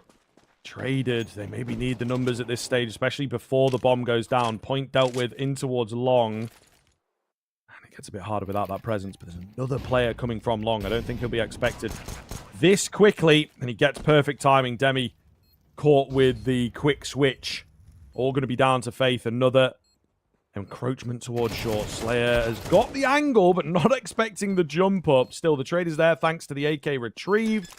And Colombia with a bit of a steal on the half buy. Big, big deal for them. Good for the economy. True. Very true. Another round which Colombia take with just nothing really in terms of their buy. I mean, that one was another round which they were kind of saying, right, we'll low buy here and maybe hope that we can get a couple of kills, but prioritizing buying it towards the next and then making it stick. Honduras are letting these ones slip away. If it wasn't for that, we're talking about Honduras being 6-0 up. The main thing is, though, Colombia aren't winning the gun round. It's only these low buy sort of half/mini forces that are actually doing any sort of real damage. Colombia have got to find some success when it comes to these gun rounds, bar that one long play where I felt like Honduras were just too relentless and they want to fight. We've got to find some consistency with the AKs, M4s in play. Pointed an AWP out, though, which is good. And the money is broken, too, to Honduras. Want to pop B. Spamsy. Does he get cleared here? His teammate backside won't. Oh, and they combine so well. That's that shutdown. Last man's got an AK, and he might even try and find a way to now save it for the next minute 20. Yeah, maybe. He's a bit far from the action, isn't he, really? But got to be a bit careful not to go down after that time. I think the hunt is going to be on here, though, bro. I don't know that this guy will get this AK out of here. He's actually somehow managed to slip under. Spamsy getting good bits of info and just sort of swinging around, give it a bit of a look. Finds the frag, denies that AK away. Can't retrieve it, too far. But all the same, difficult sort of situation at the moment for Honduras. Money is getting away from them. So Colombia with a good chance of not only getting the lead, but also breaking the backs of the T side. Yeah, exactly. For all, that's good. Honduras, true investment coming back into it, but it does require a good few Galils to be brought to play here. To fight towards top mid. Doesn't go well for Snake as he gets caught. Tin will get the first. The Fool will add to it. He spams the answering for a double. He's got the supporter coat as well. Did they expect one more lower tunnels? They don't. Head on a swivel. And they know where the last guy is. They saw him in towards lower not that long ago. Bomb plant confirmed, for sure. Gets an early smoke down there. I suppose lack of information on this second guy. This is definitely doable, though. I like his chances here. It would be absolutely massive. Well-placed nade could make the difference, but he's just opting to move in. It's a little panicked, but it works. I don't think he was supposed to fail that jump. He even pulled away from the angle, but just the fact that he was so close, so ready is enough. Huge find for Honduras. Absolutely massive here, despite all that damage done in towards mid. Really is a tough one to stomach. They swing it back in their favor. Yeah. What that definitely shouldn't be happening. Not at all. 4-5. Honduras keep staying alive. Every single time it feels like Colombia are going to make something work, it gets thrown back in their face. Colombia should have had way more opportunities to make a considerably bigger dent, but again, they come right back into it. Off the back of losing around they shouldn't. This one's looking a lot better. For sure. Oh, Slayer. He wanted to wait for them all to cross. Okay. It's his nade keybind there. Yeah, whoopsie daisy. Whoopsie daisy. Happens to the best of us. But it's all good, mate. It's all good. I think he meant to pull his pistol out, right? And he went for the Molotov button instead. Yeah, you hate to say it. It's okay. They win the round. Don't worry about it. Yeah, exactly. One casualty, you'll take it. Not the worst. Tied him again. 5-all. But it's a weird game of Counter-Strike we're getting here. We're not going to lie. It's a bit of a funky one. Yeah, 5-all. We're at the moment. Definitely a hard one to call, but I think this one feels like an easy round to call if we're looking at a little bit more of a micro sense of things. Low buy for Honduras. The first 3, the other way of Colombia, but labor there at the end, but they get it nonetheless. Glock, difficult at range, but not powerful enough. It's all down to the Deagle of Tin. He's going to be known about now. Definitely seen. Finished easily. And Colombia moving up to 6. So going through a few motions here, it feels like, right? Honduras have not given us an awful lot to really consider in the past couple. An explosive clutch up. Not going to make too much of a difference. The 7-5 on the cards now. I think they will be kind of happy with 5. They definitely want 6. Maybe given the fact that this Dust 2 has looked good for Colombia, the map that we were hoping to see and hoping to have them deliver on, it might feel a bit closer than expected. But I don't know. It's been a weird one to read. Just a few rounds where it's like, if you find the opening picks, you're going to win it. You know, there's not much being revealed here about the deeper strategy. All right.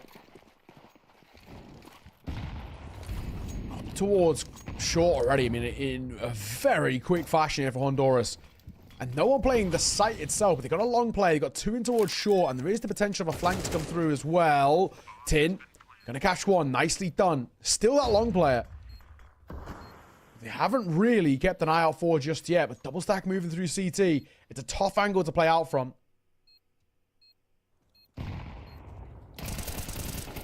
Nice find coming in from Slayer. The smoke goes down, though, and they are all revealed on top of each other. It looked good for a second. Unfortunately, too easy. Too easy here. We'll see. 2 versus 2 coming in. The site has been retaken. Snake, the absolute hero, and Slayer on the defuse will win this one out. Demi far away from the bomb site. That final second freeze is a little awkward, but Colombia pull it back. I thought for a second it was going to be theirs. It was going to be Honduras to take it, but unfortunately, not the case. Yeah, it's a weird half of Counter-Strike. Very back and forth. Very difficult for both sides to gain, I guess, long-term control in that one. But in the end, Colombia taking a bit of a lead on their map pick. Heading into the second half, I think, is all that matters for them. Of course, as this is Colombia's map pick, Honduras decided to start T-side there. That was their choice. And whether that's a choice for the better or for the worse, we'll have to see. Colombia, all 5. Gonna go quick towards B. Molotov comes out for the CT side, and they just go through it. Demi got the open channel here, but he's not able to find any. There you go. Eventually through the door, in fact. So, keen headshot on that USP wallbang. Not something you see very often. 5 on 4 here, but this is a pretty weak-looking Colombia.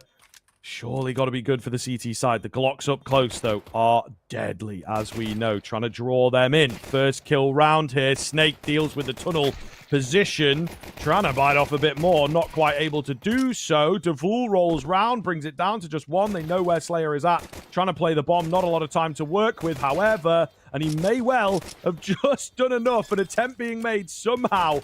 He is still alive here. And insult to injury as he cleans it up. Oh my goodness, a mess of a round from both sides, but Colombia will swing it. All you got to do in that situation is just play time. As simple as that. And yeah, like you said, a little bit of a cherry on top, I guess, with the kill at the end. But all that matters there is make sure that round is seen over for Colombia. A very simplistic call in the sense, but executed perfectly. Rush B, go through the Molotovs. Let's take fights. Let's back ourselves in the numbers game. And we do. Yeah, nicely done. Nicely done indeed. We're going to go for it again. If it doesn't fail once, why should it fail the second time when we've got better guns? However, Demi hasn't been cleared. Hello. Okay, thankfully he does in the end. And actually, all the pressure that was there is immediately put to bed. Super simple round. If you get time to get the bomb down before the round was over. Nicely done. Okay, here we go. This is where Honduras have got to show us that they are capable of keeping this map alive. Their favorite ancient coming up next. I think it would also do them some good to close this gap and keep everything competitive, keep themselves convinced that they can finally take a map in this qualifier.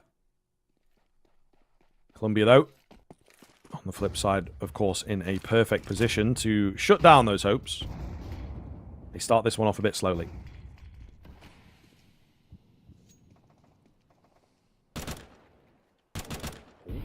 Happen. The FAMAS get close on the first, but doesn't find it in the end. I mean, points falling early. Honduras, this first gun round, feels like already has a little bit of legs behind it.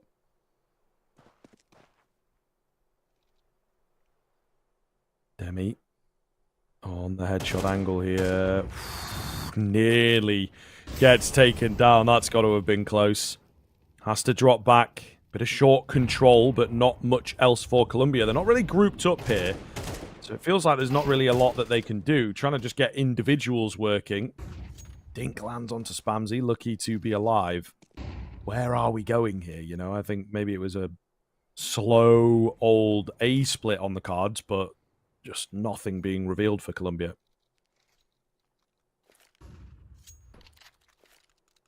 Bit of Util being traded over. That's a mid to B smoke being set up here. But they're already out of doors. They've contacted out. And it worked well for them. Slayer first. Oh, second as well. The Vul had Yuto in hand. Gonna catch him off guard. That's tough. That's very tough. Oh my, hang on a second. Ryan just caught the second as well. Spamsy was low. I didn't even realize that. He taps away to try and get the third, but he can't.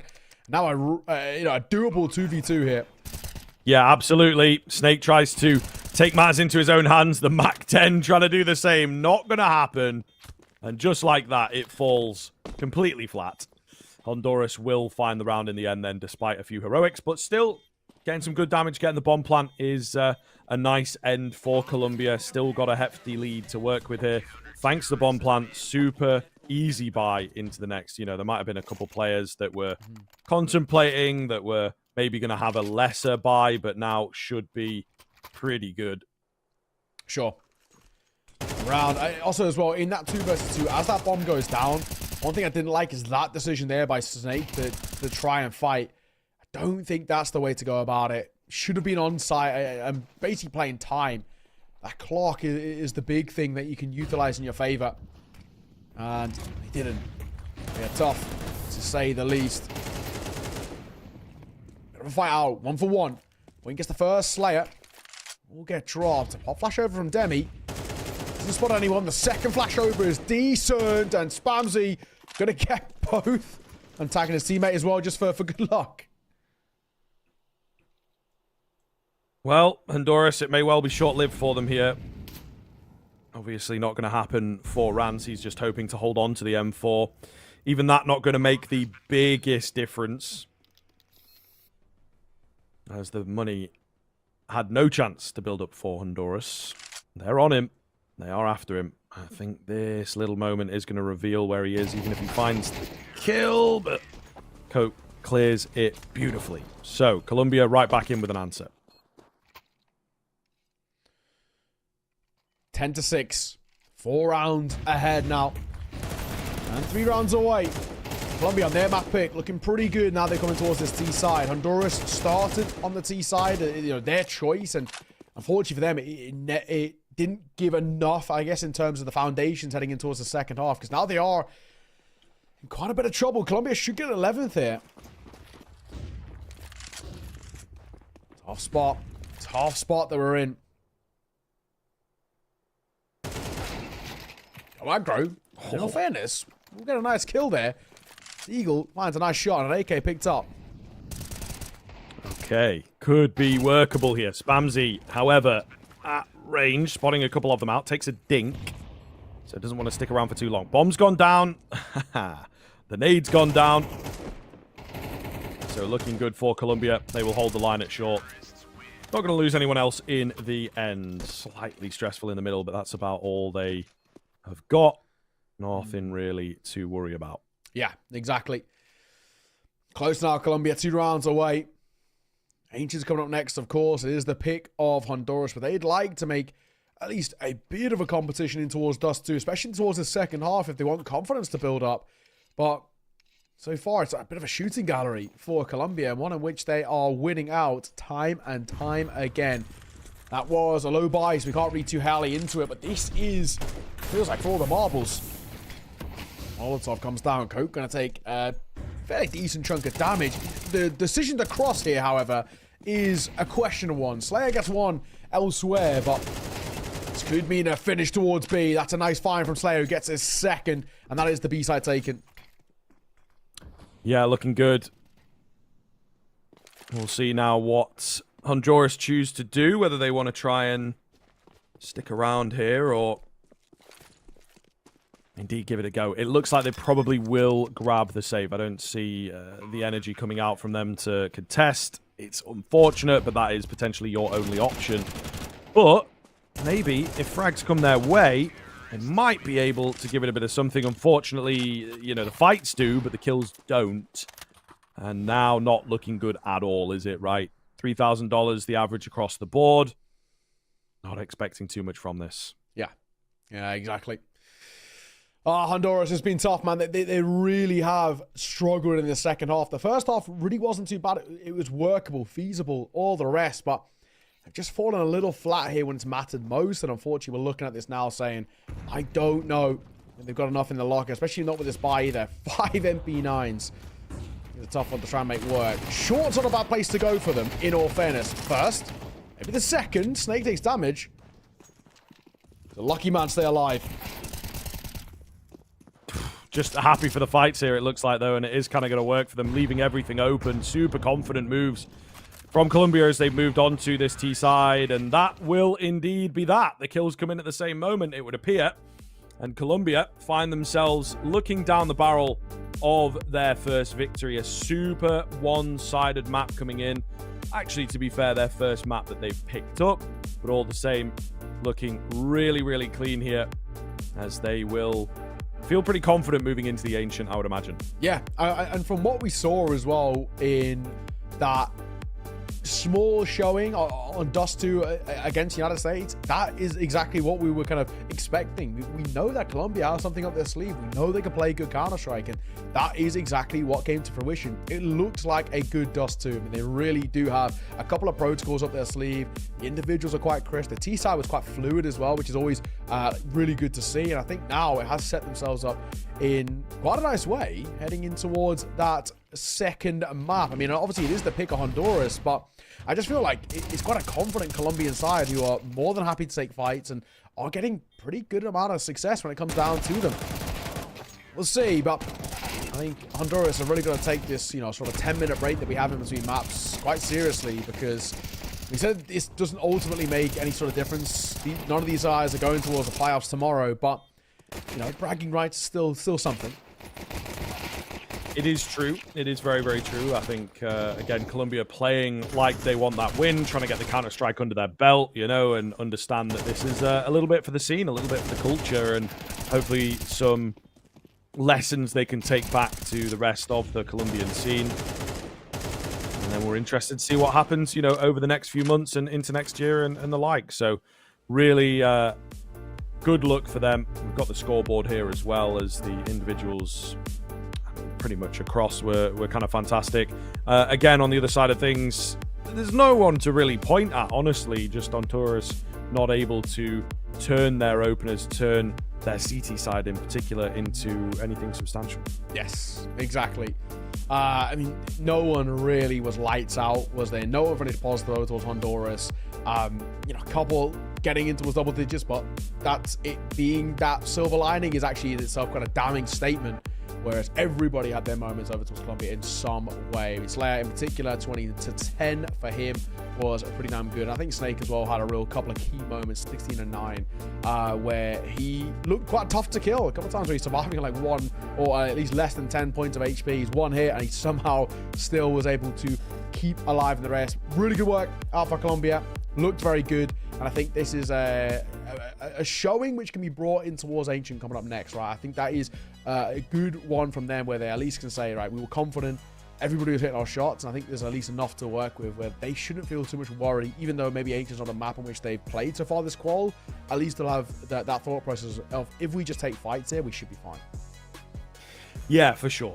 I think there's an awful lot in there to kind of go over, and maybe Colombia could take this in clean fashion. But Honduras, this is the same sort of story, I think, for the Ancient, where it's the map that they've pulled out a couple times. It is the map that they brought a bit closer against Panama. It's difficult to say. Again, we had this in the first series where it's like, okay, well, Team A is not giving us a lot to work with, so Team B is probably going to get the 2-0. And then the script gets flipped into that second map, right? So it may well happen here again. We are hedging our bets ever so slightly. But folks, we have to take a break, of course, before getting into the Ancient. Stick with us. We'll see you soon.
Hello, everybody. Welcome back through. Looking down the barrel of the second map now, a pretty one-sided second half coming out from Colombia. Honduras did give us a bit to work with in the first. We were like, okay, this is kind of coming a bit close. And then, of course, one of these textbook drop-offs, you know, a lot of teams really struggling on the CT side of things in particular. Something that we usually talk about as being a side where, you know, you just sort of put up the wall, play around your spots, but it does go to show that those basic kind of setups, very, very important. Having the site leaders, having the clear line of rotation, communication and whatnot is not as easy as it looks. So we'll see now. We've got Ancient coming up. It's Honduras' map pick. This is where we expect them to maybe step the game up ever so slightly. Yeah, and we need to. I think, you know, that second half was lackluster, to say the least. I just think Colombia were just rolling through with it. They weren't really doing anything too audacious, anything too special. They were just letting things flow out. And I think they got into a bit of a flow state as well, which ended up working quite nicely for them. Quite simply put, right? They looked clean, taking fights quite early in towards rounds and getting a lot of space given over towards them. Honduras looked a little tentative, I want to say, in some of these engagements too. And if you are nervous or you hesitate for half a second, you are going to get punished. We know that Colombia have that about them. We saw that they actually made a bit of a conversation against the United States when it came towards that Dust 2. And it might be something which they can bring in towards Ancient as well. We know it's a map which is pretty popular to pug on, right? You know, it's very aggro. T-sides can get pretty proactive early doors, something which we saw that they absolutely love doing there for Colombia. So maybe it could be more of the same as well. I think Honduras have got to have something up their sleeves. They have played this map already in the qualifier. It was, you know, their best performing map in a loose term. They got a 13-8 loss, right? But you got 8 rounds against Panama. But aside from that, it's not really looked incredible. We saw them against the United States. Only getting 2 rounds. We can't really build too much off that. No, it is very true. We are straight into the action here, though, Neo. As Honduras get the CT kickoff, interestingly enough. Colombia opting to go for the T side. They prefer taking the fights. They prefer bringing the game. And Spamsy will take the first head here. There's a lurk out from Snake. And a 5v3 straight out of the gate. Bomb takes a little bit of time to go down here, but I think they are looking confident, just taking those heads-up fights. Speaks to this T-side start. So far, so good. Just got to be careful you don't bite off too much, but they make it happen. Pistol goes their way, and again, no real sweat off the brow. This could be a sign of things to come. Yeah, for sure. For sure.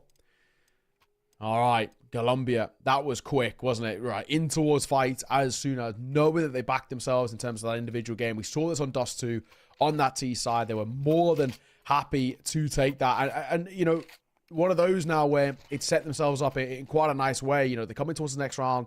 No buyout from Honduras means they should get a 2-0 start without having to break too much of a sweat. And at that point, we're talking about just continuing to get into a bit of that flow state as they did on Dust 2. First, for Famzy, good. Looking for more. Does take a double dink, in all fairness. They should expect another. They will, but Faith gets away with even more damage.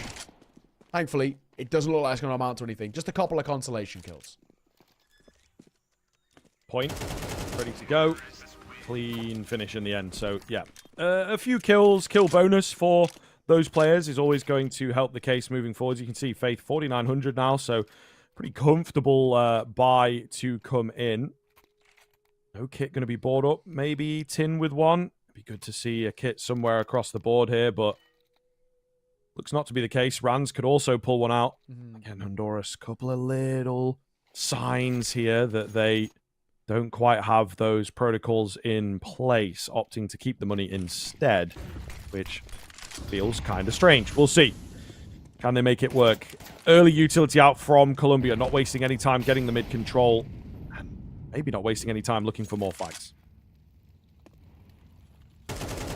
Coates, nice find. Really nice find.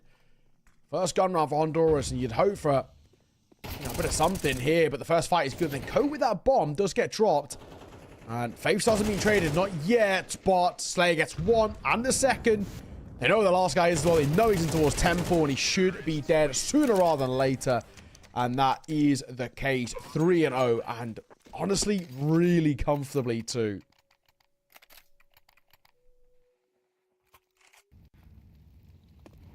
Okay. I mean, this could be signs of things to come. Honduras not really able to hit the level at this point. Very, very quickly getting out of hand. Only a few rounds in, but Colombia, the way that they're approaching it, they're like, yo, let's get a two-sided start. Let's just run at them and take the frags, take the fights. So it is a bit worrisome if they can continue making that work. Probably will be the case into this one as Honduras are on the lower buy. Go out towards mid, gets that first. It is a B stack, so just got to keep your eye on that. Okay. Oh, he's going for his teammate. Does a bit of damage, but I'm still going to get a double out of this. And he will get spammed. Yeah, didn't make a difference. I thought maybe if he picks up a gun, he could have had a look in there to something, but wasn't the case in the end. 4-2-0. Honduras back in towards their second attempt at a bye, but again, do we have the highest expectations? Who knows? We haven't seen a hell of a lot from Honduras on the CT side. It is a bit of a clear weakness for them. Colombia, so far, just rolling through. Nothing has made them feel uncomfortable, not for a while anyway. I think we might have had a player drop out by the looks of things, though, so that could have an effect here. Although, maybe not. 2 for 1 in towards middle. The exchange is looking good. Pummeling the aggression, though. So Colombia left down to just 2 in an awkward kind of game state here. We'll see.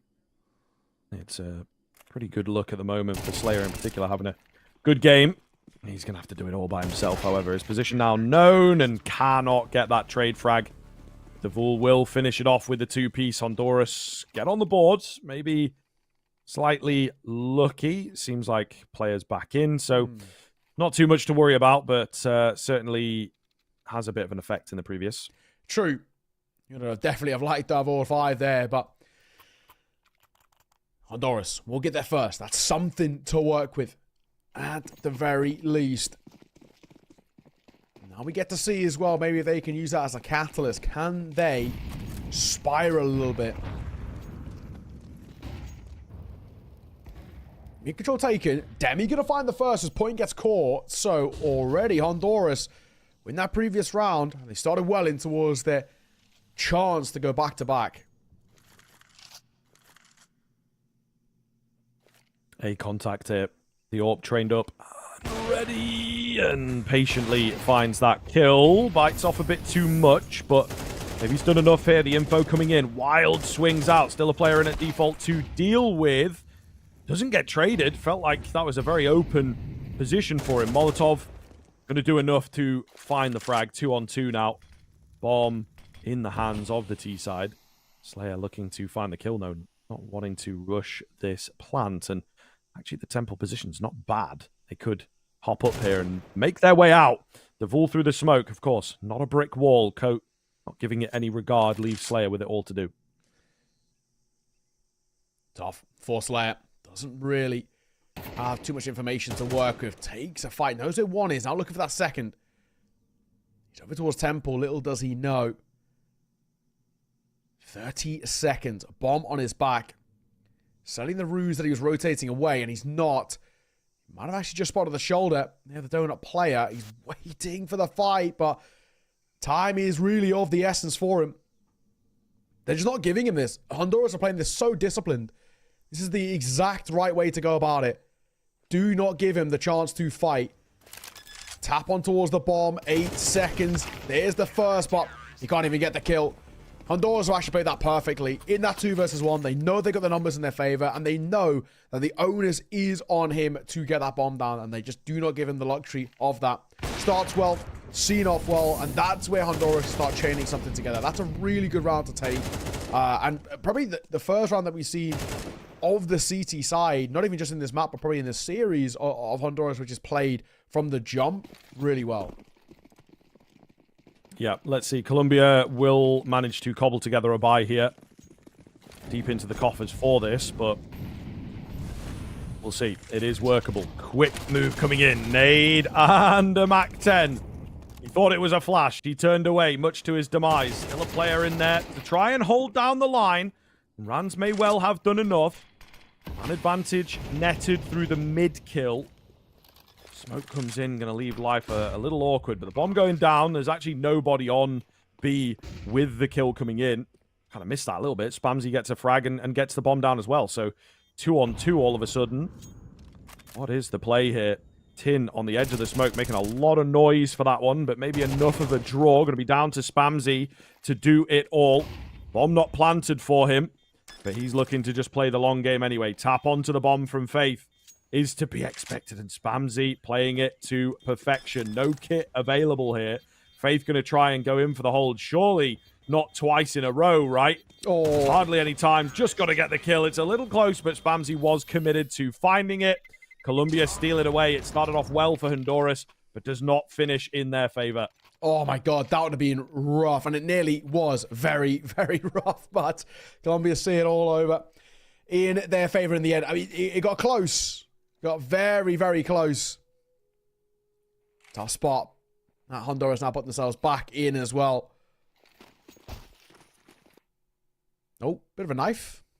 Go gets tagged up by his teammate. It's bad buys both ways as well.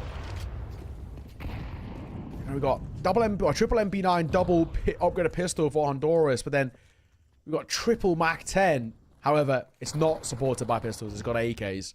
Slightly better towards Colombia, but it's still a very weird buy nonetheless. Coat flies in for the first, catches Tin.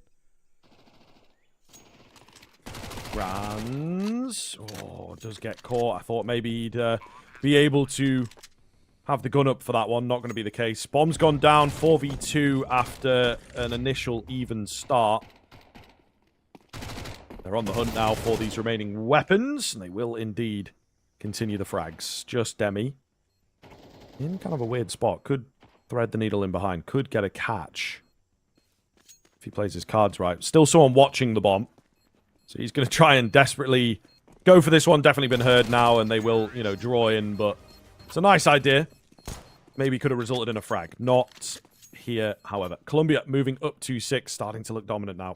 Yeah, sounds like really good. Colombia are rolling with the punches. I don't think they're doing a hell of a lot here that is being. I mean, at the very least, there's nothing really on the cards from Honduras so far, which feels like it could lead to success later down the line. Things have got to change sooner rather than later. This is a tough spot, that's for sure. Of course, that was a little bit of a lesser buy, so I guess we can take it with a pinch of salt. Wait for the first, looking for the second, does get traded. And it'll come down on point, going to get both. Going through that smoke again in the second never should happen. He might even be in, or potentially a little bit more as well. Cope will jump up. 3 versus 3. They know of one in towards Cave, but Snake going to find a big kill. He's in behind them as well. Yeah. This is going crazy right now. Could get dropped here. Not going to be the case, but a wild kind of game. Colombia, I think, maybe just having a bit of a conversation with themselves. It's like, all right, we've already got the one map.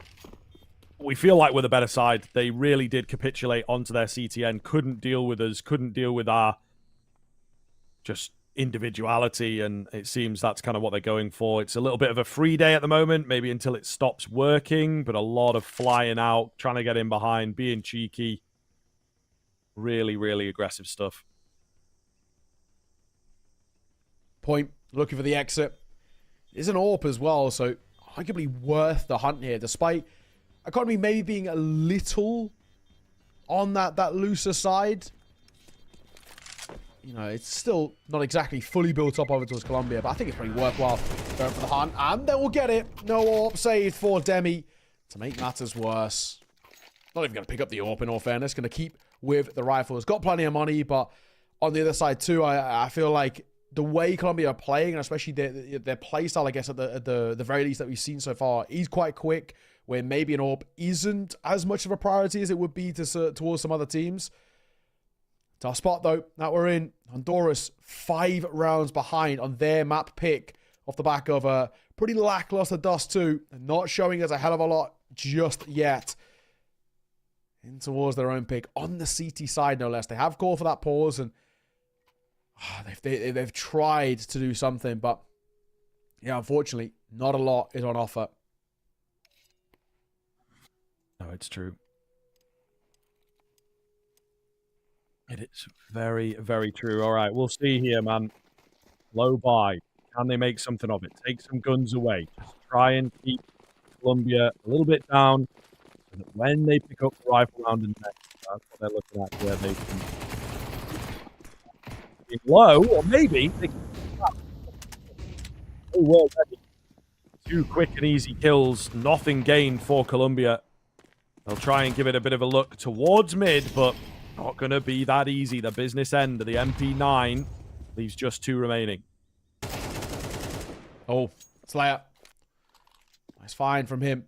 The Vul will fall, but still a tough 2v4 situation. A round in which never really had any business of being this close, or even the potential of Honduras now absolutely has some legs behind it. Slayer setting up for the spam. Not exactly going quiet about his position. However, he is a bit of a bait here. The bomb's towards Donut, and A-side's open.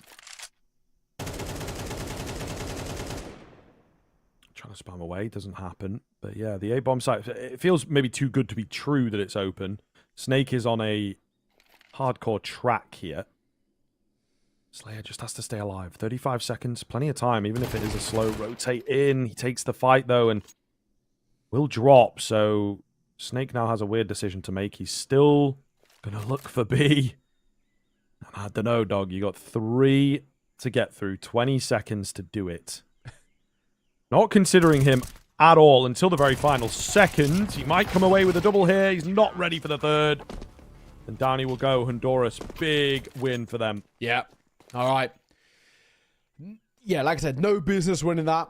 They most definitely shouldn't be walking away with that round, but Colombia play it maybe a little bit too simple. The fights do not go in their way as they're caught in 2 big different fights. You know, over towards ramp, MP9s play off the back of each other, and then the red room one, he's on the run. A little bit of fortune.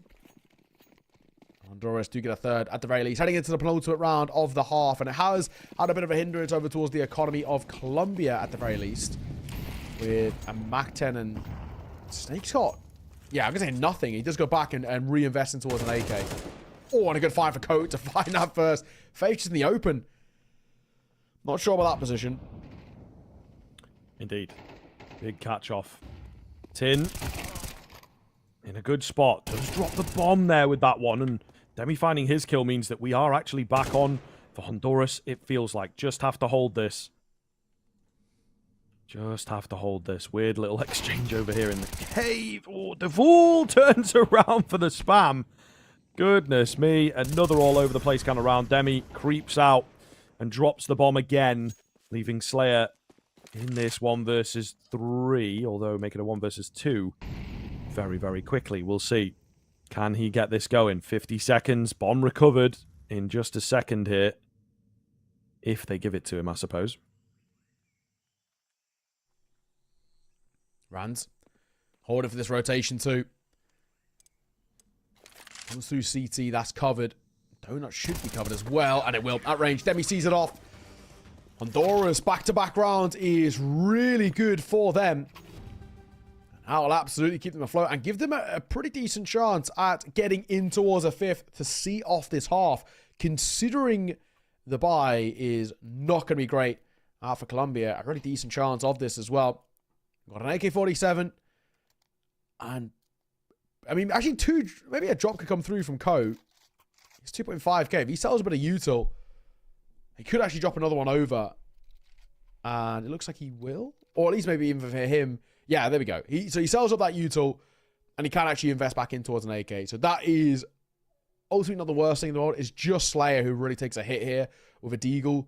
But they've at least made something out of this in terms of the buy. But Honduras, a couple of rounds in a row from them, which have been pretty good. It has forced attack pause, at the very least, out from Colombia. And that in itself is a small victory. They know they're starting to win a little bit of that mental game.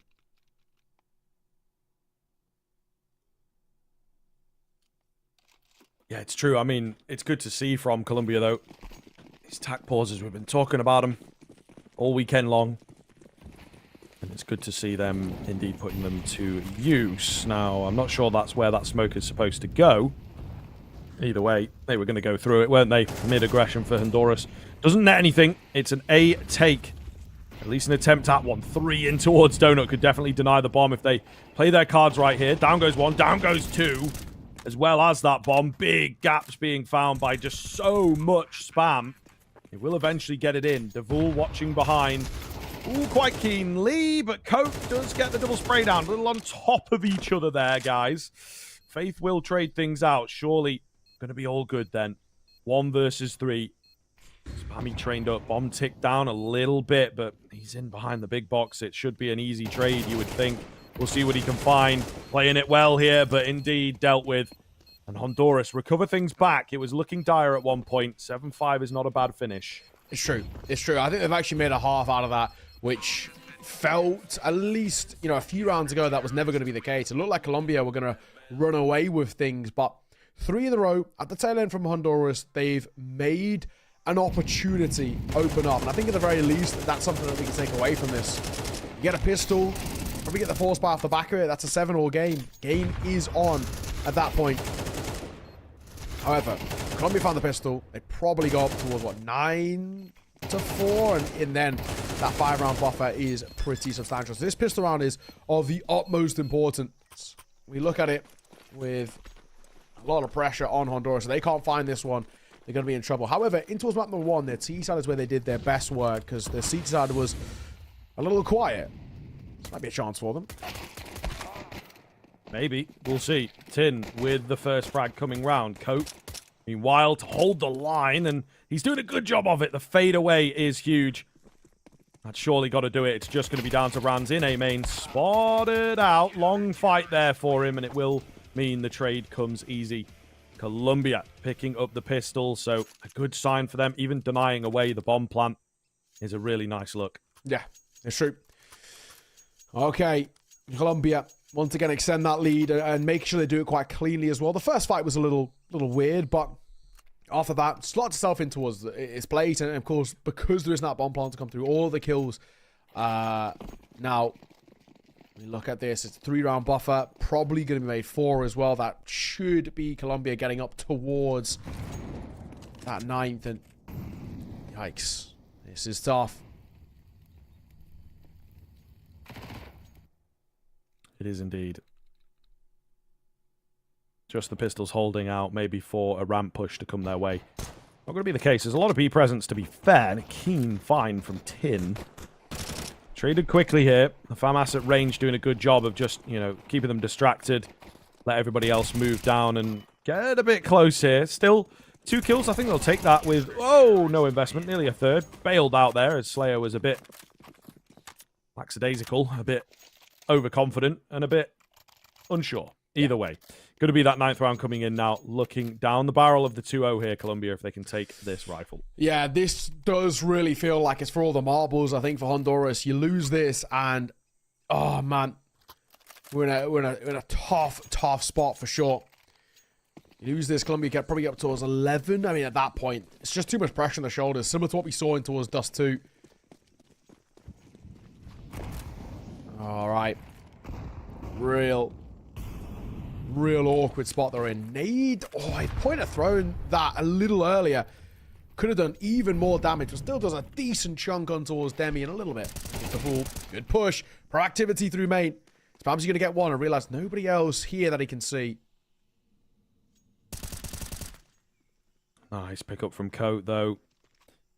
Donut push not considered for at all. Ranz not in position to trade things out, but his slow roll will result in a frag. Just about makes it away. Ready for the B hit, but unfortunately not having any numbers here will be a deficit. They line up slightly, and Slayers goes in. He digs for a bit more. Big find from him. Down to just Ranz. He's solo, easily spammed.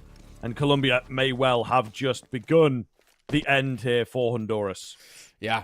I mean, 10-5 now. Really uncomfortable spot that we are in.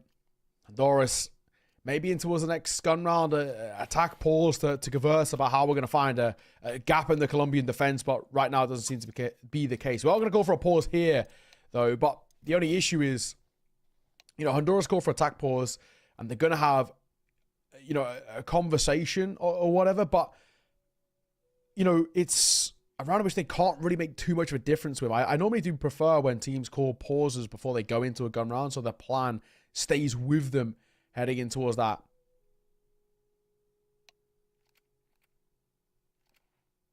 We'll see. Maybe they might have something on the cards for this one. Let's take a look and see.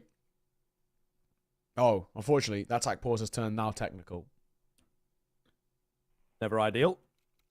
Honduras maybe needing a little bit more time. We have had a couple players actually drop out in this series, so, you know, might be something down to that, but looking to kind of just get back into the action quickly. It's kind of an ice out, maybe indeed a technical pause here, but something that they potentially are not going to turn their nose up at. So we'll see if they can turn it into something, a little bit of a half buy coming through from Honduras here. And judging by that, you would assume that they should get back into things, but we'll see. All right. Well, still, unfortunately, in this tech pause, but people have bought over towards Honduras, so makes me think maybe on the side of Colombia, potentially. I mean, everybody was buying and sort of moving around a little bit on the Honduras side of things. I can hear a little bit of typing. So hopefully a problem that can get fixed relatively quickly. And it is. There we go. There we are. Tac pause, lovely stuff. or tech pause done. Tac pause also concluded that happened just prior to that. And we go back underway. A little bit of a buy coming through for Honduras, but Colombia inching ever closer to the 2-0 in this one. Bit by bit. Closer and closer. And it should be an 11th here. I mean, there's a small investment, but it's not the best in the world.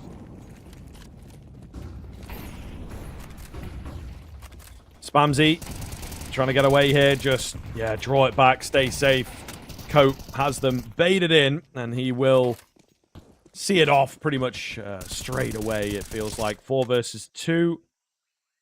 Demi and Faith left to try and do something with this round. You know, anything with this round, ultimately. The B-bomb site is a little open right now, I will say, but I think they should have a good read on the timing. All right. Demi. Go back over towards doors. Might get caught here. Snake spots the shadow. That's an easy fight for him. Does take a tag, in all fairness, and a pretty hefty one at that. That's a little pre-fire from Demi. Better gun, and he might have got the kill, but fortunately only the dink. Faith, all alone. 1v4. I don't think this one's getting off the ground here. Has the bomb at the very least, but tough to really expect anything. Snake playing anti, and he will get the timing perfectly. Colombia find the 11th with only the 1 casualty. 2 rounds away now, and what feels like the last hurrah for Honduras. Buy to come through in this next round, which if they cannot convert, it's safe to call that this one is going to be over and done with. And Colombia have just looked at the better side throughout this series. They've never really pulled their punches. They've always looked quite clean with minimal mistakes, and it's showcasing here. Oh, well. 11-5. Honduras. Let's see. Is there anything left in the tank? Indeed, the big question, of course. Colombia looking to lay down the law in at middle. Point does just that. Faith up high. Will turn it into 2. But is that going to be enough? Only 2 of them now remain. There's the big one, however. Snake with the overstep. Gives his life away. Gives them a chance into things. I like Slayer's position, though, as he comes in from behind. They will try and give the B-bomb site a good go here, and plant certainly going to be possible, but in comes Slayer. He might even deny it. Spray down does damage through the wall. Doesn't find the frag, but pretty much seals it in. 12-5, Honduras. Closest they've come in a good while. Can't make it work, though. Tough. Really, really tough. This spot that we're in, we just, every single time it feels like there's maybe an opportunity to work with for Honduras. I mean, a bomb plant that comes through, which is okay, but there's just no solidity in terms of that post plant. At least with that bomb plant, though, it does give them a little bit more fun because they got max loss bonus. They can actually buy in towards this next, but I don't think it's going to make a massive difference. 12-5. Colombia 1 round away from taking the 2-0 here. in this series. You know, unfortunately, it's a series that doesn't make too big of a difference, as Colombia did end up forfeiting against Panama. Maybe if they hadn't, who knows? Maybe we could have seen them moving forward to that next stage. But it's all in hindsight. Outrange, Spamsy with the AUG. Making that scope put to good use. Ran's going to get 2, however. That's not bad. Bomb is spotted, however. Yeah, might make a difference. I'm going to rotate across. Ooh, the nade. Close. He was, you know, a few feet back. Thankfully for his life. Slayer. Oh, gets the flash. It's lovely. That's surely got to lock it in now. Just Faith to clutch things up. Has been looking good in this second half. There's a testament to it. No HP on the other side of ramp here. Smoke goes down. Still not really sure of how to get this bomb back, but a good catch on the timing. Slayer could not quite trade it up. And so the control comes back in the hands of Faith. Faking out the runaway might be the little tidbit, the little nuance that is needed. Slayer starting to guess himself now. Smoke goes down, but the HP makes the difference. 19 is what Faith survives with, and Honduras will continue breathing. Yeah, a little bit of mind games there played at the end, but nicely done. You know, what was in the end a 1v2 and played quite well for Honduras to keep them afloat. And that on the other side too will have a bit of an effect over and the buy for Colombia. At least I see a Mag 7 picked up by Snake. Not often a gun utilized. Not an ancient anyway, so maybe expecting him to play Cave, potentially? But Honduras kept the float, at least for a little bit. Is it going to be enough for them to be able to turn this back on its head? Who knows? The first fight's not good. Slayer will get it. The flash actually hits Demi rather than going past him. Hence why it doesn't blind out. The guy in towards Cave. Pushing through the smoke. Runs. I don't know what we're doing there. They going in. Trying to finish one off. Not going to happen. Meanwhile, in towards middle. Trace is going to be followed here. And indeed, that's a dangerous game to be playing. Colombia in the winning position now. Out towards A. Bit of a fight going down. Coke going to win it. It's all on to Tin. Can't get anything done. Colombia take it. 13-6, 2-0. A repeat of that first map. They will pick up a victory here in the qualifier. Although not going to give them the contention for qualification to the playoffs. I think it is nice for them to prove to themselves they can indeed get it done. A clean game out on Dust2 in particular. I think that one felt a bit messier, just sort of players all over the place. Colombia, stronger individuals, but Dust2 had some pretty nice moments in there. Yeah, exactly. Really, really nicely done. It has to be said. And I think having a solid couple of maps of that does also leave us questioning, if they hadn't have forfeited against Panama, what would have actually happened in that series? Could Colombia have made it through to the next stage? Who knows, right? I mean, in the end, it's one of those that we can just ponder about it and speculate, but I do think Colombia played some good Counter-Strike there. They looked quite clean, whereas Panama also looked very clean. They had a 13-3 and a 13-8 against Honduras. So both had pretty dominant 2-0s. Who knows? I think that would have been quite a close game, though, between Colombia and Panama. So it could have been quite an interesting one. Nonetheless, doesn't matter in the end of the day. That series doesn't matter. It's just for bragging rights. Both of them won't be making it through to the next stage, as both that are United States and Panama are guaranteed into those playoffs. United States finishing first in Group A, Panama finishing second, who will be taking on Canada, of course, who finished top over towards Group B. And now we just wait to see who will be joining the US from Group B after this. This is going to be Costa Rica, Guatemala. It's going to be our final game of the day, a little bit later on. But before we get there, scoreboard at the tail end. Slayer with 20 kills to him. Not bad. Coat on 19 as well. Had a lot of impact coming all the way through. Yeah, absolutely, man. The CT A-hold looked really good from him, right? I think there was a lot of rounds in there from Honduras where they had maybe worked it, got a first kill, looking to burst out, something along those lines, and Coke was always there to at least lay down one by time for the rotations, if not a multi-frag moment for him. So, really great game coming out. I like what we've seen from Colombia. I think there's something in there. It feels like individually they've got some good players. Just, again, the team play element wasn't really there in their earlier games. And we sort of saw that a bit, although it worked for them, just sort of charging in on the T side, taking fights. it does make sense that Dust 2 is kind of a favorite of them, right? Because that's a map that can very much function like that, particularly at a high level pug kind of game. So again, they maybe need to walk away and work on that, but I think it'd be nice to see some of these names again into the next round for IESF. Yeah, exactly. And, you know, going towards qualifiers next year, I think there are regions that at least have brought a couple of names to our attention, right? Some guys who really kind of step up in a way, which maybe next year they can build upon that, and we can see them make a deeper run in the qualifier. Who knows? But in the end, it wasn't to be, and we get to see a pretty good 2-0 out of Colombia. Good for them. It still, you know, kind of saddens me a bit that we didn't get that game against Panama, because I think it would have been interesting to see who actually would have won. I feel like that's actually quite a close matchup between those two, at least in terms of if you compare the box sort of score lines of both of them against Honduras. That's the only real kind of consistent factor. Sure. But hey, what can you do? You pick up a forfeit.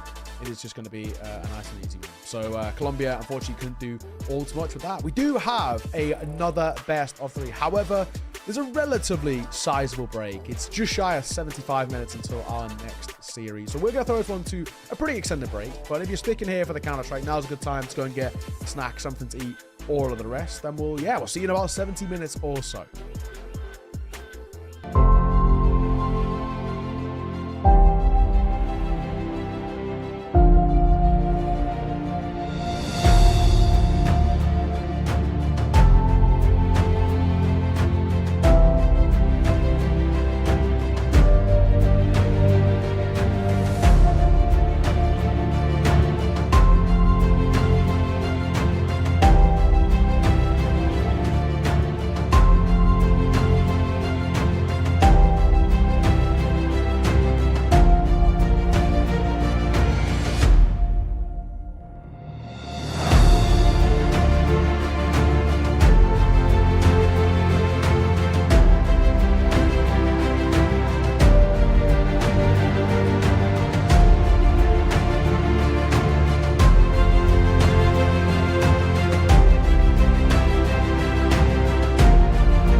Hello, everybody. Welcome back in. We are now continuing on with that North America side of things after an extended break. So if you are a fan of the North American Counter-Strike, the qualifier and whatnot, we're back in with it. And it is the All the Marbles game here, right at the tail end of the day for the Group B side. Canada already locked in to the game tomorrow against Panama.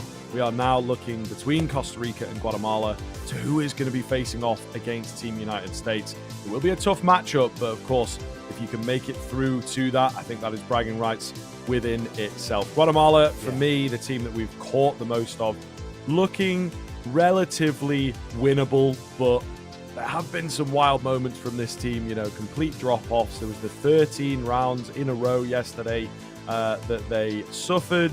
They still make it through here and indeed give themselves a chance against Costa Rica.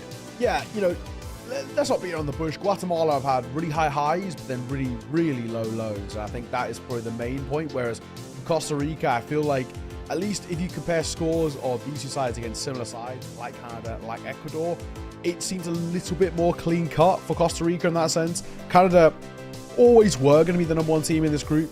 That's fair enough. Both of them picked up 2-0 losses. It is what it is. But against Ecuador, we at least saw Costa Rica take that one in a pretty clean 2-0, whereas Guatemala's was anything but clean. It was very scrappy.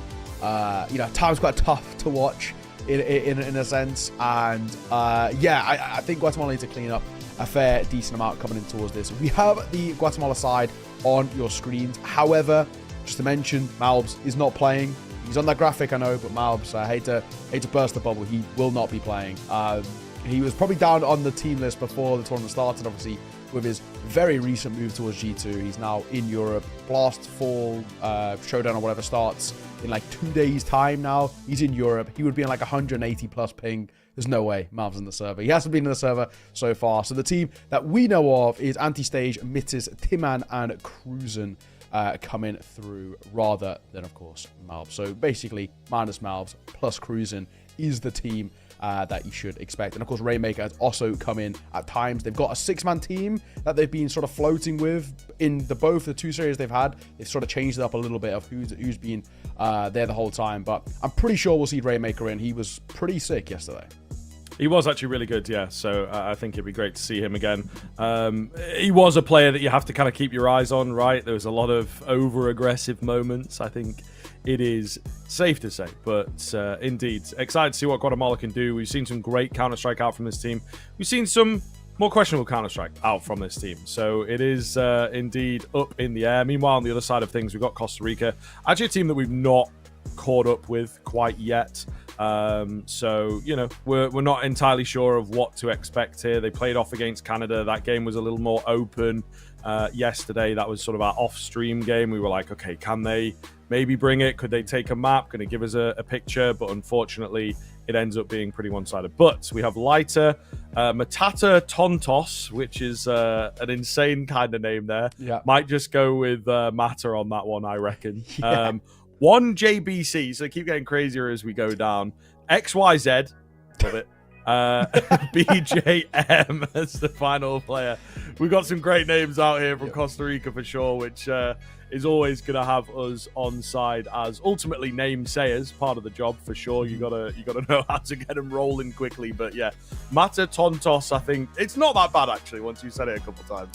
Yeah, it sort of rolls off the tongue a little bit. Mata might be a way in which we can sort of shorten it a little bit. Sure. But then, there's a lot of short names, but with a lot of, syllables here. You know what I mean? XYZ is a bit of a mouthful as well. JBC, BJM. They love the 3 letters, it seems, here for Costa Rica. We haven't caught these guys yet, so I'm interested to see what they can bring. And like you touched on, this is for all the marbles, right? This is all about qualification. Winner of this, you are moving forward to tomorrow. You will be taking on the United States, which is a tough one to say the least, but at least you do make it in towards the playoffs, which in itself is a pretty decent thing. And who knows, United States, they're not in an impossible team to beat. They've been in pretty good form so far, but a good day, and who knows what can happen. Here's our veto for this one. We've got Ancient to kickstart things. Mirage will be our map number 2 pick for Costa Rica. And if we need it, Inferno is our decider. Now, a couple of different points that we brought up here.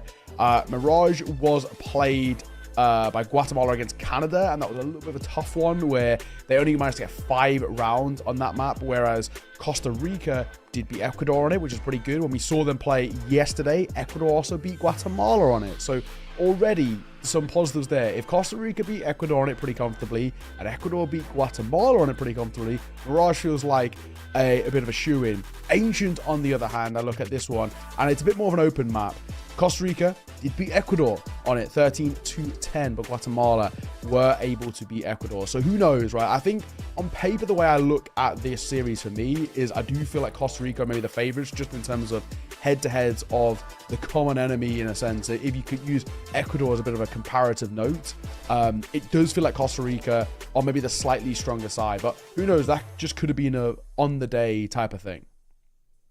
Yeah, for sure. I think there's, some really weird stuff to work in, especially on that Guatemala side of things. They still looked okay on the Mirage, right? For a good period, they were actually in the lead, and it felt like they were going to have themselves a 2-0 coming through, but unfortunately, it was this mental kind of run of dropping 13 rounds in a row in total.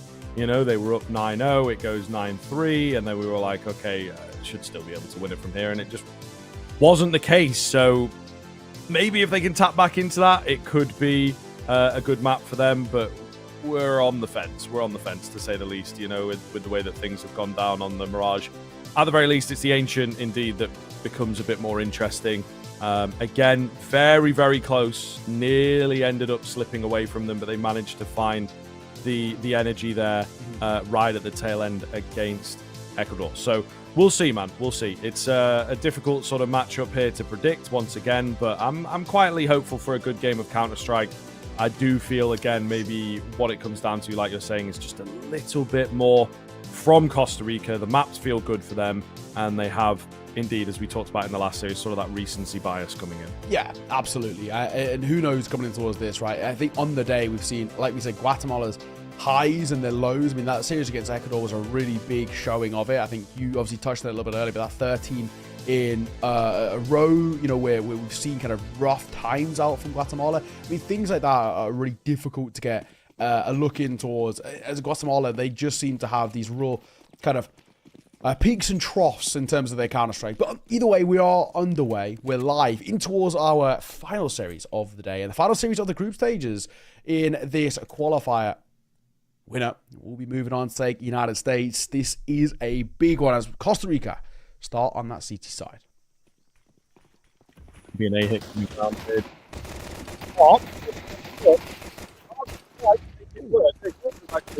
Managed to find one despite all that. There has yet to get into the bomb site itself. Rainmaker on the server here, it would appear, and he is getting aggressive, of course.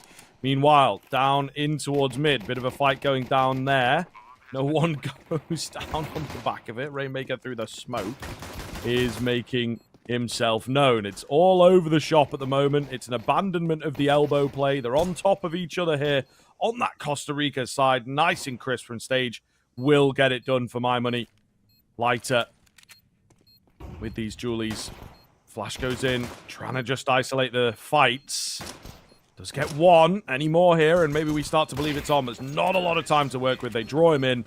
They take him down. Yeah, and that was the big issue. I think just right at the end there, it was all a timing play, and timing was of the essence, but not, unfortunately, I guess you can say for Costa Rica, not on their side in that one. 1v3, never going to happen, never going to get off the ground. So ultimately, not too bad for Guatemala. Good start for them. In towards their map pick, take this T-side pistol around, give themselves a bit of sort of leeway out the gates. That's what you want to be seeing. And now we can look in towards the second round where there isn't too much of a buyout for Costa Rica with, probably minimal expectations as well. So a chance for Guatemala to get a strong start coming into this, which is exactly what you want to see for them. Costa Rica, they're going to go for a 5-man stack in towards Red Room. It might actually get some kills here. Oh my god, they're going to it's like a parade. They're going to walk through it. Here they are. Hello. They pop up. And they're going to get 2 to start things. Could be workable, The bomb is hightailing its way towards B. But another kill coming in. I mean, 5v2, even with the bomb going down in good time, is still a really nice look here for Costa Rica. Timon. Nice find on the first. Not spotting out the second player over there, though, so you got to be careful here. Overlooked angles could be the death of you. Timon, though, on this Khalil, making it work. Gets the spin around as well. 1 versus 1 now. As JBC's got P250, he's got a Mac 10. He's going to go in for the defuse, and Timon... Oh, no way. He's going to look in eventually, surely, yeah, and it's open enough for him to work off of.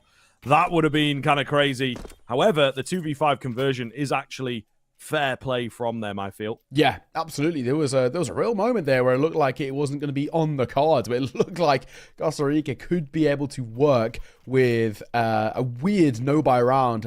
I guess, thankfully, and most importantly, that isn't the case. And we go back in towards another round where we look at what Costa Rica can now bring to the table. Full buyout for them. We look to see whether they can really start to put the brakes on Guatemala, or is this going to be one of those real high moments out for the Guatemala side on this T side where, we saw yesterday, the T side is really solid from Guatemala. There's no two ways about it. It's this CT side, which is the big vulnerability. So I think for me, for Guatemala on Ancient, I'd like to see them take bare minimum a lead. 7 rounds on the T side, and I think they might be able to give themselves a chance. Either they go in 6-all or even a deficit, and they could be in a bit of trouble.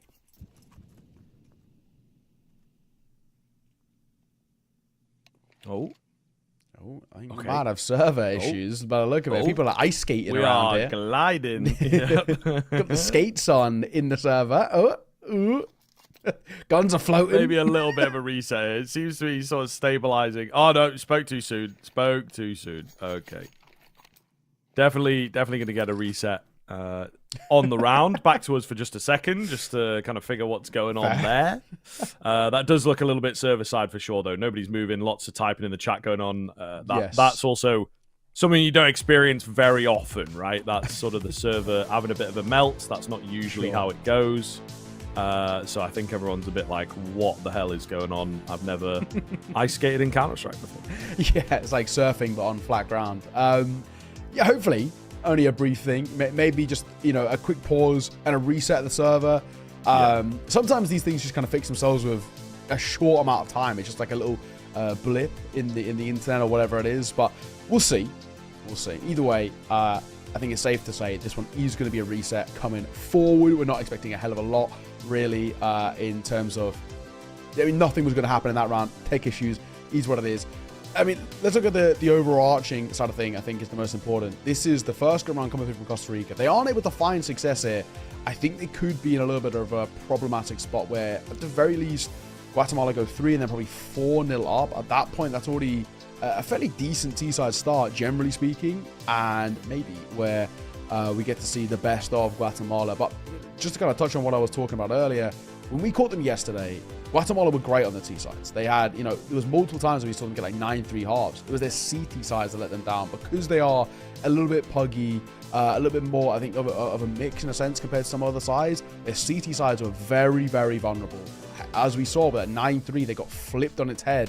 And they ended up, losing that one 13-10, and then going into the next map, starting CT side and losing like 3-4 in a row. It was tough, really tough to see for them. So the big thing for us is I think they have to take a lead, Guatemala, heading in towards that halfway point, or else I'm going to be not fully convinced. Yeah, no, for sure. I think I'm kind of agreeing with you as well.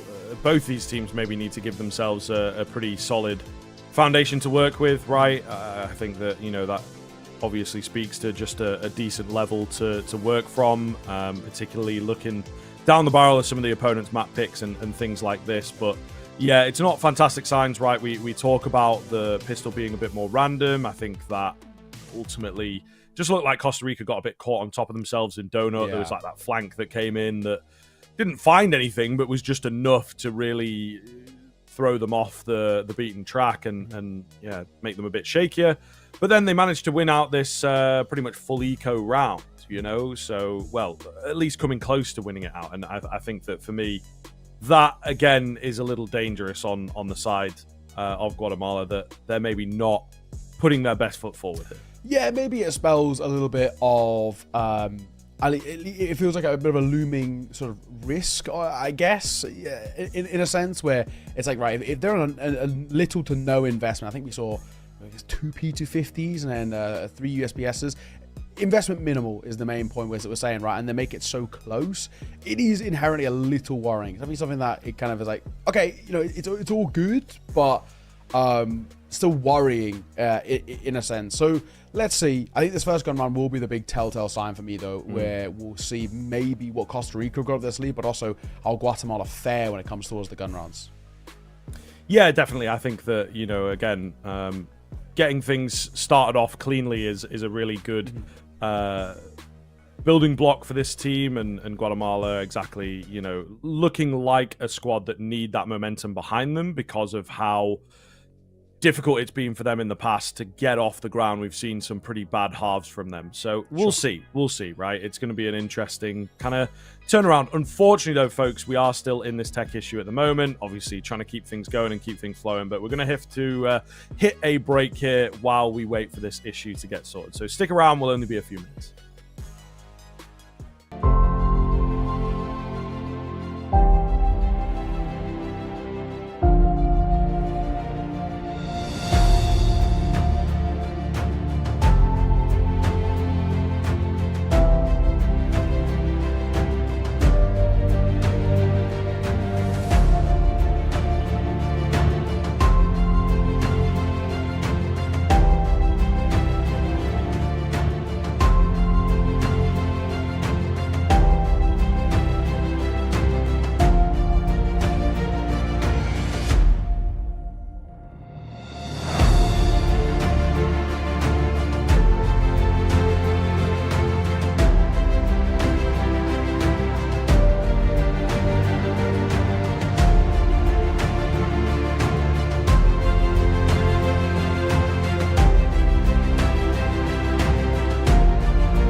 Hello, everybody. Did say it was going to be a quick one in there, of course. Seems like we've got things sorted here, so just waiting for it to get kicked off, and then we'll get back into the game, of course.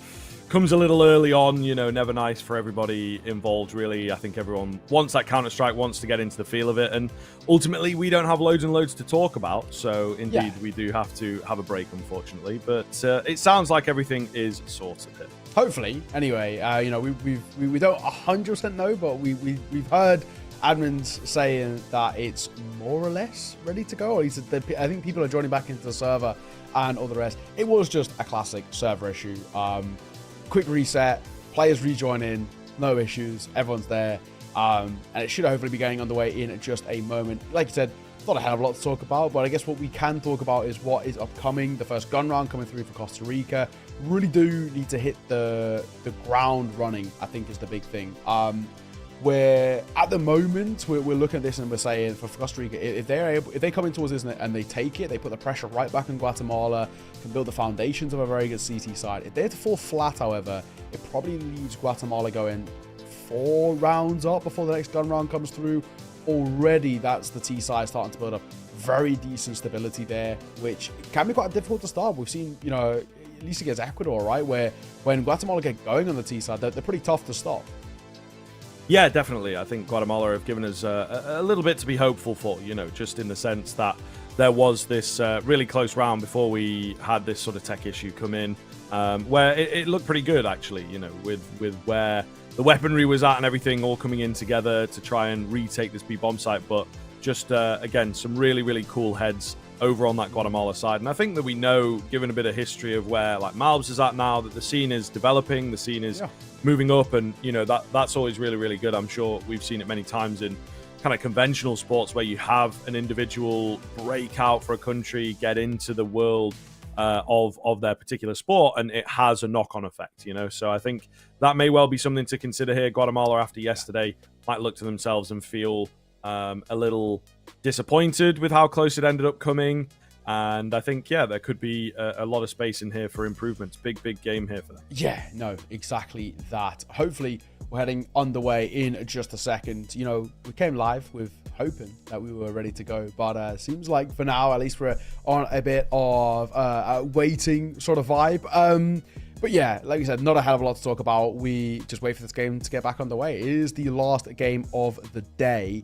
And these two have been waiting around for a little bit as well. We had a bit of it was like 75 minutes break. And yeah, trying to get things underway. I think surely for them as well. I'm sure they've been waiting all day, itching to get the Counter-Strike underway. And because this is the last game of groups too, it's on the other side. United States probably waiting to see who they're going to be facing. This is going to be winner of this facing United States in that first semi-final. And that is for a spot at the World Esports Championship. So again, for sort of all the marbles there. Yeah, for sure, man. It is going to be a tough matchup for whichever team ends up making it through, right? We've looked at Team USA as being sort of our clear favorite. They go 3-0. Looks to be the only team that are actually going to... Oh, no, Canada are playing Ecuador as we speak, to be fair to them. Not sure whether that'll be sort of a forfeit game coming in. We've seen a few teams do that. It looks like they are kind of going live over there. So we'll keep our eyes on that one, try and let you know how that goes down as well. But ultimately, USA, still with what they've given us, have had some very, very one-sided games as well, to be honest. So I think that they do come through as that sort of clear favorite. And given now that they've had some time off, because they had a forfeit win today, they will potentially be preparing, at least, I wouldn't say necessarily for the matchup directly, but on their own game, securing their position and, just getting focused up and working on maybe that nuke. It's a map that we've not seen an awful lot from these, mixier, puggier sides. So the nuke as a super solid pocket pick is a great look for Team USA. Just checking in over towards the other game as well. Canada, Ecuador, map 1, on Inferno. It's 5-all. So at least, hey, it's not Canada kind of walking all over them. I think they've obviously had a pretty good run of things so far. Yet to drop a map. Obviously against Guatemala, we caught that and it was 13-5, 13-3. Pretty simple stuff, I think, safe to say. And then against the Costa Rica side, it was a 13-8, 13-4 as well. So, pretty simple stuff for Canada. They haven't really been tested. In a similar vein, the United States, who have looked really, really clean. So have Canada. United States over in Group A, they finished their 3 games. The last one was a forfeit, but they finished their games plus 34 round difference, and Canada come in towards their final game. They are playing it, so the round difference is going to be a little different for the United States because you don't get plus or minus when you get a forfeit, but kind of a plus 32. So at least in round difference of what is technically the rounds of 2 games played so far, plus 34 for USA, plus 32 for Canada. Pretty evenly matched in terms of those two being the tops of their group, though. They were the favorites coming in towards this qualifier, and they've been playing like it. So, yeah, not bad. Yeah, for sure, man. For sure. I think, indeed, we kind of looked towards them and sort of wanted to consider, what was going on with that team, and they have kind of shown us and delivered. So I think that, again, it is looking pretty excitable into tomorrow's playoff games, and a lot to look over, really, and a lot to be excited for. I don't know whether Panama come through and, pull off some moves against Canada. That could be kind of interesting. I think that the Canadian team, although clean, has maybe had some vulnerabilities there. I don't know. Is that certainly something that you want to look towards, or no? Who knows? It is definitely... I don't know. It feels like a tough thing to call, right? I think I would probably... Okay, basically, if I'm being completely honest, I'd be very, very surprised if Canada and the United States don't come in towards those playoff games to make them look quite comfortable. But, I've said statements like that across this this weekend, basically, and I've been proven wrong a couple of times. We are live, finally. This round number 3, this gun round does get underway. 2-0 start, of course, for Guatemala. Costa Rica, their first investment. What do they got for us? Famas spamming through. Going to get one, but only. Not quite going to be enough from that position. Oh my, Guatemala, okay. Turn it around quite quickly. And indeed have put themselves in a pretty good position here. Anti will go down as the bomb gets planted. Kit is available here for Lighter, so we'll see. There's plenty of time for Costa Rica, you would say. They've got good information, good sound cues to work with over here at the temple entrance. Really well played for the two-piece. Going to be staged pretty far away from the action then. Smoke down onto the bomb and bullet in his cranium. Costa Rica get on the board. Yeah, nicely done. For Costa Rica, getting that first gun round with some level of comfort, at least, you know, 2 staying alive. Retake's very successful. I don't think there's too much you can complain about. Maybe the FAMAS in that first fight, over-fighting a tad, but even that, you know, it's been slightly facetious in a way. They win the round. I think that's all that Costa Rica will really be caring about, and especially because, you know, the round prior was quite expensive. Even the pistol as well didn't give them a lot to lean back on. Guatemala don't have a buy here. You know, despite getting a bomb down and getting 3 kills, they don't have enough left for them to work with. So they're gonna have to eco here. Should mean Costa Rica tie this game up 2 rounds apiece, even though there's like an MP9 in play. For BJM, it should have no issues. Indeed. Pistols out. They're in quite quick.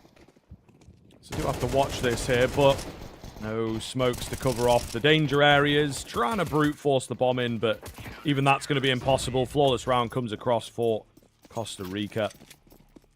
And they will even things up quite quickly. So looking good, looking clean, as we were expecting maybe out from their map pick, but ultimately Guatemala back round with a bye. We'll see if they have got anything up their sleeve here. Okay, Guatemala. With this reinvestment coming through, a lot of pressure on it too, in the sense of, you know, we're double Khalil coming through, AKs across the board, but let it slip in. We could have a bit of an awkward spot. Head over towards Red Room. That's going to try and just spam down through that corner of it, see if we can catch anybody crossing in towards mid, but Guatemala go for a slow play in towards mid. Walking across here, and probably the interesting thing for Guatemala too is that Costa Rica have no owners to take mid control here at all. Bar Mata playing at range towards Red Room. Now, for me personally, this is not the best way to play that. I think because of that angle, especially if you're boosted up like that, you're letting them cross in towards Donut because you can't spot them there, and you're taking a bit of an awkward fight. Doesn't work out well for the first instance. Guatemala, now in a 5v4, looking back towards B. Got plenty of utility to work with, and you see this flank coming in from mid as well. A big gap left by Costa Rica. They did not patch it. And Mitters might just be able to win the round from here. Good timing on it. Double spray down is easy. Just BJM and XYZ. Kind of want to go with Z in some moments, but XYZ, it does roll better. That's maybe the one thing that I would give across to, you know, the American English is the Z rolls quite nicely. All right. I mean, for Guatemala here, it's a really nice round that gets taken. Opening fight, it's a little awkward in a sense, and it's gifted over towards Guatemala, and then they just barrel in towards B. Group up, play the numbers game, fights go really successfully in their favor. I mean, they barely even take damage, right? That's exactly what you want to see. And Guatemala going to put another round on the board on this T side. We've already spoke kind of at length in towards yesterday and towards today about how good this T side is out for Guatemala, and that's another prime example. When they play it properly and when they, you know, take their time to isolate fight and do this good setup and execute that they have under their belt, they're a really difficult team to break down, and Costa Rica have just felt the wrath of it. Now, the good thing is, they rebuy back in. And they have an AWP in play as well, which is pretty huge for them. No reinvestments or upgrades needed for Guatemala, of course, as that was flawless. Only 5 points of damage that gets dealt to them in that previous one. We'll see. Nade and Molly combo. It's again slow here from Costa Rica. I do want to see a little bit more aggression out from Costa Rica. They're not taking any mid control. Yeah. They're not taking any shelf control or cave control either. I mean, normally, if you're here for Lighter and you've got a smoke down, this is a perfect time to be, at least you or somebody else, be dumping util behind there. But just going to give it up and allow Guatemala this space. For sure. That's usually the area, I think, the mid push, the mid presence that you're talking about is generally where we'd expect a CT side to just make themselves known, just to have the info in and make a T side sort of fight for it, threaten the shelf push. But not seeing any of that from Costa Rica at this point. Now I'm going to go for a later move on the ramp, spotting a little bit of something, but unable to really make it work. Late smoke in at cave is kind of a nice move, however, scaring Guatemala away, and they're somewhat aware of, or at least expecting, an A main push. There's actually nothing coming their way. So 35 seconds, no kill for them. They do have these low bars to work with, but yeah, no kill, no control. But another gap here in towards Donut. I think this one will be a bit more accounted for, but it is proving to be a bit of an issue for Costa Rica. The bomb could get dropped here. 15 seconds to go. Waiting for this smoke. Just feel there's nothing that they can do. They're going to cross each other, and there goes the bomb. And with it, probably the round, regardless of kills. Ooh, it will be retrieved just as the Molotov goes down. Rainmaker desperately attempting to get it planted. He will just about. Timon covers him off. Can they turn this into the round then? BJM, he jumps the gun and goes down. 2 versus 1. They know he's in main. The molly goes wild. But XYZ is in a really difficult position here. They know about him exactly. Timon just going to keep playing the information as well. He's got to go charging in. He's not ready for this quiet player behind default. And down he will go. Guatemala with a big win. Yeah, that's a massive round to take as well. In the end there as well, even though the Molotov airbursts, which looked like potentially it could have been an opener for Costa Rica in that 1 versus 2 to try and isolate a fight, they just play it so patiently. That's all Guatemala have to do in a post-spawn. I think we saw a couple of times yesterday where they were really happy to fight and maybe at times over-fight in those situations. This time, they realize the best thing that we've got on our side is the clock, and they use it to their advantage. Patient, discipline, it's exactly what we want out from Guatemala. And how it's had a knock-on effect too as well. The buy is tough for Costa Rica here. No investment, but one Deagle, one P250. They've been around like this scary before, but I think Guatemala have learned their lesson. This time, nobody looking over towards Red Room. It is. Ooh, finds himself a triple. Will eventually get dealt with. This is one of the fights of all time, but Rainmaker will indeed win it. 36 HP for XYZ on the other side of the map. All right. Smoke. Flash over towards short side. A long flash as well to come through, just in case anybody was close up towards Timon. But yeah, not to be. Last man of XYZ, they know where he is. He dropped a Molotov to maybe give himself a little bit of space in the exit here, but ultimately, he might not even be given that luxury of saving in all fairness. He's going to get hunted here to some degree. Oh, shadow spotted. I think you'd only just realize as well, XYZ. He gets caught regardless on the way out. Nice work coming through from Guatemala. These T-set rounds are flowing in some pretty nice succession. I mean, of course, that was a low buy round, so you don't read too highly in towards those. However, next gun round that comes through Costa Rica. I say, have to really make something of this. It is one of those as well where, you know, it's good to see Guatemala finding success. I said they probably need to be taking bare minimum a lead, i.e. 7 rounds heading in towards that second half, because we've seen how feeble their CT sides have been before, but it does feel like a lot of that discipline that they've lacked in the previous couple of days out for Guatemala, at least for now, seems to not be creeping in towards their play style. They're not really feeling any pressure. They're not making these unforced errors that they had even yesterday against Ecuador, for example. It looks and it feels better. Opening 2 kills, though, will go the way of Costa Rica. So maybe I spoke a little bit too soon. Yeah, maybe. It seems to happen, doesn't it? You know, they have these few rounds where they look disciplined and there's sort of weight on them. And then every now and then they have a moment where it's like, okay, we got a few rounds. Maybe we can just go a bit free now. I want to see what I can get away with. You know, some very, very cheeky players on this Guatemala side of things. Solid finds, though, for Costa Rica. Trying to dig out another one, and they will indeed get away with it. JBC brings it down just ante. And the flash is nice. He will find it. So, third round comes in. Costa Rica, just a couple more to close this gap. Guatemala, however, plenty of cash to go, and this could be a good time for one of those cleaner rounds out from the tees. Yeah, no, exactly. It's still a 2-round game. Definitely a conversation to be had here about Costa Rica on the other side. Looking not terrible in the overarching position that they're in, right? Only a 2-round difference. That's a very clean CT round that they just put on the board as well. So Guatemala aren't exactly given the luxury of just running away with the T side, dictating the tempo and all the rest. At this time, we do see a bit of aggression coming out for Costa Rica through mid. That's one place that they slightly neglected for me. This time, a lot better. Nade, Molotov combo that comes behind. It's just going to take a chunk of damage, but same can be said to JBC and BJM. Nade doesn't bang properly. Anti won't take any sort of notable damage. Looks to fight as well. Lighter. Just going to get out of there, but he just walks his way forward, and he can't save his teammate. Yeah, a little awkward, but at least staying alive, keeping control of that B bomb site. They're going to rotate one in. His head rolls, however. Ooh, that's not ideal. Smoke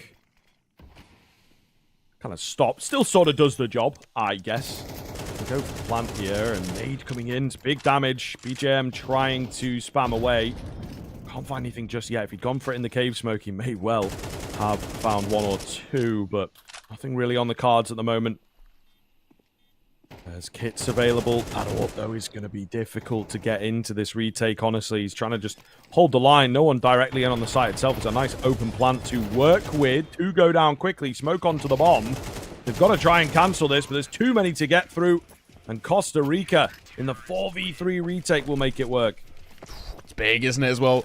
Saving an AWP, saving an AK on top of it, just as a bit of a cherry on top. And making this a 1-round game now, of course, with that bomb plant, we could be tempted into a buy here, in all fairness, for Guatemala, or at least a hero AK situation.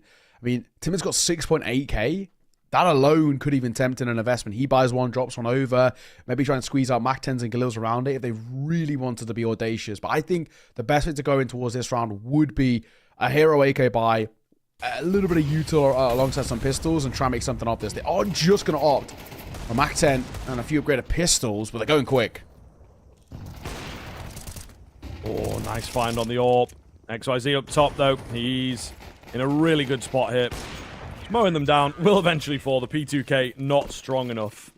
However, Costa Rica get it. 5-5 now. Game starting to move a bit faster. And Costa Rica looking good. It's taken them some time for sure, but yeah, that retake for me was really, really impressive. Big rifle on the card, so you can see the money, particularly for that T side, is just not really there, but in the CT end, kind of struggling a little bit. Shouldn't matter too much because we're right at the end, but either way, Guatemala need it, especially if things go flawlessly here for Costa Rica. It could potentially be an easy 7th as well. Very true. A smoke combo coming into his elbow. The one in which Guatemala aren't given the control for it. Nade behind it too does a really decent chunk, and my god, this is a lucky man to still be alive. Same comp except for BGM as he gets caught, and it might be a second as well for Stage. That is lovely. XYZ gets caught too. Brilliant double opener. Looking good. Another one locked in. Going to be Matter out here with the AWP, but no opportunities really coming his way. JBC on the other side of the map. So they now know where these remaining two players are at. Maybe lost track of the AWP a little. The bomb is on the way. Oh, if he plays it well, but he's dropped down early. Not going to be ready. However, his crosshair in and he lands the shot, but it ends up being a leg. That could have really turned things upside down. Stage surely has this one. He does indeed. So a big win for Guatemala. They take number 6 at the turn of the half. Yeah, it does really feel like out of nowhere there as well. Guatemala, just when it felt like they were on the back foot, a double opener comes through from Stage. They have to really fight over towards that A site, but they make it work, and they will guarantee bare minimum a 6th on that T side. I think that it's feasible, workable, however you want to put it, but I do still feel, as I was saying earlier, my sentiments that Guatemala, I think they need at least 7 on this T side for me to be a little bit more comfortable about them. At times had their pretty alarming moments on the CT side. think this Costa Rica could use in their favor. Bit of a spam. Through that wood, nobody close. Double over towards shell, triple in fact, in all fairness. So mid-play, again, is that priority. And a similar vein where Guatemala are given this control here. Mata takes a fight, but he falls away after he gets tagged down 7 points of HP. Fair enough. It is indeed. He's going to keep eyes on it, though, which is pretty smart to have that kind of awareness. So no free cross, but Guatemala just trying to make their presence known. It's actually going to be a donut play here from them for the most part. XYZ ready in with this MP9, so he maybe has to let them in, unfortunately, to be able to get anything with this. It's a lot of space for Guatemala to work with. Mitters getting the nades ready to go. That smoke is the only one that they really have available. Oh, no. He needs to go back to the NART videos because it's failed. 5 on 4 now, looking good for Guatemala, however. Not going to make too much of a difference on that there. Smoke. They are going to go for this retake, but I bet they wish they didn't have to because it's not looking good. Oh, not especially now. An aid has come through. Matu got tagged early in towards this round at 7 points of HP. He's got so much to do here. Off at range hoping, and now he's all that's left as well. This round's done. Guatemala going to be locking in a 7th, and they will lock in a lead. So that is the bare minimum for this that I asked for. That's what they get for Guatemala. I still feel like there's still a little bit of concern, right? Ultimately, because we saw it happen on a numerous amount of occasions yesterday, where that CT side had a couple of weaknesses around it. However, Guatemala, a hard-fought half, one in which they take a lead, take a pistol here, and we're cooking a little bit. However, Costa Rica take a pistol, probably in the position to tie this game right back up, and before you know it, could be game right back on, and it's still a tough one to call here. Oh my goodness, bit caught off in towards mid, but Rainmaker keeps them coming. Going to pull off the reload, looking for a bit more. He wants all the kills available. Not going to happen for him, but Mittis closes out the round. Costa Rica trying to burst in towards mid, but Guatemala, no respect. Rainmaker, we pointed to him as being, you know, a pretty keen player, a pretty solid number for this Guatemala side. He has been kind of quiet, but that's a great way to turn some heads. Yeah, no, absolutely. Super aggro. I think at times, right, when you play this puggy CT side and you really are akin to fighting, it can come back and bite you a little bit, but in that instance, not at all. Really nicely done. Costa Rica just get no mileage at all on that T-side pistol round, and it puts them massively on the back foot now. We're talking about what's probably going to be a 9-5 scoreline. I mean, already pretty damning. The barreling up towards B-ramp, however. And B9's doing a lot of damage, but not as many kills, I think, as they would have wanted. Anti. Oh, Mata actually kills his teammate. And he goes down to the nade. I thought he got the kill to finally drop Anti, but 1 point of HP. Somehow, this guy survives at the end there, and it will be Guatemala getting a 9th. And flawlessly, even though it didn't feel like it in the round at one point. No, for sure. Kind of getting down into the dirty Counter-Strike now. It does seem these two teams happy to scrap it out. It is just Guatemala a bit more of an ability, I suppose, to them. You know, you look across the scoreboards, it doesn't feel like the kills are massively far apart, but Guatemala just have a few more in the bag, a few more multi-frag players, really. And that's kind of the key thing. Some players that are pretty hard to trade at the moment. No, I think you're right. It's just, well, it has looked relatively even. It's just that level, or I think probably more the floor of Guatemala is a little bit higher right now than Costa Rica, is the way I put it. It's fine from JBC, and in all fairness, XYZ behind him, keeping him alive, is a really nice little 1-2 punch. The MP9's trying to get proactive here on this bonus, and it doesn't work in their favor. Nice frame from Mata, though. Oh, okay, and BJM also coming in, so round has maybe fallen apart before it's even got going here. But we'll see. Rainmaker left alone to try and take some names. Clean enough, unfortunately, leaves him on 18 HP. So, yeah, Not really expecting more to come out from this round. He's still sticking around, though. All right. Oh, yeah. Not going to end up on anything. Rainmaker gets caught. Costa Rica. It's a nice round. I think the opening double is really where they get a lot of the space to work with. The two guys swinging out from cave, that's a strong position which gets immediately nullified. It gives them that ability to then wrap in towards mid and know that they, for the most part, are going to be absolutely fine. And it actually prompts the elbow guys to make a move there too, which they do, and effectively kill finding towards that boxes player. Then they can move forward, wrap in towards donut. Nice and simple. I think with Guatemala, because they had MP9s, they just want to get up close and personal. It just doesn't work out. I don't think it's even the worst idea. You've got two ways of playing that. You either really try and shell up, but with MP9s, it's probably going to be more awkward. So you want to try and catch somebody off guard. They tried it, didn't work out. I'm not really too against it in that instance. But Costa Rica, good round for them to take. They've got a better buy-in towards this one. And, comparatively, it's a quad FAMAS buy for Guatemala. So it's not exactly the most bountiful of investments off the back of losing your bonus. Could potentially be a chance for Costa Rica to spiral positively. Timam, close right in towards Cave, but they don't check him, not yet. Molotov will push them away. It's actually a decent bit of damage onto two players, right? So they'll certainly take that. Gives them the Jag control here, but if they're able to get anything more, I would be surprised. It looks to be a B move.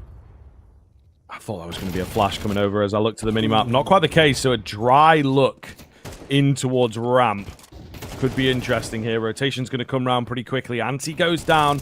He was healthy. A little bit of a switch up, but while blind, BJM solidifies the second kill. And the idea is there from Guatemala. The execution, though, unfortunately not as good.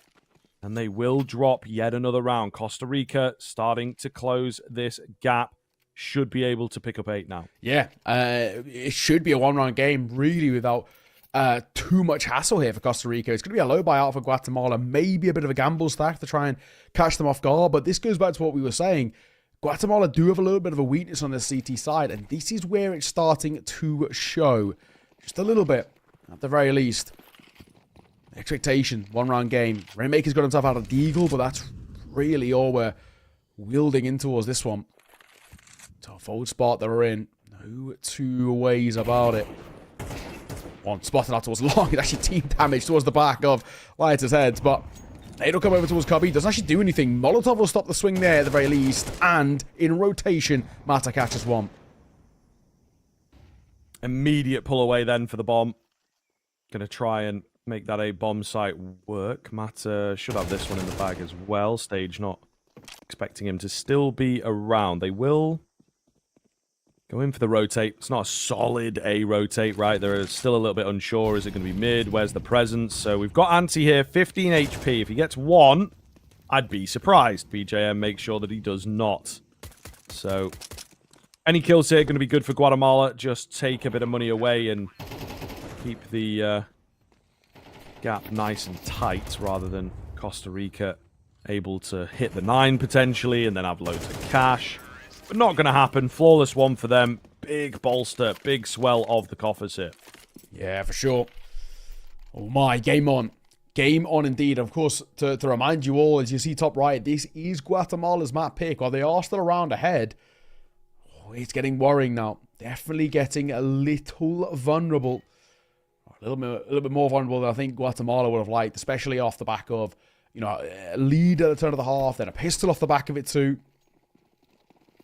This is difficult. No two ways about it. What have we got? Spy back in for Guatemala on the CT side. We fall flat here. And we can see Costa Rica not only tie the game up, but probably take a lead too.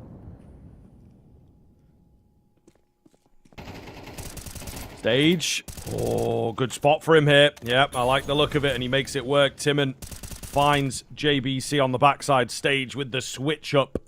We'll keep it coming. Mata Tontos to win it out 1v4. I think they might know about him a little bit, but not looking to get too giddy here. Yeah, just keeping this one locked in. Smoke down, AK's retrieved. The nade does minimal damage. Second nade. Does a bit more, but still, I would say healthy enough to give the 1v4 a go. There's not really many areas of the map that he can be in right now. Yeah, I think it's safe to say that it feels like they sort of sussed them out yet, Tim, at range. Well, that's a really nice round out from Guatemala in the end. They're only the one casualty, but Costa Rica just try and fly into fights. It doesn't work out for them. And the spacing on the trades was a little lackluster. You can just see Stage gets the first, gets the second, still doesn't get traded. He's got a teammate fighting out as well. I mean, he gets his ability to isolate fights time and time again. And that is where we look at sort of small things like that discipline or like that spacing, which are in mixed teams a little bit harder to come by. Costa Rica, that was one of the best opportunities they've had to really take this map by the chokehold, and now they've allowed Guatemala back into a position of comfort. 2 rounds ahead. They've cracked in towards double digits as well. Only 3 rounds away from taking it as well. Is all the positives that they want to see.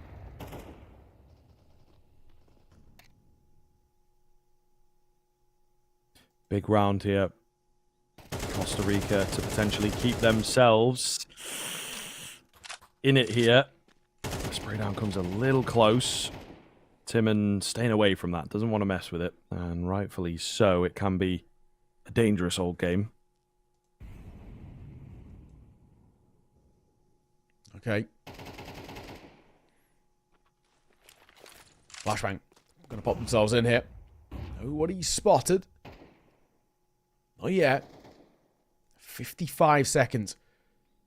A real slow round from Costa Rica. Trying to pre-fire there as well. And Timan will take a bit of damage in all fairness. Yeah, does have to be a bit careful. It's only the 2-man defense on B at the moment. Guatemala are expecting something different from Costa Rica. A dangerous step out. Mata maybe scoped in a bit too deep. Either way, it doesn't matter. BJM uses it as his moment to strike. The smoke quite clean round the corner, but again, job going to be done here. Man advantage for Costa Rica. Feels like it's going to be a difficult one. Guatemala still looking to mount the retake, but fresh smokes here, man. Don't really fancy their chances. Position's going to be known. Boost? No, just a 2-man swing. Trade not quite there. BJM doing God's work in this round. Will eventually go down into the 2-on-2. They weren't ready for another player in the cave. Rainmaker on the bomb. No way he gets away with a 10-second hold here. Nah, JBC goes looking for him and takes him down. It's a bit close. The bullets whiz past his ears, but he will steal it for Costa Rica. Yeah, probably a lot closer than I think he would have hoped, but I mean, ultimately for me, BJM, what a round from that guy. 3 kills to his name, but the 2 that he gets initially to crack open the B site, uber important. That one that just catches the smoke plumes, super important. If that guy falls away in towards long and stays alive there, it's going to make that take considerably harder and probably enough for Guatemala to work with in terms of taking that round and giving that retake a go. So really, really important for BGM. Does a great job at giving them space. And, you know, Timan was trying to be a little bit of a nuisance and made sure that he couldn't get away with all too much. Low buy for Guatemala. This is a prime example, an opportunity for Costa Rica to tie this game up. Light has got the right idea. That nade could bank and could do a decent chunk, and it does on towards stage.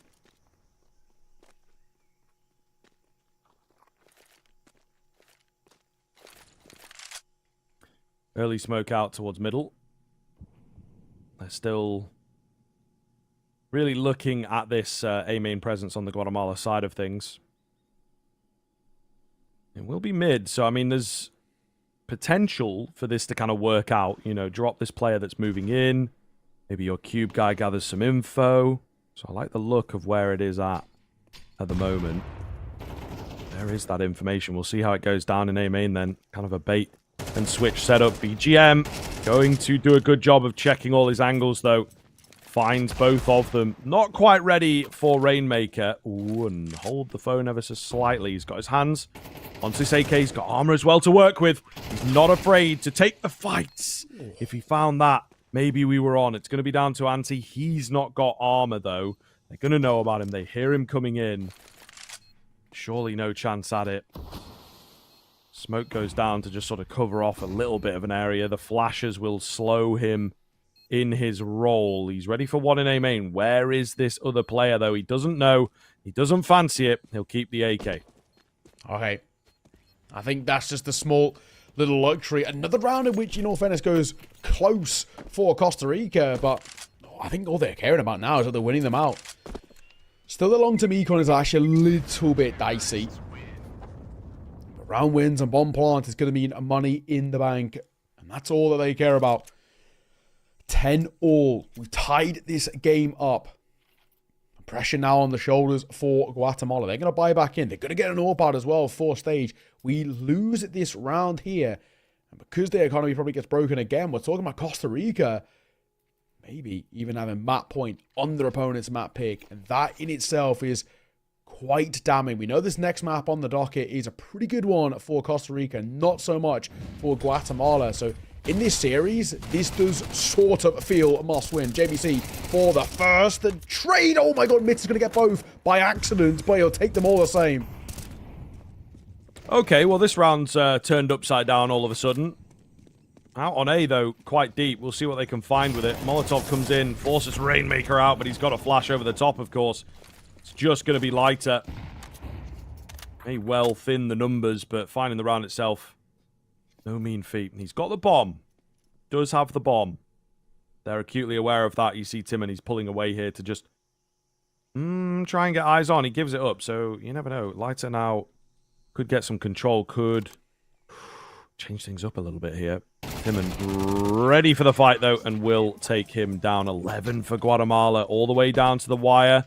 Once again for this Guatemalan side, but they have taken the lead at the very tail end. Yeah, that's true. Oh my. Just when it felt like an opportunity. They get the opening kill as well with a Mac 10 in towards Cubby, but then a double from Mittis through the smoke. He spotted one just jumping above the box, is trying to go into a shelf. The second just comes by pure chance and luck, but I mean, sometimes that's just part of the game. What can you do? Okay. Game is absolutely on. 11-10. And for Costa Rica, we're in a spot at the moment now where pressure absolutely on their shoulders. Low buy. Expectations probably quite tempered here, and it's not a good start. Indeed. The overtime play coming through from Costa Rica. Maybe just want to lay down 1 or 2 in this round, you know. Give yourself some confidence moving into that overtime. Into the mini comeback you're going to have to pull off, of course. So, not so sure on this one. Honestly, I feel like the buy could have been here, but they really do not want to take any chances, it would seem. A shot from stage. Anti will see off the penultimate of BGM left all alone. Guatemala about to find map point on their map pick, and it's actually come with a relatively solid CT side. Fadeaway shot from stage there is a beaut. Not bad. Not bad at all. 12-10. Costa Rica have to go flawless for 2 to take us towards overtime, but you know, panic setting a little bit into that round. They come in with just a pistol. They try and go for a quicker one. They step up the tempo. Doesn't work. It can barely even scratch the surface. A dink on towards stage is as good as it gets. They can even get a kill. Now Costa Rica, they're once again going to buy back in. I see a Galil. I see a Mac 10. So it's not exactly the most fruitful of investments. Yeah, for sure. Rainmaker in at middle. He may well have just done it. Big 2-piece from him. A big couple of rounds coming in. Oh my god, XYZ. The fight from above is dodgy to say the least, but he might have brought them back into it here. Com's not quite there. Maybe just feeling like, you know, Mittis needed to watch his front. He was a little screwed, whatever happened, it felt like. Either way, they've lost control. They've lost sight of where things are going here. Timon holding middle. The rotations are quite quick, trying to get ahead of things on the A-bomb site. Stage. Should spot the shadow before they fight. And they will. There's an elbow, and he'll take that. That's enough for the kill. He's going to set up for a second.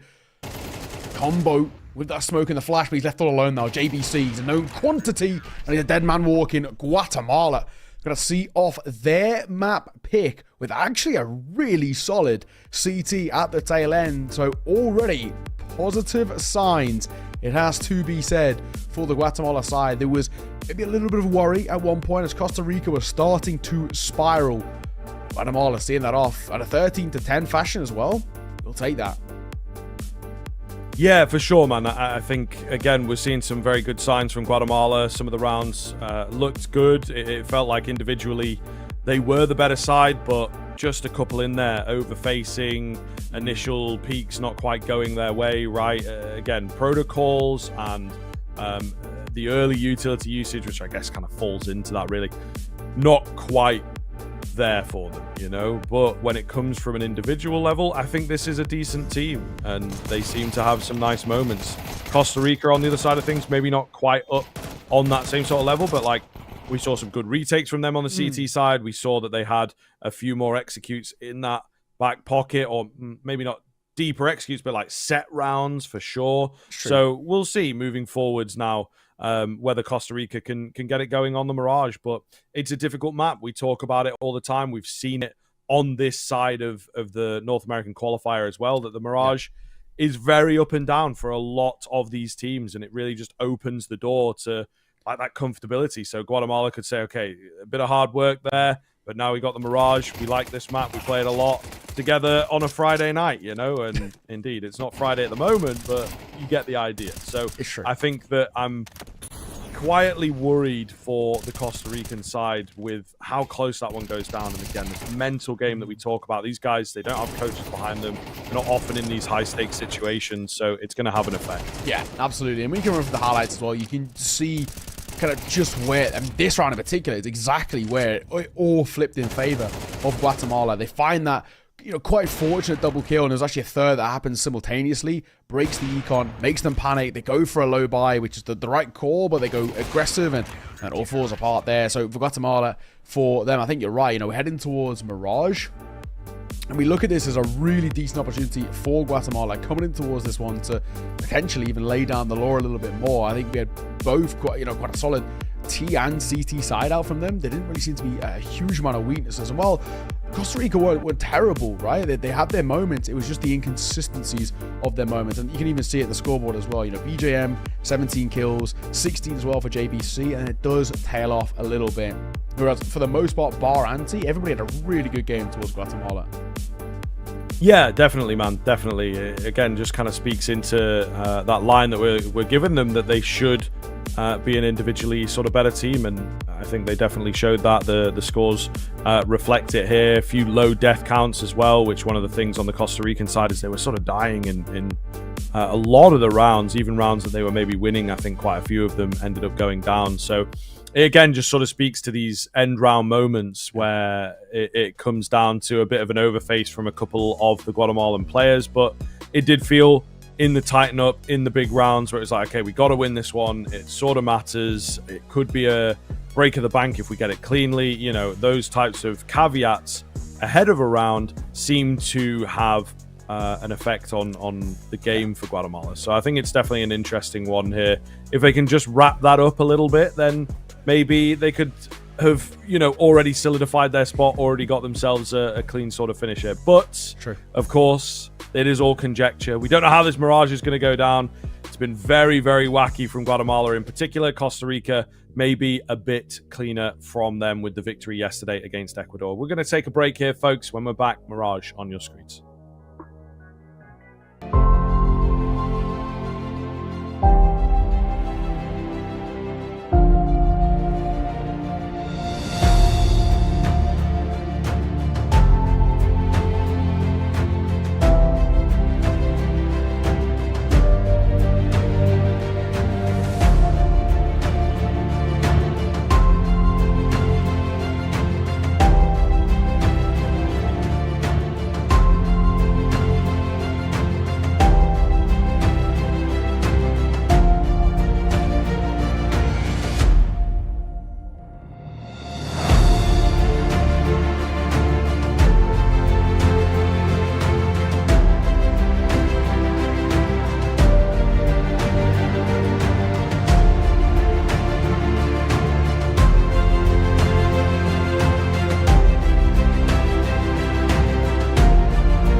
Hello, everybody. Welcome back in. First map going the way of Guatemala. A clean finish from them. Certainly a little closer when it comes down to the scorelines, but they will take their own map pick. They look good while doing so. Now we move on to this Mirage, which both teams have indeed played out. Guatemala actually a couple of times. Same for Costa Rica. Both of them losing it out to Canada. And Guatemala are actually losing it out to Ecuador, which is sort of the big deal. And we've looked at that, we've analysed that, and we saw Costa Rica. They take it against Ecuador. So it looks like, in theory, given the science, it should be a better map here for Costa Rica than Guatemala. But in terms of where the matchup's gone on that first map, I do feel that Guatemala, although it was close, felt like they were never really down and out on that map. Yeah, it never really felt for the most part. I mean, basically, at any point, the Guatemala were on the back foot. And I think that's always the thing. It was always Costa Rica playing catch-up for me. And in that instance, I think that's probably where we look at this coming towards map number 2, even though it's not the greatest of maps from what we've seen out from Guatemala in the past, that they might have a chance. They started on the CT side. Now, normally this would worry me, but the CT side was pretty clean at the end there. So I really don't have a lot of complaints. I'm interested to see how things change. It's a quick play towards A, though. Hello. Costa Rica are just straight on towards the site. One smoke towards jungle and a contact play. And they got a bomb down before Guatemala have even seen a person. Yeah, a wild sort of game state here. There's a lot of deep window control coming in as well from Costa Rica. So potentially looking towards CT to be the main avenue of attack. Got to be careful that not too many go down, but both those Windows players will indeed fall. However, smoking a kit on the bomb might be the way to do it. Anti being held off for. They've got to get him off it, and unfortunately they cannot. Oh my goodness, that's a hell of a hold comes round from Mittis in particular. The defuse in the smoke, absolutely huge. I really didn't think they had a chance there. You know, we got a jungle smoke come down. Costa Rica got that bomb down so quickly. And the fact that somehow, some way, Guatemala are walking away with a round there is massive. Really well played for them. Of course, with that pretty quick round, and of course, the bomb plant and the kills that come through, Costa Rica will be buying back in towards this, but so will Guatemala. We see a triple FAMAS, 1 MP9, 1 M4 by one of those FAMASes is completely caught in no man's land. Stage down early. Nice pickup on the MP9. JBC traded back, so decent position for Guatemala to be in. The issue with Lighter finding that first kill is it leaves him low. So quite like the position here for Guatemala, but Costa Rica still got these Galils in motion. It's about all they have to work with. No smokes, just the one flash, right? It's going to be really hard to find space to get this bomb down. But the A site still feels pretty weak for me, so sure, we'll see. I would say Timon's got to be careful. Whether he has that wherewithal is another question entirely. Yeah, I think you're true. I mean, moving out here, and we're going to get a lot of space. That in itself isn't bad. We've got a double over towards B, who are now starting to make a move in towards short. Window player who just is completely caught off guard by the possibility of a contact play. Second time now, in all fairness, and we have seen a contact play, a really messy fight that gets taken in Rainmaker's favor, and Mittis going to get gifted a kill as well. 2v2, Rainmaker's low, but not exactly impossible. Smoke actually goes a little bit too far there as well. But it could work in Mata's favor in a sense. It looks like a smoke towards Underwood.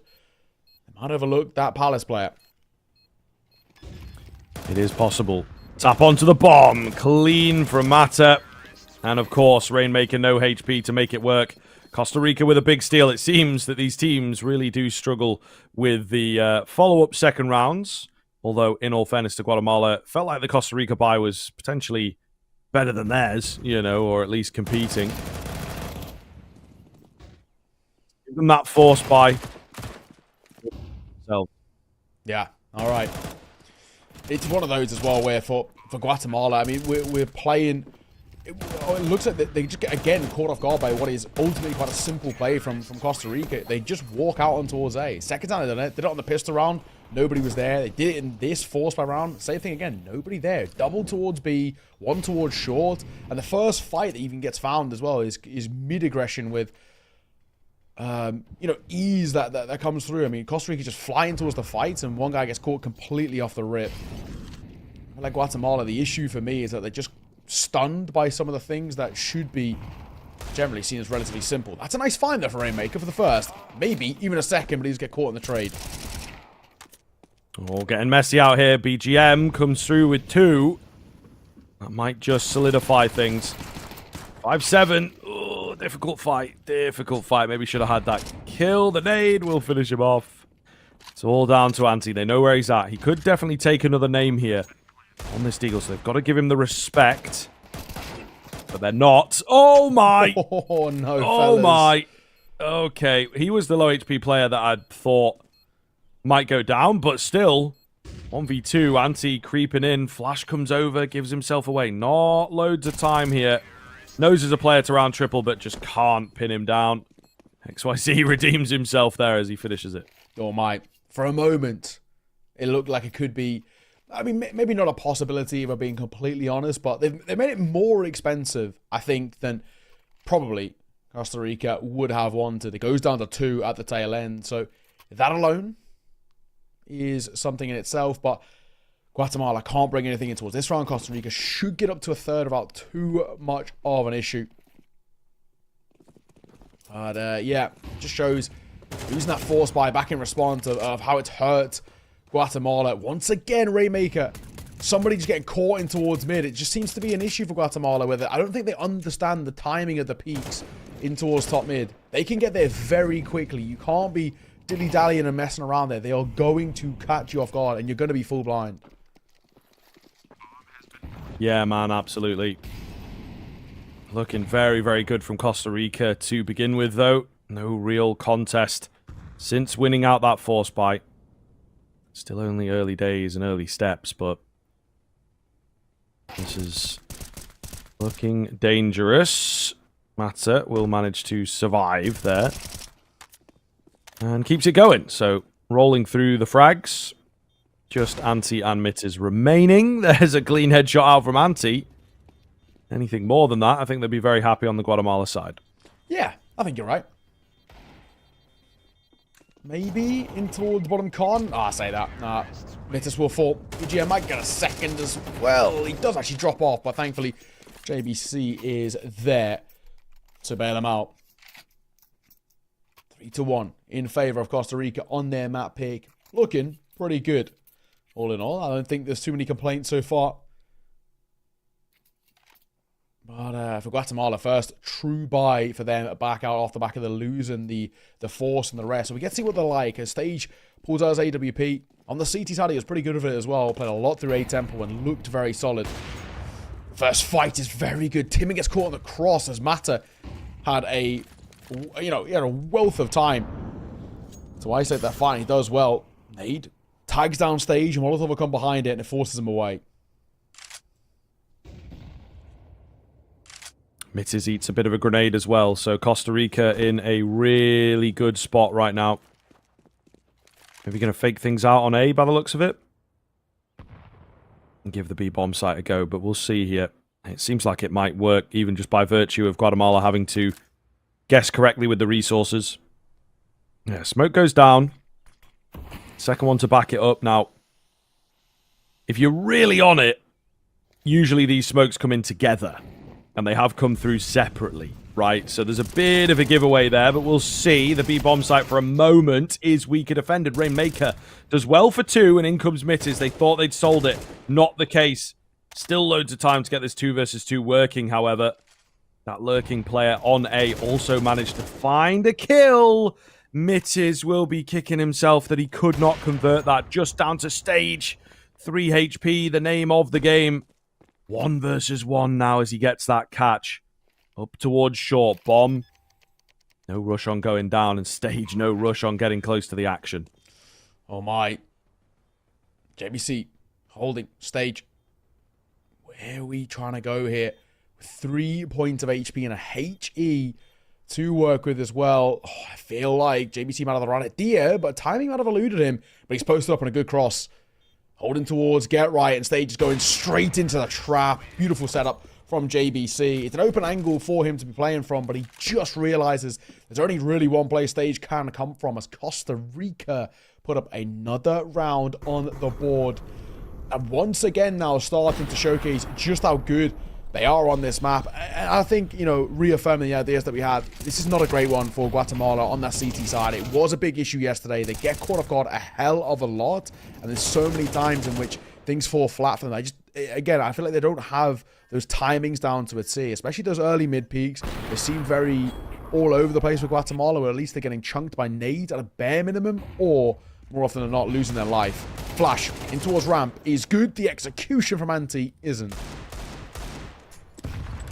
Okay, Rainmaker spams away to get a return frag, though, so just keep your eyes on these pistols. They've got armor dotted in here as well, so rifle makes it into the right hands. It could be a big, big deal. Player out in sandwich is a bit weird. He's just chilling. Will go rolling in. Gets one, but traded. And again, heavily isolated, right? A solo move. 3 versus 3. No need for Guatemala to give up different areas of the map. However, they've still got one dotted in, one dotted in, and one dotted in, right? It's not the nicest looking setup for my money. They will start to try and group together in towards the B-bomb site, which would be the correct call. They've got a good idea here because Timon, he's pushed through A.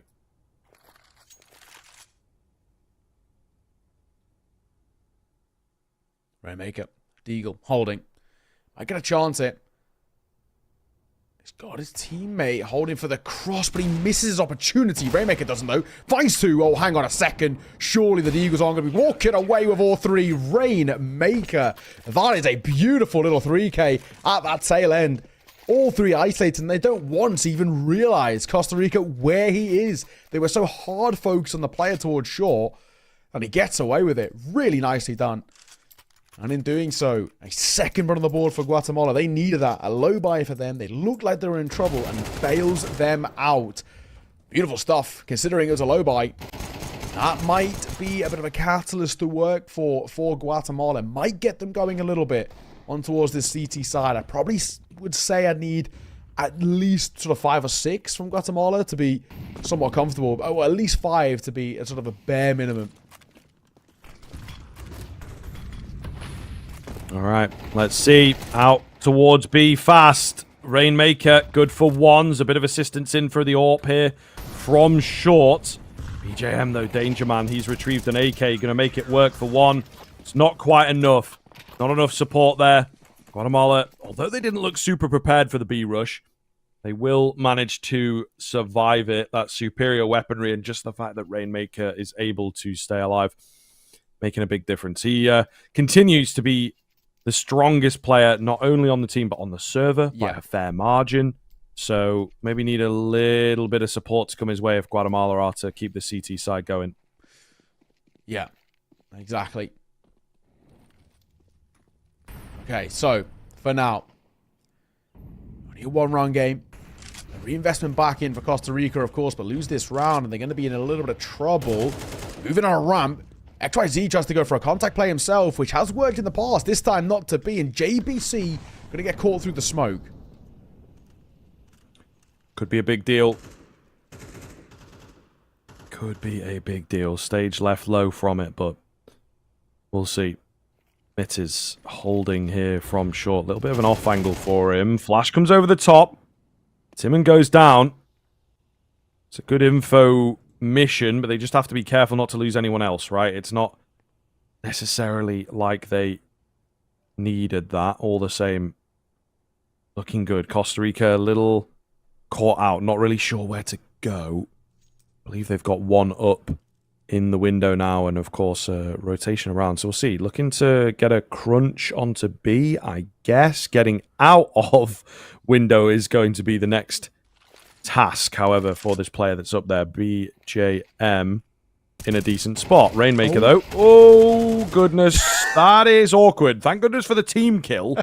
Saves him from complete embarrassment. Not quite sure what's happened to him there. Maybe thinking of getting a few more, but then going for it, and then, you know, just hard panic. But it's BJM in behind, with all this distraction going down, that's pulled it into a 1 versus 2 in favor of Costa Rica. yeah, this is a bad situation for Guatemala. I mean, that fight was nothing short of awful, I guess. I mean, like you said, if it wasn't for the team kill, it really would be pretty horrible. I mean, Mitter's trying to bait out fights here. It doesn't work like that. You've got to get proactive, and he does. BJM, though, do we need to be open? Do we need to be have nades in hand? I don't think so. It's giving Mitters a chance here. Doesn't have any util. That's the only issue. Where is this guy? As Mata is not going to give him a fight. He's now picked up a Molotov. Aptly placed as it goes towards Firebox. He does damage. Now knows on towards backside, dropping down. Time is of the essence. Tap on towards the bomb as well, but it's going to be Matas who sees it off. My God. Let's be real. Guatemala should never be losing that round. That's a bad one. I mean, if we have the replay, I want to look at that fight again because it's so awkward. In towards Kitchen. I mean, it never should be happening. Right here. Yeah. Oh, it's tough, isn't it? Kind of crazy, man. I really don't know what got a hold of him. You know, he had the drop on one, and then he maybe gets traded, and that's kind of okay. But I think what ends up happening, what it looked like to me, is maybe just the carnage in the comms. Yeah. Maybe he sort of fills them with fluff, you know, not important information necessarily. Not sure, because it also fell apart in at the window, right? That was kind of the big thing. The moment up there wasn't the end of the world because of the team kill, you know? So it kind of was a one and done. It was more BJM in window just completely surprising them. It's crazy. It's true. All right. For Guatemala, I mean, we've had attack pause there and a moment to converse. I think it's something that is pretty desperately needed for them. Still, this CT side sort of eludes them a little bit. One thing I will say, that the T side did look a little bit better when we caught them. Maybe if they can get up to like 5 rounds CT side, it might be semi-workable. I think anything less and they could be in a bit of trouble. Bomb. Looks like he wants to contact towards A here. Smoke going to come over towards jungle. Molotov going to come down as well in response towards ramp to slow them down here.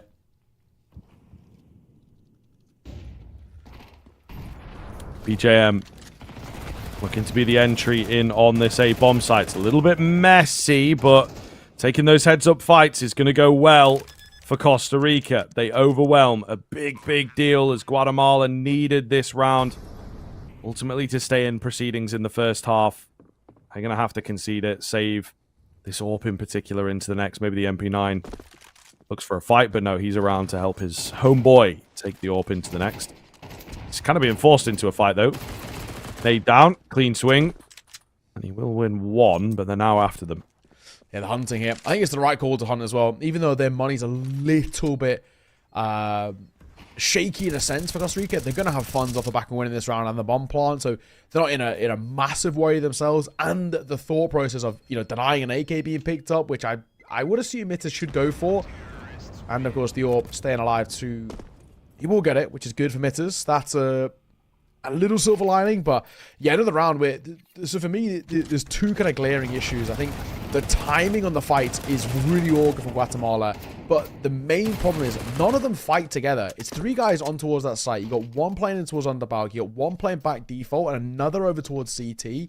All 3 of them, nobody trades, nobody fights together, nobody plays off each other in a crossfire. You know, if you have an underbag player and a default player, the underbag player shouldn't be peeking. It should be the default player peeking over towards that left-hand side who baits them in towards the bulk player. But yeah, they never fight together. And this is the issue that we had yesterday with Guatemala on the CT side. They always play alone.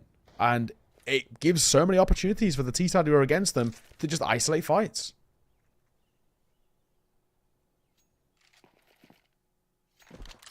Timon working in close. Could have got a catch there. Just not quite in on the timing. It's time to break up a little bit, isn't it? Timon's full spent. Anti's full spent. The rest of the team hasn't. So it's getting a bit weird for Guatemala. Again, maybe speaks to them needing to do something in this round then, whether it is, you know, save the majority or whether it is put up the defense. Now, looks to be an A hit. It looks like Guatemala are ready for this.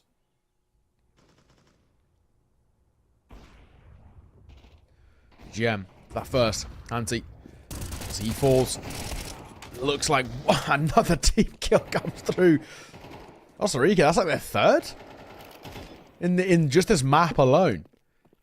But another one which ultimately doesn't actually end up punishing them. They've had 3 team kills, none of which have actually ever punished Costa Rica. Bar, I mean, I guess a little bit extra to the econ. Mitch's will escape with an AK in hand. Another round going the way of the T side, however. And now Guatemala needs to be flawless in this last 2 if they want to hit my bare minimum sort of threshold of 5-round CT side, like I said. But I don't know if that's even going to happen. Guatemala really do not look comfortable here at all. Nah, for sure, man. For sure. It is spiraling a little bit. And like I say, I think the sort of mental game, the communication game is also becoming problematic. Again, we'll see what happens. They have had sort of T sides that have brought a bit of something. That was more in the Ecuador game. Yeah, it's difficult to say, but I am interested to see how it goes. They're obviously going to need a foundation to work with, a cushion to work with. They do manage to just about get a buy going here with some drops and whatnot coming across, but still felt a bit shaky, the decision-making in the previous. Well. What do we got? Oh my god, Mittis is a lucky man to stay alive. One more bullet and he was dead. Stage going to get one above that smoke, which is good. He actually gets away, life intact. Later going to make a move around this smoke, expecting some aggression, but so far not going to be given. Stage doubles back in towards window, and now can hold for the cross in towards cat if they want to make a move.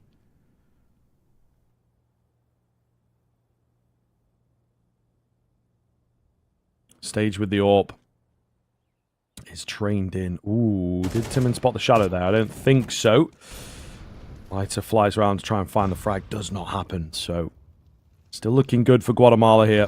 Not lost any players as yet. They know what's up. They got a lock in for this round. Nobody going down. Jump spot doesn't really get anything. Smoke goes down. Rainmaker might act upon it, but opts not to do so. They're going to go for a boost on the sight box. Deep nade could do a lot here.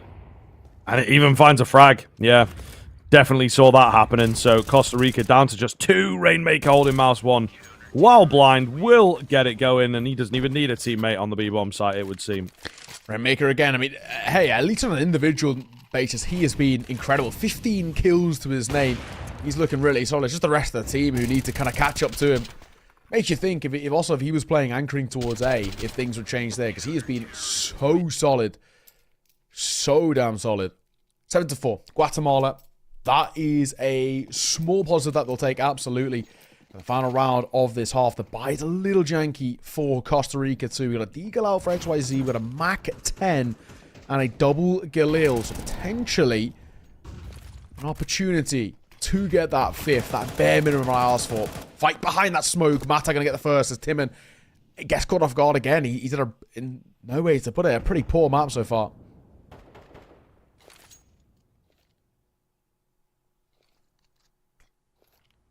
Anti up close in the ramp area. Maybe trying to be the hero. It is another solo execute coming in.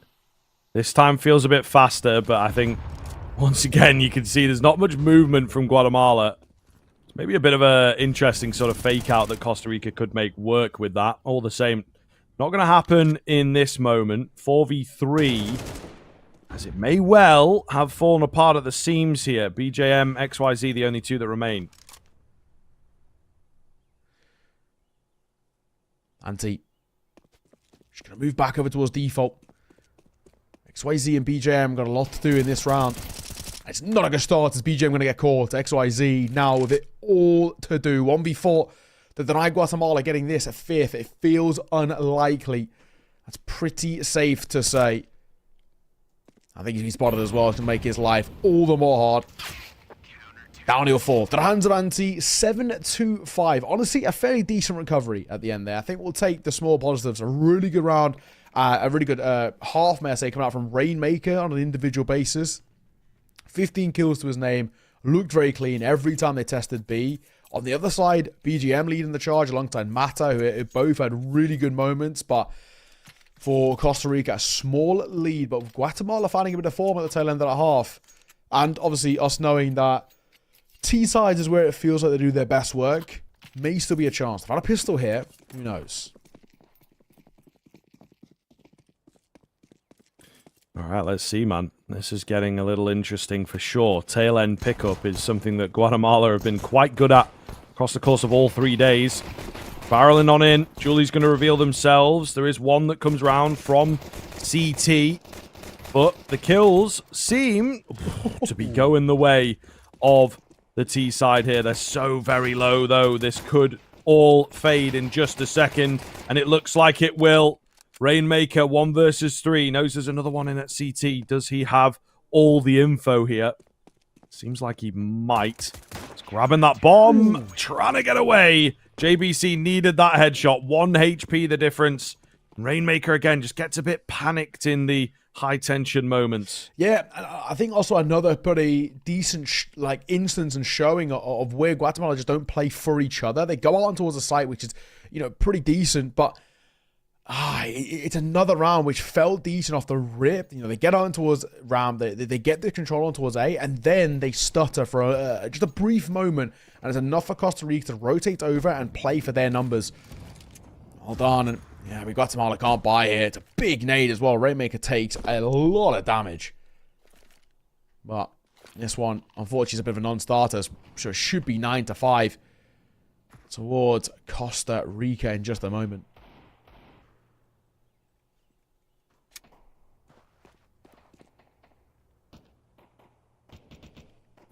Yeah, we'll see. This is going to get difficult.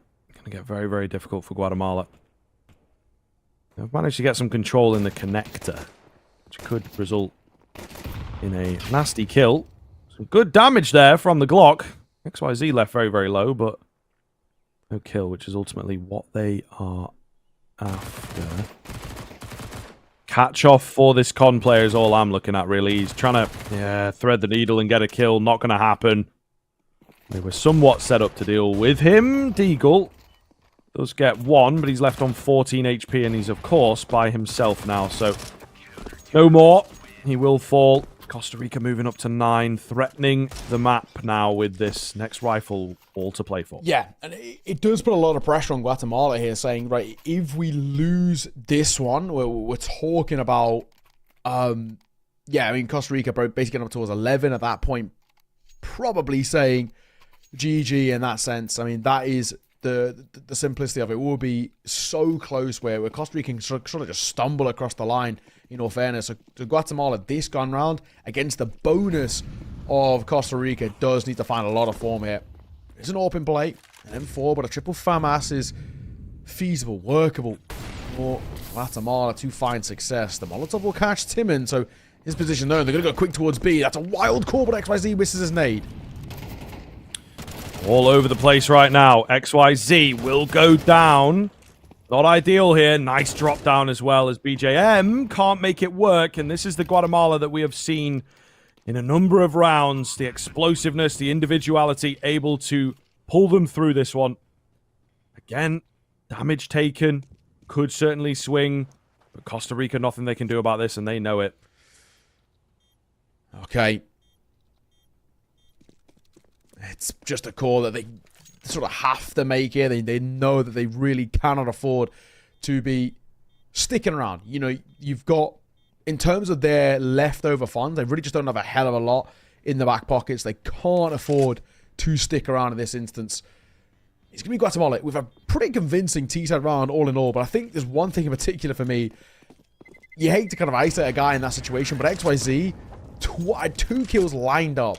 And in both instances, gets caught with Utah in hand. First, the nade banks off the wall in the panic. The second time, again, has a smoke out trying to drop it over to his balcony, which ultimately cost him his life in that situation. I think if we do the replay, you can sort of see it where it's 2 separate fights that probably should have gone his way, as he fell back in the right place. He just didn't have his gun out. And if he did, probably would have been able to get at least 1, if not both of those kills. And that would have been probably a completely different round. But let's talk about hindsight. It's still a pretty healthy lead for Costa Rica nonetheless, but I don't know if we want to force here is the issue. Yes, we got 2 saved, but I think you'd probably rather keep out of what you've got. The issue is, though, Lighter is double eco. So if he is to fall and that AK isn't saved, he's probably only going to have like an MP9 at the very least. I mean, and even that might be a little concerning. But it looks like we're going to go for a half buy here for Costa Rica around what is saved. So an AK, M4, 1 kit, and just a few upgraded pistols to work with. And in terms of utility, just 1 flash, 1 smoke. Not expecting a hell of a lot. No, indeed. Not loads and loads here. But we'll see. This could be the kind of round that you get away with. JBC spamming away. Does find a kill in towards short. That maybe starts to confirm that they're moving around here. Unfortunately, they're going B. That's the lesser defender bomb site. I like what Costa Rica do with the resources, but they guess wrong, right? And it's going to make a difference. Unfortunately, not much in it. They will be buying into the next. I'd still go for the save. Play that safe game, especially now BJM has managed to get away with a gun as well. Yeah, he definitely will. They're not really giving him the fight. So, keen save. Costa Rica not messing around here. We've not seen a lot of the teams in either of the qualifiers go for many saves at all, to be honest. So, I do like the idea of it, and indeed, they are playing to win. Yeah, I like this call. I think for Costa Rica, this is a pretty heads-up play, right? It's a long-term outlook in the situation that they're in. 2 rounds of difference, however. Game is starting to open up a tad. Still feels, you know, pretty comfortable, I think, for the most part for Costa Rica, at least for now. But lose this next round, and that will absolutely change the narrative. That's when things are going to start to look at least pretty good for Guatemala. And we already spoke about this on a numerous amount of occasions where this is Guatemala on their favored side. They do their best work on the T side, and they're showcasing it now. This is where they do look the most comfortable. And for Costa Rica, at least at the moment, they're looking pretty on edge. 2 rounds game. But a buy back in. If Costa Rica lose this, they're in trouble. Ooh, Timon will go down pretty early. They're trying for the quick B once again. It's sort of desperate. See if they can get away with it. It's the smoke play towards short, though. Mid completely open, and they get away with absolute murder because of it. Like to force backwards. Hello? What is that? The reactionary shot of a lifetime. Might just pull them through into this round. We'll see. Late here from Mata, who had maybe started to think about the save. This is what happens when it gets into your system. It can be difficult to move away from. They're pretty late in. Not feeling super confident. The next exchange would be, indeed, the round deciding moment. Mata takes one on his way out, but not going to be able to save the day. So here we are, 9-8, looking very scary now, Guatemala. Yeah, this is a wild spot they're in. Only the one save over towards Costa Rica. I mean, at the very least, it's an AWP, which you'll take every day of the week, but it's still a crazy spot. Like you said, you know, mid completely open there, so they can just sort of barrel in, right? They get a lot of coverage to work with. That tap is, bellissimo. Absolutely bellissimo, but it still doesn't make a big difference in the end. Lighters is full basically immediately off the rip. 1 round game. Very exciting spot they're in at the moment. This is pretty wild. Guatemala, they are relentless in their aggression, and it's working.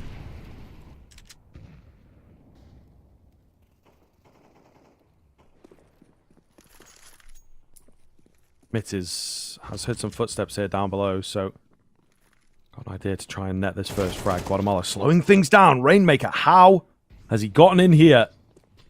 The mid area, again, continues to be a problem for Costa Rica. Guatemala looking to not mess around and try and go for a quick B. Once again, the AWP is gifted. But BGM got to be watched for. Oh, there's the player with the MP9 at the back end of the site as well. It is all over the place right now. Bomb plant denied away. Stage staying strong, however. They know where the last man is. Just play it patient. He steps out, and Guatemala have evened it up in what feels like record time. Yeah. Costa Rica are shaking in their boots right now. Yeah, this is not looking good. I mean, maybe not this round, but in the next, I wouldn't mind seeing Costa Rica call for a pause before we get there. Just pump the brakes for a tad, because this is it's a really dicey spot they're in.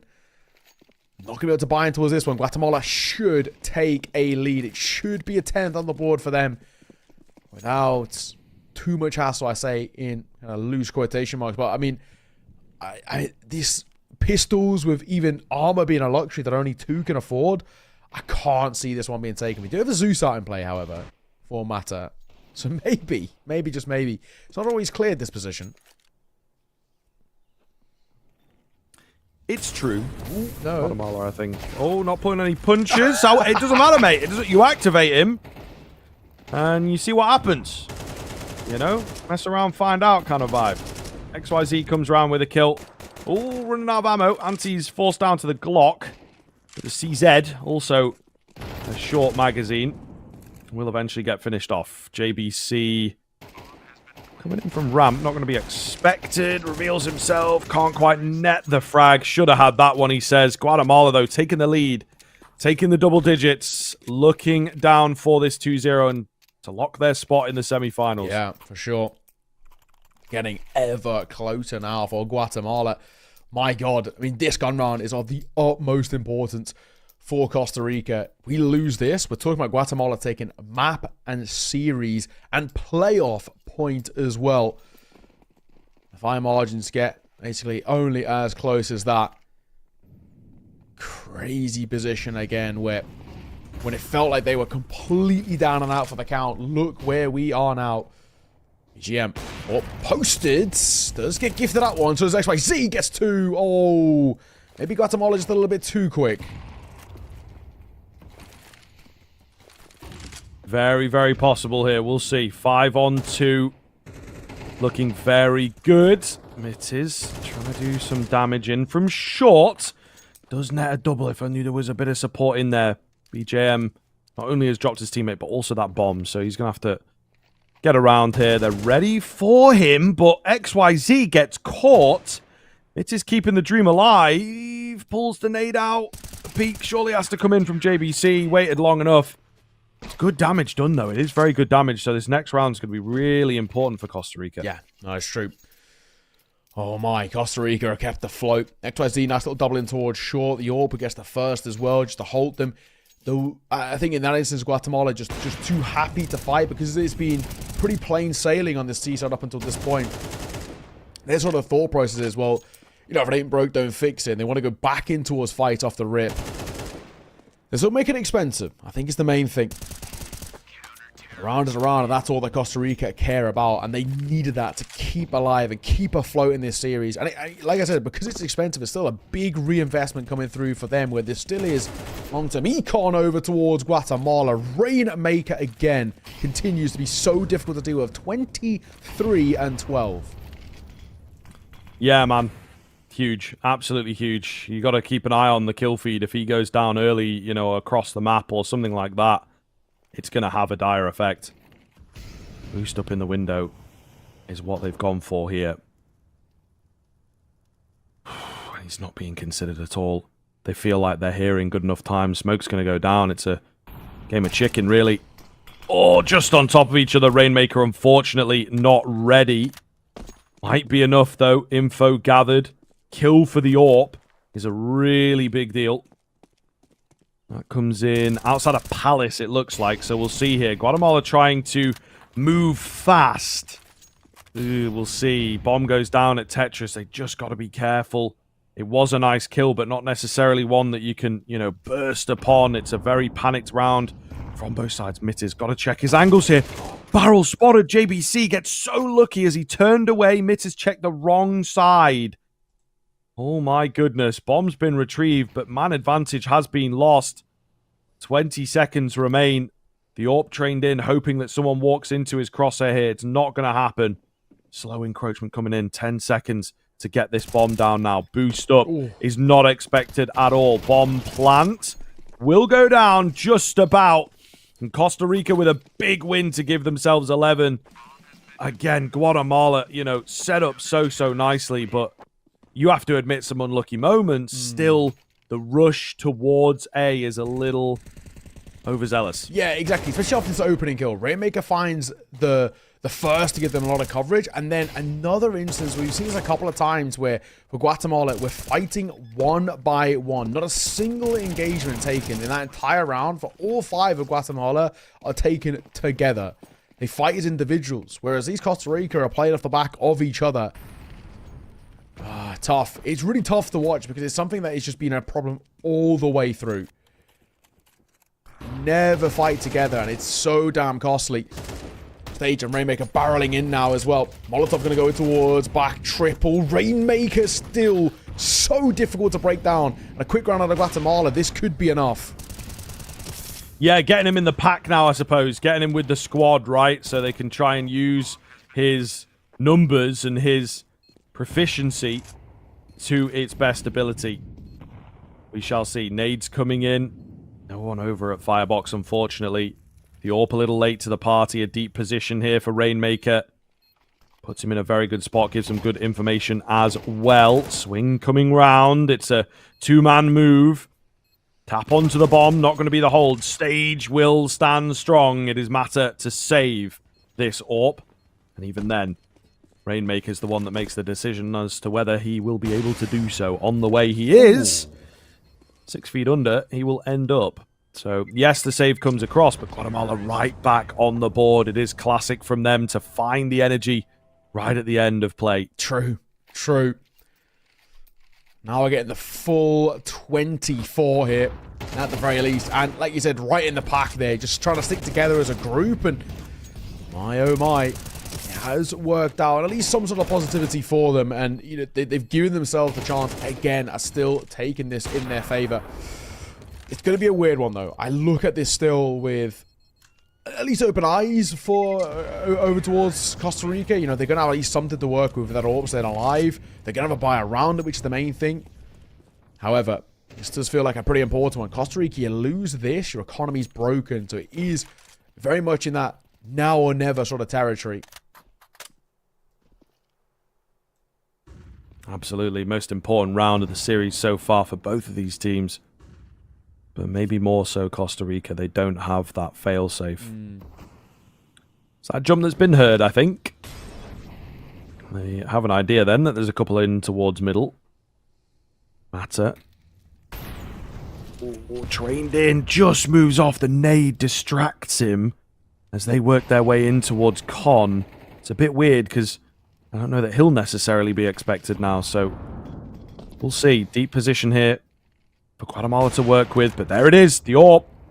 He strikes. He can always go back. Molotov comes in to force him away, and he tries to give it a go. He loses his life, and the advantage has swung in favor of Guatemala before this bomb goes down. Molotov will come down pretty nicely timed by Anti there too. How's this bomb to be planted? Tim are going to find JBC. That's a big scalp to connect with as well. Oh my. I think we could be tempted to save here for Costa Rica. Let's be perfectly honest. Their money is not in the nicest spot. And even Guatemala, you've got to go for a hunt here. The hunt could be the thing that maybe even wins you the next round too. Yeah, we'll see, man. BJM for now surviving. They are indeed looking to get on it. Money's not perfect, to be fair. So, do have to make this work, but if they do, it would be absolutely massive. BJM just spotted out. I think that might have been a mini-map spot, to be honest with you. Big. I don't know that he necessarily stuck out massively, but yeah, XYZ also falling is huge here. You can see the money in the toilet. Yes, absolutely. This is dicey, to say the least. I mean, we've got Costa Rica coming towards this next round. We're probably... I mean, maybe even some of them having FAMASs. They've got loss bonus, I think, is probably a main thing. I think by this point it'd be like 2.9k, but even then, I don't know how confident I'm feeling about Costa Rica's buy-in towards this. They needed at least one rifle to stay alive as a small fail-safe. And yeah, exactly as predicted, right? FAMASs, MP9s, they needed that one rifle. And by saving one rifle, it meant there would have been money to probably drop over another rifle. So it's a bit like a 2-for-1 special. But it just shows how important that hunt is. And because for Guatemala, you win that round, you give yourself about 4 grand to work with. So it's worthwhile for the hunt for you. And about like 2k left in the back pockets. They're always going to guarantee a solid enough buy. However, BGM has pushed all the way through Palace. And he spotted nothing. Yeah, weird situation. He's now spotted the bomb and not ready for this at all, are they? AK is up, but yeah, BJM plays it well, plays it calm, and a big oversight from Guatemala, man. Last round is what they wanted this to be. It's going to be a different story, though, it looks like. BJM keeps them coming, and he's pulling us through to the overtime, I would imagine. 2 HP for stage. Only 2 players remaining. It's not going to be enough for Guatemala. This would be absolutely wild if they can pull it back. Mitt is getting close to the action. Stage going to get caught here. Absolutely. Yeah, back turn. Doesn't matter whether he's got 2 or 100. He goes down, and Costa Rica maybe getting a bit lucky with it. Guatemala, however, should not have let that happen, at least so easily. Yeah, I mean, there's multiple mistakes there that are worth mentioning. I mean, the bomb just being left, I don't think it's the most egregious thing in the world, but if you're going to leave the bomb, you need to have some sort of contingency plan of right, if we're going to go and get it, we've left such a length of time here. They could have easily just shift walked it all the way through ramp. We have no A presence at all. And this is the issue. If you're going to leave the bomb, expose somebody near spawn, you need somebody having some sort of A presence to stop them just walking all the way through Palace or walking all the way through ramp without at least going for some sort of contact play. At least if you have somebody over towards ramp who's like sort of fighting, maybe a bit of Utah being dropped, the first thought if somebody is to push through Palace, it's actually to wrap in towards ramp and get that kill. And then you'll know, okay, right, we need to be careful on going at the bomb. And then when they go back and collect the bomb, they just let them isolate. It's the same thing I say, it seems in a lot of rounds of Guatemala. Time and time again, they fight as individuals. They don't fight together. If you're going to recollect the bomb there, you have no idea where he's set up. There's 3 players there, 1 in towards apartment, 2 over towards top mid, and all 3 of them fight one by one. Not a single one of them fight together. Another small issue that Guatemala definitely need to fix if they are to head through in towards tomorrow's game. But, of course, with now going towards overtime, it is definitely up in the air. That's a bad one to let slip. Costa Rica, credit to them. A low buy, a buy with MP9s and FAMASs, and they make it work. Rainmaker getting aggressive here out towards ramp. They've heard him, they know about him. Nades come raining in to try and facilitate a kill potentially, but no, there's not much of a follow-up on the back of it. Will be the execute rolling in here. Player in at sandwich could get overlooked again in a round like this, and Lighter nets 2. Big deal for Costa Rica, giving them a pretty nice position on A. No real in-depth moves at the moment for Guatemala. The AWP as well, trained on connector. Surely got to find this frag, but no, he's dipped away a little bit into the window room, so Timon, with almost perfect timing, has crept in here. Rainmaker trying to make a move himself as well. Oh my god, yeah, he will fall. Takes a dink, falls on the back of it. The AWP finally gets that kill as well, and it's actually a near flawless one out from Costa Rica. One in which a similar vein, and I hate to, be a kind of a parrot here and just repeating it, but fights just taken one by one. And they get picked off by Costa Rica. I think Costa Rica are really starting to figure this out now as well, aren't they? They're realizing that Guatemala aren't playing together. So as long as they stay guns up and wait and just basically hold angles, they're going to walk into them. Tough. Guatemala's best rounds have come when they've gone for these big B pops, these executes as a group, because they know they can overwhelm. And they haven't gone for one of those in a while.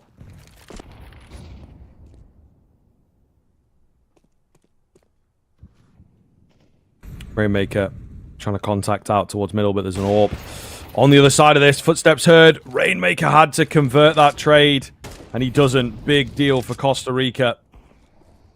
Absolutely massive, in fact. They will be very, very happy with a clean opener like that they can walk away from. JBC should get caught by the AWP, but he actually only gets tagged. Ooh, hello. Maybe still a chance for Guatemala, who look like they're floundering a little bit. They've fallen very flat, but decent damage dealt towards 2 players now. Matters low, JBC tagged as well. Only issue is they had the angle towards CT in their favor, and they pulled off it. However, there's a fake being sold here over towards B, and it might actually just work. Hot flashing towards short. It's drawn away the AWP as well, and now they're dropping down in towards B. They're pushing out a ramp, and they're not spotting anybody here. Yeah, problematic for sure. We'll see, though. There's still a bit of presence in from the A players. It's all onto this timing, right? Full cell downstairs could be big. Bomb still not spotted just yet. It's kills for Costa Rica, though. Oh, that's a bit of a yikes. Mittis loses his teammate with the long and labored spray down. 1v5. It's definitely not impossible, but he's not going to have time to pull off this reload here onto the pistol. He should be able to overwhelm him. Ooh. He can't get it done. The quick scope from Mata is enough to close it out. 14 now for Costa Rica. Guatemala losing themselves here in the overtime. This is, again, despite, you know, what you might say about what they're able to, you know, get down, what they're able to pull together in timeouts. Yeah. I think a timeout would be required. Absolutely. I mean, really, Guatemala are falling apart here. This is now 2 in a row for Costa Rica, where they've just looked really good again.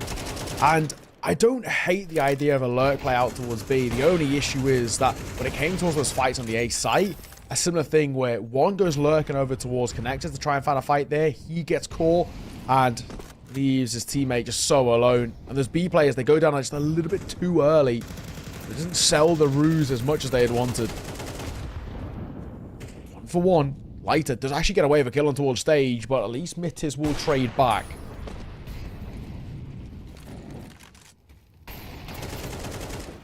XYZ gets aggressive and finds Timon over the flames. He's left worse for wear, but they will take it. If they can find the flawless CT half, it would be a huge deal here, shutting down Guatemala massively. A play comes round. 2 in at CT, ready to go. And BJM pulls them in. Looks all too easy, man. Guatemala have disappeared into this overtime as Costa Rica picking up that flawless first half on their CT side. And we've seen this happen before as well, haven't we, right? We saw this happen yesterday where it required that third map because Guatemala sometimes just will randomly fall off the face of the earth, and that is exactly what the case is here. Oh, it's really, really tough to watch, but honestly, I mean, Costa Rica, credit to them. I feel like they deserve this third map now because Guatemala are non-existent. There is nothing from them. They've completely turned into a different side. You know, even if you look at kind of where we were maybe like 6-7 rounds ago, it looked like it was going to be a comfortable see-off for Guatemala. Then actually be flawless on the CT side, which we've already mentioned they've had their problems with. So let's see. Yeah, let's see indeed. Would be a hell of a thing if they can take us to another one. It opens up well for them, however. The double AWP lean could be the difference maker. We'll see. We'll see. Mid-control comes round for Costa Rica. And they are looking to keep it kind of simple here with the deficit. Maybe boost a player up. Hope to get a catch. Is it going to be contended for? It looks like Mittis is indeed on this one. The smoke's going to go down soon. So it could be a big fight. He's opted to drop back. And that's a risky move. He is still there with eyeballs, but does leave his teammate a little vulnerable. Now he's going to drop away. So keep your eyes on all this, folks. Meanwhile, the bomb itself is in the apartments looking to hit the B-bomb site. But Rainmaker is here indeed to make it rain tears, I think, ultimately. There's no chance getting past that up. Yeah. Safe to say this one's probably not going to get off the ground here. Timon. Was holding. Rainmaker going to get caught by JBC. Let's put on another. In all fairness, maybe a chance if the Orbs will train on the right angle. Oh, and he misses both opportunities. Hang on. Costa Rica might be able to level this in terms of the numbers. It's a really messy fight. JBC was so nervous to fight there, and that'll cost him his life. All right. Maybe still on, though. Oh, gonna fight one more 2v2. Oh, no. We've not fallen apart like this. It's left down to one man, Anti, in a 1 versus 2 to keep Guatemala in this game. Time is ticking. The fights are really janky, and he will fall. Guatemala have completely dwindled, fallen off the face of the earth there, but credit to Costa Rica. What a resurgence. Yeah, absolutely, man. A wild sort of overtime there, to be honest. I think, like I say, just a timeout to sort of ice yourself and be like, yo, we've got to relax. We've got to hold this down. Absolutely insane to see. But Costa Rica, credit to them, will manage to find that second map, their Mirage, it is hard fought, but they found the second win. They found the extra level to indeed take it to this third map now, and I think that, you know, things really open up. This Guatemala side is just all over the place at the best of times, to be honest with you, and very, very puzzled as to where they go, because it felt like, you know, not only was the second half looking good, but the closeout really, really possible for them, and they just fell off that cliff again. Not the first time we've seen this. Yeah, I mean, the unfortunate thing is that we've seen this in every series out from them. It's a really uncomfortable and awkward thing about them, where for Guatemala, they just lack this, I guess, this cutthroat ability to see off these hurdles. I mean, we saw it happen. You know, 9-3 up, completely fell apart yesterday against Ecuador, and in that instance, you're all the way up. You see one more round, and you falter, you go in towards overtime, and a complete shadow of your former selves. It's super tough to see, and a lot of rounds which they look back in hindsight and just say, how have we actually let these slip away? And the worrisome thing is that they're now, from Guatemala being in a position of saying they are more or less going in towards the playoffs, is basically how it felt. We were already talking about the playoffs, and now they're at a point where that even could not be happening. The way they've let things slip, they've allowed Costa Rica back in towards this game when they never should have. And yeah, tough to watch. A lot of mistakes. I think this is the issue as well for Guatemala. It's just a lot of unforced errors that they made, and when it happens in a usual situation that you'll see maybe at kind of like a tier 1 level, for example, which does show obviously the difference between the tier 1 level and Guatemala here, is that, you know, when this happens at a tier 1 level, they'll realize, okay, damn, that was a mistake, and then, you know, it doesn't happen again. The issue is with Guatemala is that it does, right? We saw it happen multiple times where we see things like isolated fights, not playing with each other, or the spacing being a little lackluster, and on the fly, they struggle to fix those issues. Yeah, for sure, man. I mean, this round that we're seeing on the replay there is kind of the egregious example of that, where 4v2, just, you know, trade's not quite there and communication not quite there either. So it seems like they play it a lot by ear, and to be honest, without the performance of Rainmaker in regulation, I think Mitis sort of picked things up towards the tail end and into the overtime, but, you know, he was like 16-5 or whatever. Without him, I don't see them really having much of a chance of staying alive there. It could have been a very, very one-sided affair. See across the board on the other side, there's still a few fraggers who are pretty high up, but a bit more weight being pulled by the supporting cast, as it were. So it paints a bit of a nicer picture for Costa Rica. Still, really, really worrisome stuff now headed into this third map. And I don't know, I don't want to put my money where my mouth is, because I just don't really know what to expect out from this Guatemala team. We've seen some fantastic rounds from them, some great individual moments, but just does not happen when it sort of matters most. I don't know, it's weird. It is very, very weird. Also, in other rounds, they had some super clean finishes and some kind of wherewithal to know that it needs the discipline, that it needs to be that big round energy here. Yeah, absolutely. I mean, now we're heading towards map number 3 to decide who is heading forward to tomorrow. Before we get there, however, we're going to throw this one to a quick break. Ladies and gents, sit tight. See you soon.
Hello, everybody. Welcome back in. Third and final map here to decide this one. All the way down to the wire. I think it's definitely what we wanted out of this matchup. Of course, a deciding game to find out who's going to be playing off against the United States.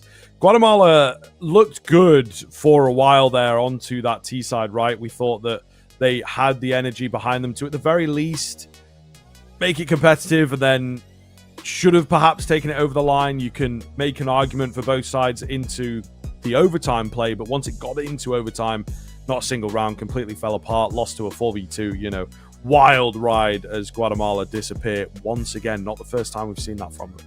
Yeah, and it is just a big issue, and I think, you know, this is the thing, this is a side that are wanting to try and make it towards LAN, or, you know, if they want to try and, you know, even though they are on LAN, you can't go with these quite actually large periods of just going completely missing. I mean, if they are to win here, they will be facing off against the United States, right? And we know that they'll just punish them, right?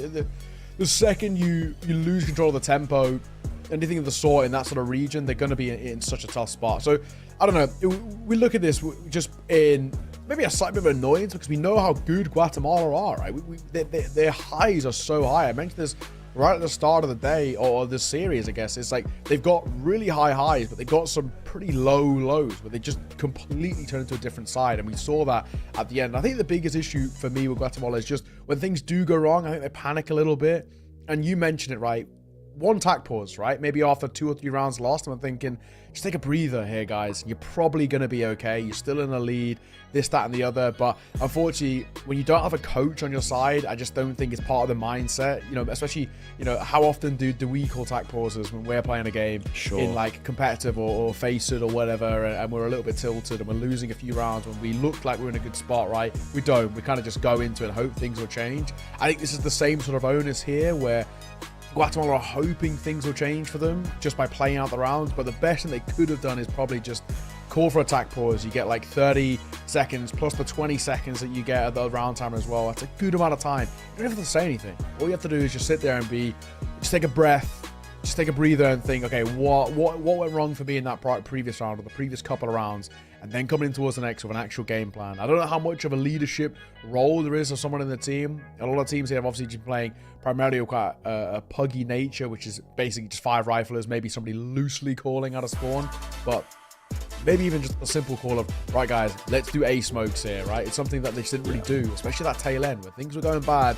Take a little pause and maybe just, right, let's just do a little A smokes, play together. But unfortunately, what they would do is they would continue going into every round and play isolated. Costa Rica just got gifted kills all over the map. It's frustrating because we watch it in hindsight. We know how good Guatemala can be, but now we go towards map number 3 and they hit 12, right? They were up to potentially closing this one out, and there's a chance that they might have opened the door back open for Costa Rica.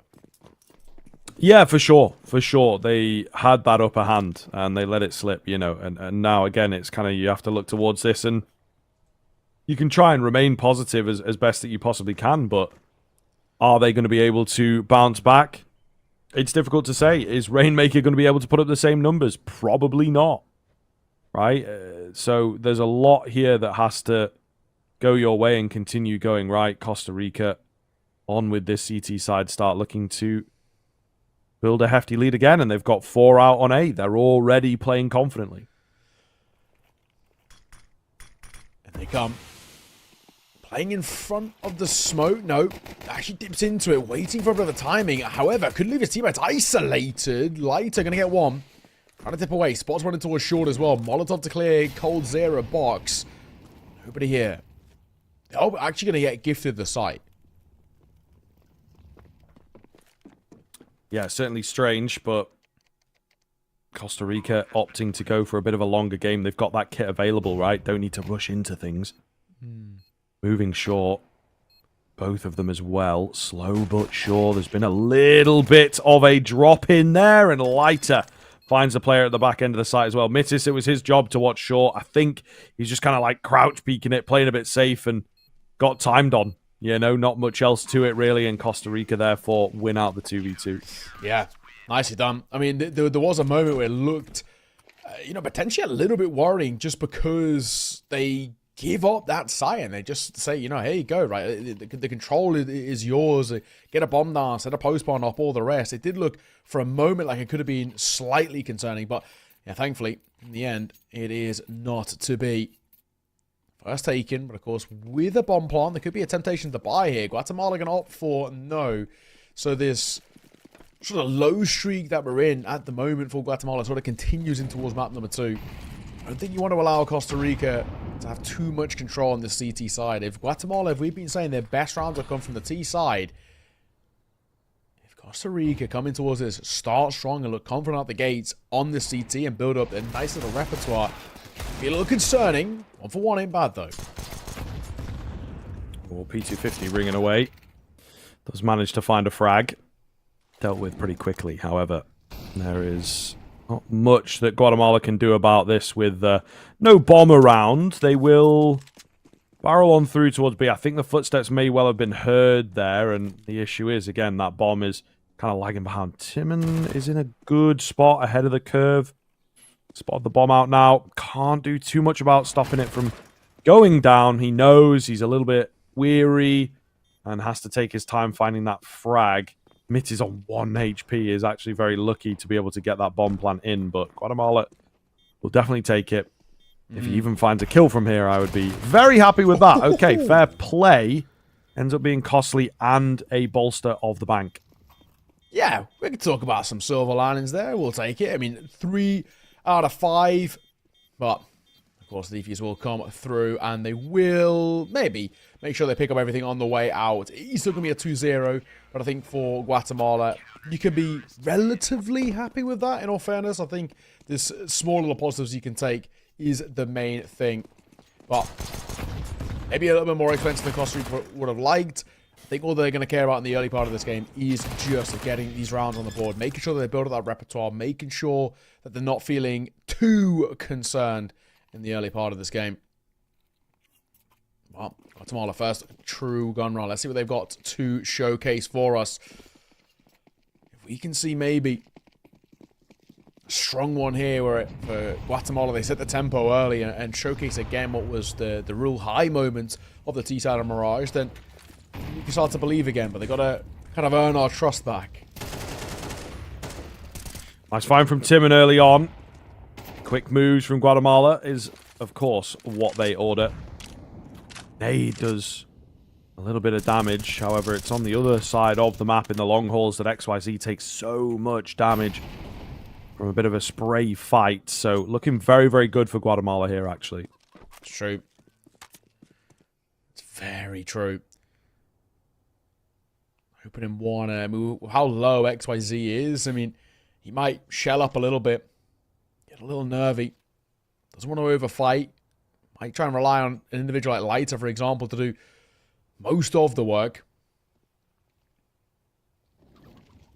50 seconds. Molotov going to come down. Honestly, you're going to make sure just not to be in the open. So we'll stick around for a bit of a fight. And Anti gets caught off guard. Didn't expect the aggression. Same will happen to Timan. As JBC drops him, but Mitas still going to do good work. I say that. That's a bold call from JBC. I mean, he completely gives away a freebie. I think I give it a round. Okay. Yeah. Just kind of out of nowhere. The end there fell apart pretty quickly for Costa Rica. Big round to be taking with some of the damage that came in that prior round. We see Costa Rica having hardly any money to work with. I'd argue for a force here, honestly. I think they just have to even out that economy as best they can, but they're going, well, indeed in for it, but then BJM saving some money, maybe for like an AWP in future rounds. I can kind of get behind it, ultimately. Yeah. Oh, no, okay, all right, he's going to go for it. Yeah, they're like, yo, if we're doing this, we're doing this. He gets the M4 out. Yeah, it is one of those where I don't really see the point in saving that much if the rest of your team aren't. Oh my god, he's gonna knife him. Oh my god. Also, can I just say, the crazy thing about that is not the fact that he knifes him. The crazy thing is that Rainmaker, again, is alone, right, which is a standard, but he doesn't even check left or right. He just says, right, I'm sure he's probably alone. Costa Rica now just know that this is a guarantee. Yeah, that's true. JBC is here with the MP9. The M4 Dealt with quickly, so that's kind of a big deal. No scope from Stage. Nothing else he could do. Didn't have any time to think. Just had to pull the trigger. Bomb hits the deck. The AWP continuing to be a problem, however. An incredibly chaotic round here. And that smoke has dissipated now in towards CT. XYZ, they're going to try and draw him out, but no bite. What the hell's happened there? Where did that flash come from? Matter will manage to find the frag. Stage, meanwhile, clutches up quickly. And Guatemala saved there against the force bite. A little bit of BM at the end there, in all fairness, but yeah, I mean, just another instance where it is a little concerning just how isolated he is alone. But Stage, really nice round out of him on an individual basis. Honestly, I mean, Costa Rica probably should have taken that. And they themselves fall to the problem that really let down Guatemala a lot in towards Mirage, because they play too isolated. They just played together. They probably have a decent spot to work with. Oh, tries to get shot on the cross. Can't. Low buy out for Costa Rica here. With that being a force in towards the last. I mean that for them. Not a hell of a lot they can work with in towards this one. A few 5-7s as the only real saving grace. It should be pretty easy. Okay, yeah. Will be if Rainmaker's able to lay down 3 like it's nothing. Looking for his eco ace, but definitely been on a heater since that second map. Oh, until he mollies himself off. It works, though. It works. It draws him in. It draws him in, and he gets his 4K. The ace itself, I don't think is going to happen. 5-7 is deep behind enemy lines. And he will go down. So, flawless one here for Guatemala. Moving up to 3. Looking to solidify their position, though, with another rifle win. It's true. This is good for them, right? We've got a bit of form pretty early, which is looking pretty good in the most part. And, of course, now an opportunity to really put a lot of pressure on towards Costa Rica. They are able to take this gun round against them. That would give them a massive bolster early in towards this round. And, of course, on the other side, when you look at Costa Rica's buy, well, it is a full buy. It's bringing a FAMAS, does bring in an MP9 too. And itself is maybe a little bit of a concern. Not exactly that full investment that they would have loved to have had, or at least rifles across the board. Guatemala, this is a prime opportunity. Take this. They probably get up towards like a 5-2 scoreline. And already that's not too bad.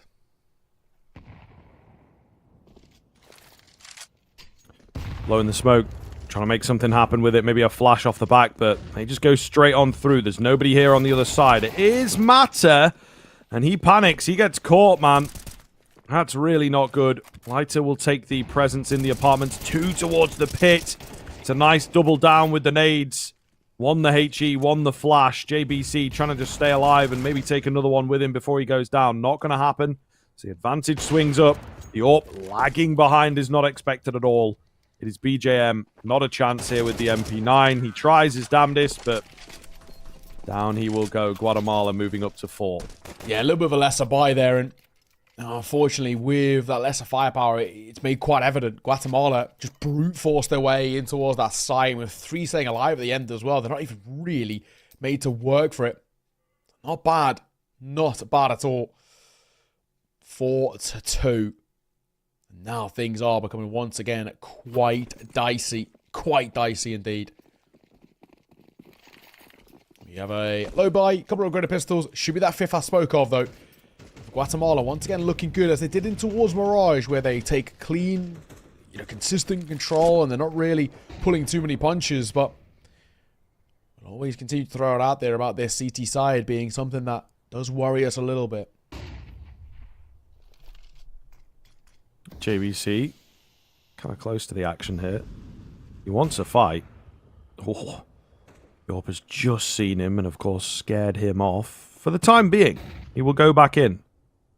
Because he knows no bounds here. Meanwhile, in that mid-room, I think there's maybe potential for the CZ to find something. Costa Rica chomping at the bit to take a fight, but not wanting to overstep. Minute mark. Hit. For Costa Rica. hoping that they can isolate a fight to maybe get an upgrade of a weapon of some sort, but nothing really being given their way. JBC tries. Get caught by Anti. The Tech 9 spamming, though, in all fairness. Outdoes Lighter in that one. Who needs an auto battle for stage? He's happy to do it with the pistol himself. Mata's going to get caught. That's the sight. That's the round. Yeah, looking good. Guatemala rolling through the motions again here on the T side of things. Starting well. Can they keep it up is the big question. But this is indeed looking good for the time being. Pistol sticking around to try and take a name or two. Not going to happen, however. BJM, the only one left, and may as well try and throw himself at this. He's holding around for some exits. No one going to come his way, unfortunately, so just has to back away, tail between legs. Yeah, it's true. We'll keep hold of a Deagle. And that's about it. At least he's given that luxury. But a flawless one comes through for Guatemala. Nobody goes down. And yeah, no complaints for them. Pretty simple stuff that we're in at the moment. 5-2 though. And we go back into the reinvestment. This time it also once again requires a little bit of a lesser pickup of BJM going in towards that MP9. That in itself is a tough one. Didn't let them down towards that last buy that they had, where they had that MP9, they had that FAMAS, and they got, you know, just overwhelmed in terms of pure firepower. It could be the same sort of situation here. MP9 trying to get active, though, pushing down Banana. No one on the other end of it. They'll get that Banana control pretty much 4-3. Just got to be careful of these stray bullets. However, XYZ in particular is left really low. And this is sort of another thing here. Costa Rica, they take the Banana control. And they don't know what to do with it, necessarily. I'm going to rotate across towards A, but that deep control can be pretty beneficial. They'll stick around on the wall. Okay, I thought they were really going to bail on it. So this is not a bad setup there in Banana. And, of course, a pretty good setup on A, looking at what's around the corner. Mata goes back in for a bit more. Standing strong here. XYZ's got him covered as well. 5 versus 3 for Costa Rica. Looks good, but it does hang a little bit. True. Very true.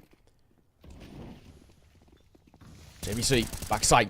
Get one, that's good. Mitz going to get caught as well, looking to double it down as he's trying to play around the boxes here, but in fact, it's Light who steps up with a big final towards Rainmaker, and his teammate, Stage, will also drop as well. Costa Rica desperately been searching for a fight, and finally get it in their favor. And they take those heads-up duels. They take a round.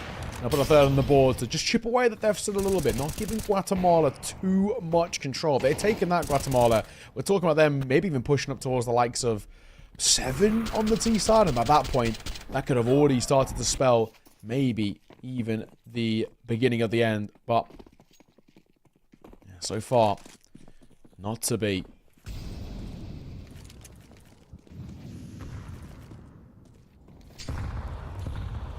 Timon close to the action here on the other side of this smoke. Flash comes over. It's perfect. He's a little slow, but he'll win it.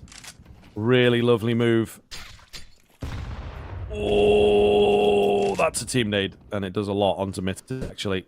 So, not ideal, but still looking good for Guatemala here with the lead.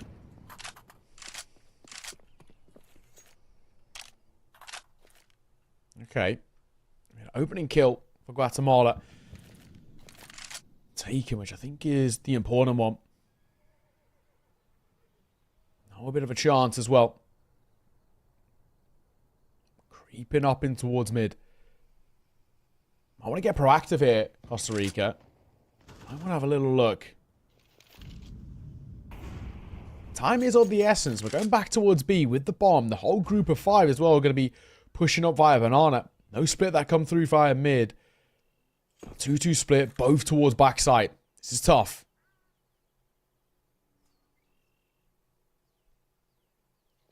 I like it, though. The orb ready to go. Yeah, indeed. Oh, going to be difficult to deal with. A clean headshot comes around. BJM maybe could have had one there. Gets a bit panicked. He's Molotov'd out now. He's got to take the fight. The dink is close, but not enough. And it's a save for Costa Rica here. Again, a team that seemed to be pretty happy to take these saves, and this would be the apt time. I think it's true. There's just no point, is there? Those double AK saves, there's no world in which you need to bring these in towards at least any sort of a retake. Even the exits, I don't think it's worthwhile either. Like, keep on what they've got. It's going to be Guatemala now going up towards a 6th, which isn't bad for this T side now on Inferno, which is, you know, statistically the most even map in terms of T and CT sided. This is pretty good. Pretty good indeed. Costa Rica are dwindling. While Guatemala failed to close things out in towards Mirage, it looks like they've got big advantages in their favor here now. A good spot as well. A lot to like coming out from this side. Yeah, from what I've seen so far, there's moments which are a little worrying out for Costa Rica. They're being caught off guard, just a little bit caught asleep at the wheel. It seems to have these issues towards them where Guatemala are punishing.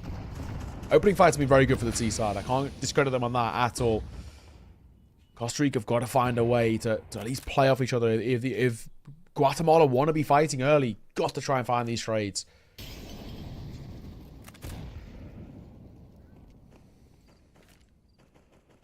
Banana control comes nice and easy. And they may well, yeah, just, you know, try and go for it here. Still a fair belt of util. Preemptive smoke. And, you know, Guatemala can just sit behind this and go, okay, well, let's just wait it out. Continue starving information. It's a lovely little setup from Guatemala, actually, to catch any kind of A aggression at this point. And Costa Rica not able to do much about it. Smoke starts to go down. They will begin to move in. All right.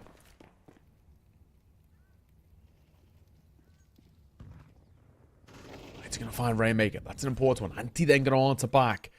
Still 2 for the CT side here. One playing in towards Dark. BGM messing around with the knife. Let's get the gun out, mate. You're about to fight in a second. The first goes well. Second, looking for it. He actually gets the wrong player. He gets the player towards backside.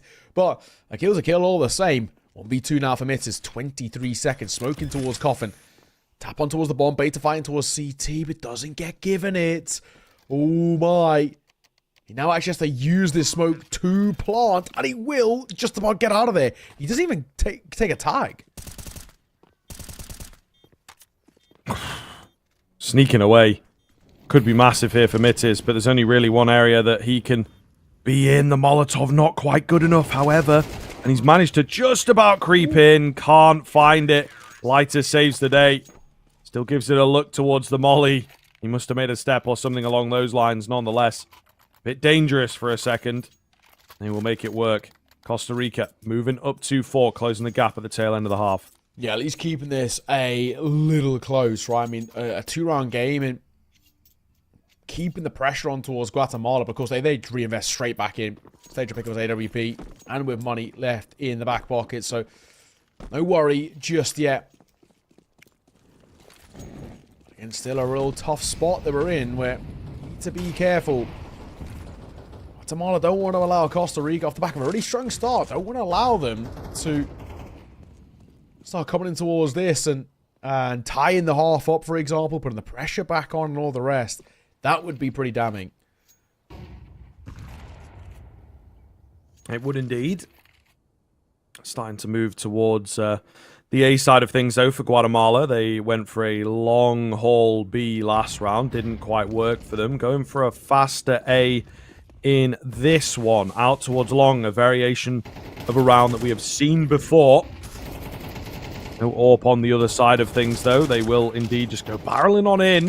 JBC, a little giddy for it. Mata tries to do what he can from the pit with the AWP, but it is difficult. I think that's the second time that library smoke's been missed, by the way. Yeah. But it's all good because they still hit some heads, you know, and they're trying. They're certainly trying. I think that's the thing that counts. But all the same, Guatemala moving up to 7, an immediate response from them. Yes, that's it. Guatemala, at least for them, they come back off the back of losing a round and they just don't let it affect them. Something that happened quite a bit, obviously, in towards our previous situation, at least in this one, it is taken back with ease. Only the one casualty too. No complaints at all. I'll go for a hunt. I get it. Oh, no. EGM will get his. He's trying to stay alive. He's trying to stay alive, and he actually will. Good work for that second kill. Fair play. 7-4, though. My, oh, my. Costa Rica, they've not given themselves a lot in. If it goes 8-4, they don't give themselves a hell of a lot of chance to work. 7-5, though, still potentially keeps something on the cards. Yeah, the real issue and the real worry is this goes 8-4. Guatemala find a pistol, that's it. Big damage onto Mata. It's going to be a boost up here for Costa Rica to work with on A. As Guatemala maybe looking for a similar round to the previous. Indeed, but changing things up slightly doesn't work for them here. They will finally manage to take the player up top, but XYZ is ready. They tried to, bait it out and maybe catch them off. The logic is there, but unfortunately... Okay. What is going on, man? Who is this guy? Who is this player on the Guatemala side that's like, yo, I got the library smoke on lock, guys. Watch this. Don't worry. Just a few pixels off. Don't worry. No. It's third time's the charm. You know what I mean? Yeah, I didn't get the jump quite right. Now, by the third time, I think they know he got to be a fraud for sure. Yeah, fella, hit the knot out here, demos. Let's clean these up, shall we? Because these smokes are pretty important as well. It's definitely an area that does need to be cleaned up. It's going. Looking at that, they're throwing it too high. So the normal setup, you use, there's basically like a pixel on the corner that you can line up with. I don't know where they're lining up, but it's wrong. I mean, surely it's got to be realized. I think it is the thing now. So right, somebody else got to throw this. I think is what we're trying to say. Either way, 7-5 half. I think that's workable for Costa Rica is the main thing I'm saying. 8-4 feels tough. 7-5, you get a pistol. Game is absolutely on. Yeah, definitely. They've opened up well here as well, so this could be problematic. Ita finds Anti. A bomb site. It's only one player. It is hidden behind. Surely a little chunky round this box. Not going to be the case. Clean for the first. It's difficult for him to get any more, though. And that's fair play. A hard spot for him to be in. The Julies outside their optimal range there. It's just going to be down 2 stage. Oh, and there's a backstab. Okay, he's been spotted. It's not going to be anything crazy. But he's locked in. And this round is going to go the way of Costa Rica. Messy one. And at the end, Mata, who actually started the round, sees it off. Nicely done for him. A little bit of mind games being played as well. I can get behind this. They have been, shooting a couple of corpses throughout this series. And of course, we know the stakes are handed. This is a map number 3 of the final series of groups. Win this one off, and you are moving forward to the playoffs. As simple as that. You get that second spot over here towards Group B to face off against the United States. So this is pretty important. Hence why it's starting to get heated in the server, not only in terms of the frags, but also in terms of a little bit to BM and the mind games that are, ever important.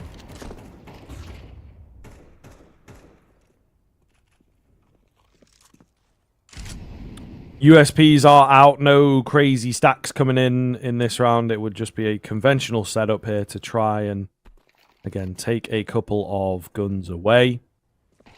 But Costa Rica really in a good spot. This could turn things upside down pretty massively. I'm looking forward to what they can bring us on this T side of things. Starts off well for them here. No threat thus far from the USBs.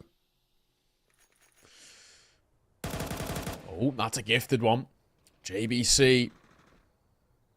Drops Anti, but BGM going to get caught off guard by the USPS. Maybe didn't expect the stack here. However, with the stack, that'll tell them, A, it's completely open. In they move, and that'll be the round. And, you know, you're only dropping over on Mac 10. It's not the worst thing in the world, is it? Nah, it's true, man. It is true. May well try and get in here if they are Guatemala. Again, to get some presents, take another name. Drop a rifle could be nice. Rainmaker gets spammed down. However, not going to happen for these B players. They're just hanging around, hoping to maybe catch a lurk at this late stage. It is kind of a challenge, but Costa Rica move up to 7 pretty easily. There is a rifle buy around the corner here, so looking forward to seeing what Costa Rica can do for us, man. It's been all about Guatemala with the guns, to be honest, up until sort of the very end when Costa Rica strung a few together. And then picking up the pistol has changed the game, obviously. A lot of pressure onto this first rifle. Yeah, it does make you think as well, if we don't see Guatemala coming towards this first rifle and make it stick, they're then under a lot of pressure. We see them have their weaknesses sort of throughout this game where they sort of struggle to have that consistency as much as they normally would on T side, as we see on the CT. So that for me is one thing that I feel a little worried about. First gun round though, let's take a look. I mean, interesting as well to see that Mitters keeps hold of the Mac 10, and they're actually not going to full invest in here. So, but the thing for me that I'm worried about when we see this first gun round out for Guatemala is how proactive are we going to get, right? I mean, the one thing that they really like doing is getting super up in the face of Costa Rica, getting aggro, trying to take fights and all the rest. The issue with that is that Costa Rica are happy to brawl as well. Part of their T-side game plan is brawling. So I wonder, in these sort of opening few rounds that we've seen here from Guatemala, where they haven't really had as much impact as they would want, how keen to brawl are we going to be heading in towards that first gun round? Are we going to see them trying to get active banana control? Are we going to see them trying to fight in towards apartments looking via second mid? Or are they going to maybe play a little bit more passive and test the waters? Timon out here with the P250. Not looking too good. He's not smoked off, though. Okay, never mind. He will be smoked off just as that bomb goes down. Rotation to here. Nice find by Anti on that P250. Ridiculous knowledge of the angles. AK going to be scooped back up by BJM, but there is a world here. Oof, Anti on 1 HP as the nade comes in. The boost up effective. The 5-7 on the backside dealt with. Stage will be disappointed he could not find that. It looks like they will weather this one. Timon does his best, the 2-piece at the end, but not able to steal that one away. Costa Rica moving up to 8, but indeed, this super strong buy now from Guatemala. What is the game plan? AWP out, full belts of utility. Like you said, if they're going to sacrifice a round to make this happen, they have to do something with it. Yes, absolutely. Let's see. I'm interested to see what this kind of game plan is, though, for Guatemala. Because of how nervy the situation is, you know, you've got Costa Rica in towards a lead. A slight one, but a lead all the same. And with this being this third map and the risk that we find ourselves in at the moment, how akin to fight are we going to want to be here? How aggro do Guatemala want to play this? It's like for now, slow out the gates. Both sides really tentative. I mean, early smokes in towards banana, but not too much of a fight around it.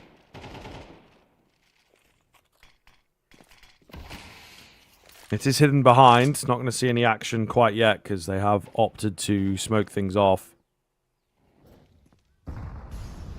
Costa Rica moving slowly there. Actually vying for the top banana controls. This is about to be a bit of a mess. The boost up red. 5 versus 4 coming in. Looking pretty good. Guatemala are able to drop back from it as well. Okay. Oh, Flash can come through. I mean, Mata, he does actually get caught. I think it's one of his teammates, in all fairness, but it catches him and slows him down briefly. Gap on towards that truck angle. The fun to clear as well. Does a lot of time get overlooked. Doubling back, bomb. Alongside the rest of this core going towards B. Only one player here. Guatemala, they've called this wrong. They're leaving a boosted player up. A smoke in via CT. And now it's all down to Mitters to buy time for the rotations. Flash going to catch him as well. He has Timon coming in for support, but they will cross. They haven't cleared the boosted player, but he can't get a kill with it. And in fact, he is the one to fall. Bomb will go down. And now we're on here. This is going to be a tough 4v4. There's util, at least in one smoke to work with for Costa Rica, which gets replenished back in towards CT. Now, they got one nade, which they just used. They've got to fight. First, JBC will find. Anti going to get caught. XYZ going to catch Timon as well. They might be calling this. They are reluctant to fight. And Rainmaker going to get caught as well. You hate to see it. Sage, he might even survive as well. They might want to chase him down. Yes, they will. Oh, the knife was out. Okay. Matter a little cheeky with it, but they've kind of locked him in here, even if he finds this kill, which he doesn't. The bomb would have taken him. 9-2-7. Costa Rica. Not a huge turnaround, but still a good look for them to get that B bomb site working. Very, very clean stuff, despite the start from Guatemala, despite the sort of predictable move at the top end of Banana. They just had the confidence, you know? They stuck with it, and it worked. Okay. Well. Now to this finish line as well.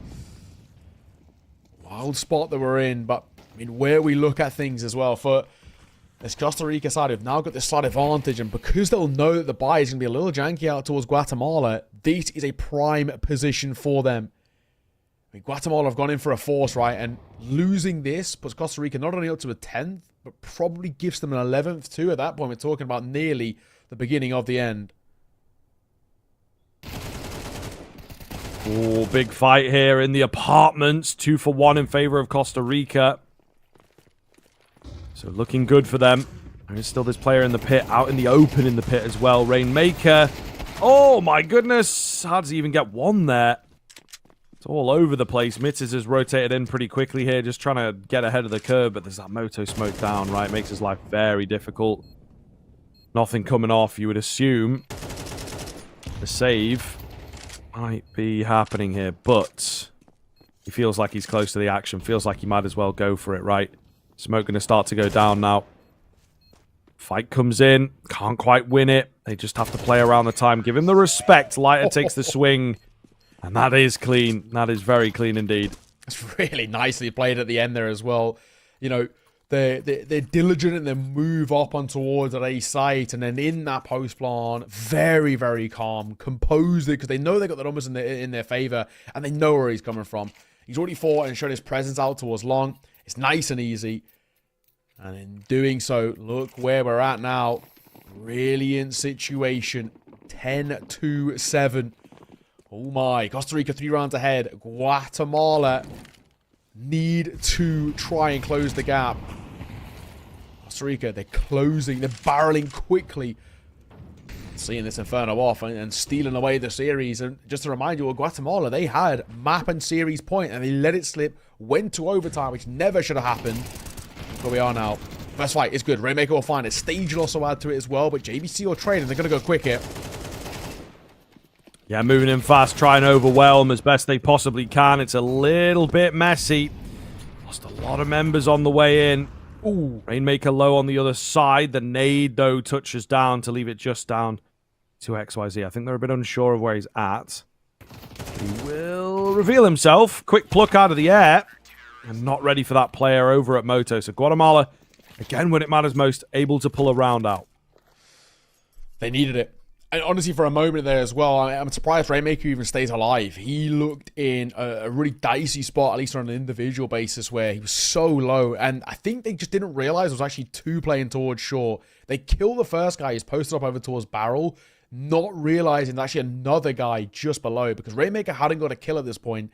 So I didn't confirm that actually this is not the guy who fought me. So small little things like that. They just didn't really realize the chance of a second. But ultimately, Guatemala stay alive. They still are at a deficit, and they still do have their back up against the wall ever so slightly. 2 rounds behind, trying to chip away at this deficit. Costa Rica, 3 rounds away from heading towards the playoffs. Fine margins, to say the least. A timeout and a chance to converse on both sides. Rare these timeouts, in all fairness, in this series, but this one, mega important.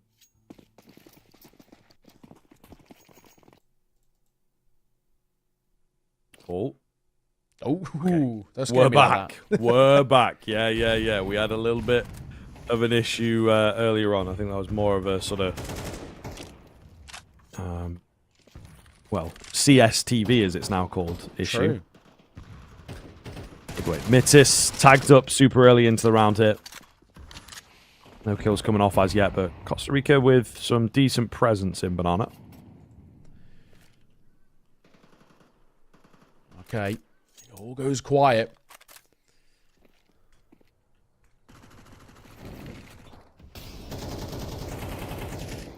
Spam that smoke. Nothing going to be found behind it.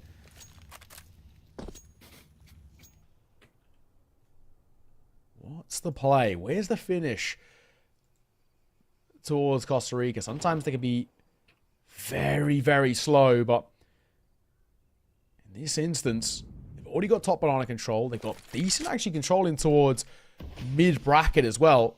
Oh my. Be on for something, but Stage going to get that first. Another one comes round from Stage. Big deal for him. Solid advantage now for Guatemala as well. Costa Rica got to make this B-bomb site work then. They've had success here in the past. Molotov and nades raining on in. The spray not quite there. Timon, though, trying his best. Will it be enough? He takes one with him. Does a lot of damage to the remaining two. However, spam through the smoke is a little close. Rainmaker, of course, feeling excitable here to try and go for it. Catches XYZ in midair. It's all on BJM. Super low HP here. And can't get it done on those sort of timing peaks. Guatemala pick up 9 here. Bring it within 1. There should be just about enough money for Costa Rica to get something going. Might be a little difficult now, actually, with, the money being reduced, of course, on the bomb. All the same, Guatemala should, therefore, pick up their 10th and even up the scoreline. Yeah, it's true. It's true.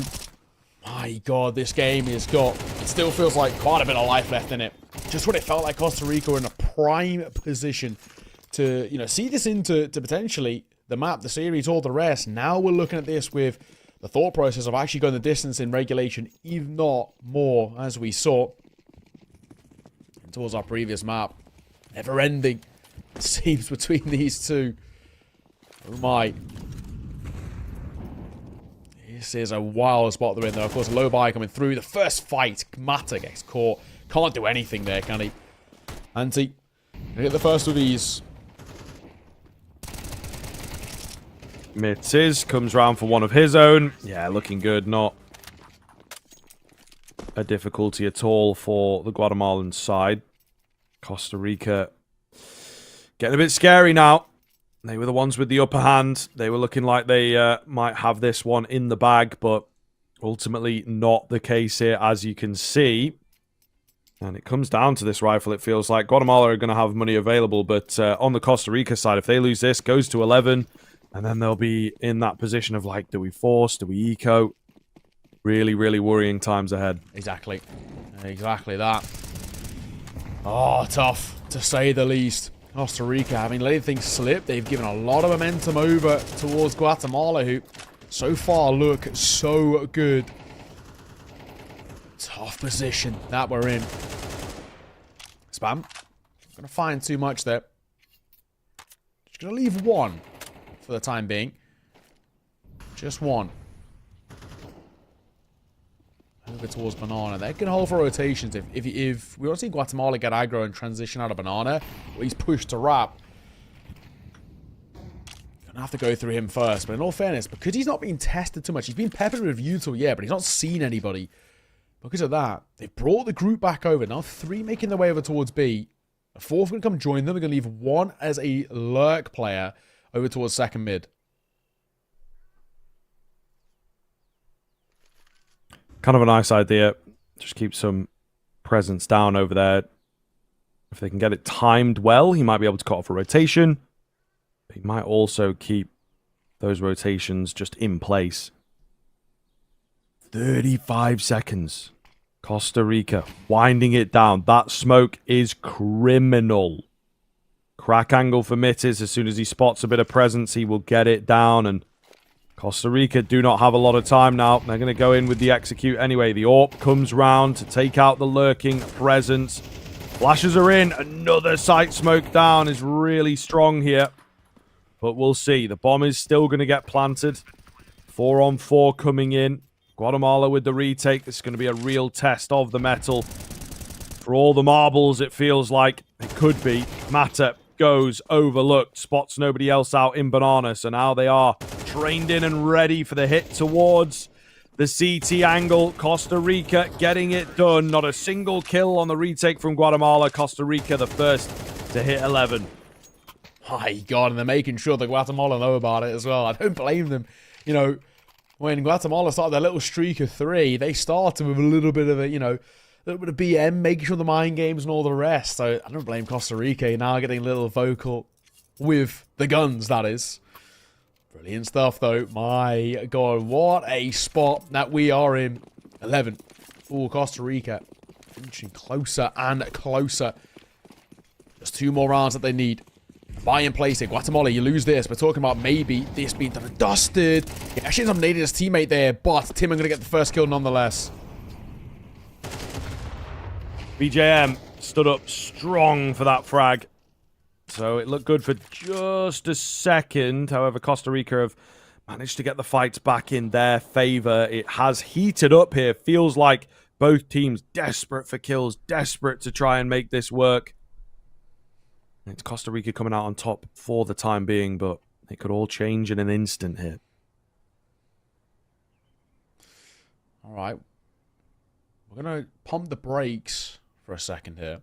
I mean, you've got a minute to work on. You've got the numbers in your advantage. Costa Rica, there's no need to really get too active here. However, Guatemala getting proactive. There's the first, and the second might come with it as well. Bomb gets dropped. Oh my God, it's messy. That is not good. Costa Rica going to get caught in a bad way there. Pants around their ankles, U2 in hand, and bomb drop 2 in a tough to recover position. Yeah, really not ideal. Really not ideal. Oh, there's a man in towards mid as well in the form of stage. He's a little fearful, but try and play off the timing. They're a bit everywhere at the moment. He'll get traded. Can't make it away. You knew it was tough. It was one way or the other, really. And just could not escape away. So 1 versus 1. Maybe to save the game. The money is not good for either side, really, but especially Guatemala. If it goes 12-10, they're going to be on with a really bad bye. JBC getting confident here, and Timon just maybe letting him play it out. Let this smoke go down. Is there any funny business happening? JBC, meanwhile, also patient. Straight into his crosshair. Could not get easier than that. Costa Rica, 1 round away from the semi-final tomorrow, and indeed a bit of energy, a bit of meanness there right at the death. It's been a long, long series, dude, and you can see, you know, those sort of 1v1s, those clutches can be massive. That can give you a huge second win. And Costa Rica, they want to try and close this. Oh my. Guatemala. I mean, look at the buy we've got to work with here.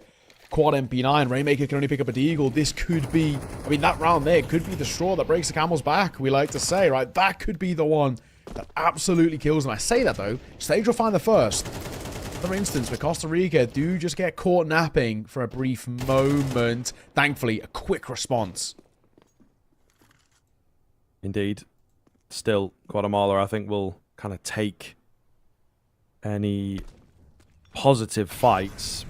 1 for 1 is usually pretty clean for a T side, but it comes so deep into the map that they have to do a lot of retaking, a lot of utility expenditure.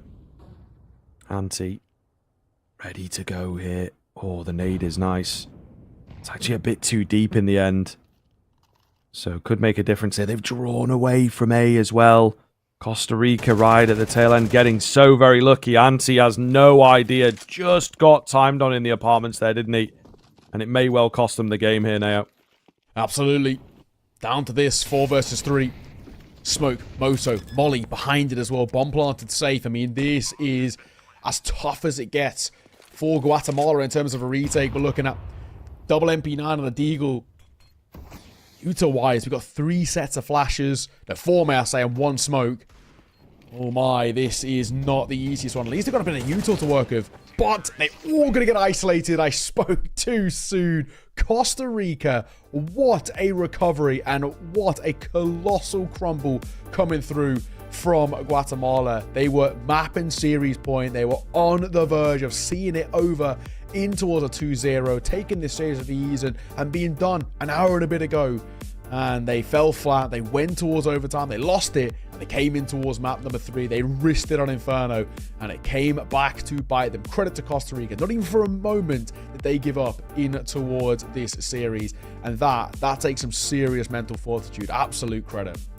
Yeah, it will catch up with them, unfortunately, on the Guatemalan side of things. They managed to get the 2-1 victory against Ecuador and were sort of forgiven for what happened on Mirage there. 13 rounds in a row that they dropped, and it's again on Mirage, you know, a bit of unfortunate coincidence.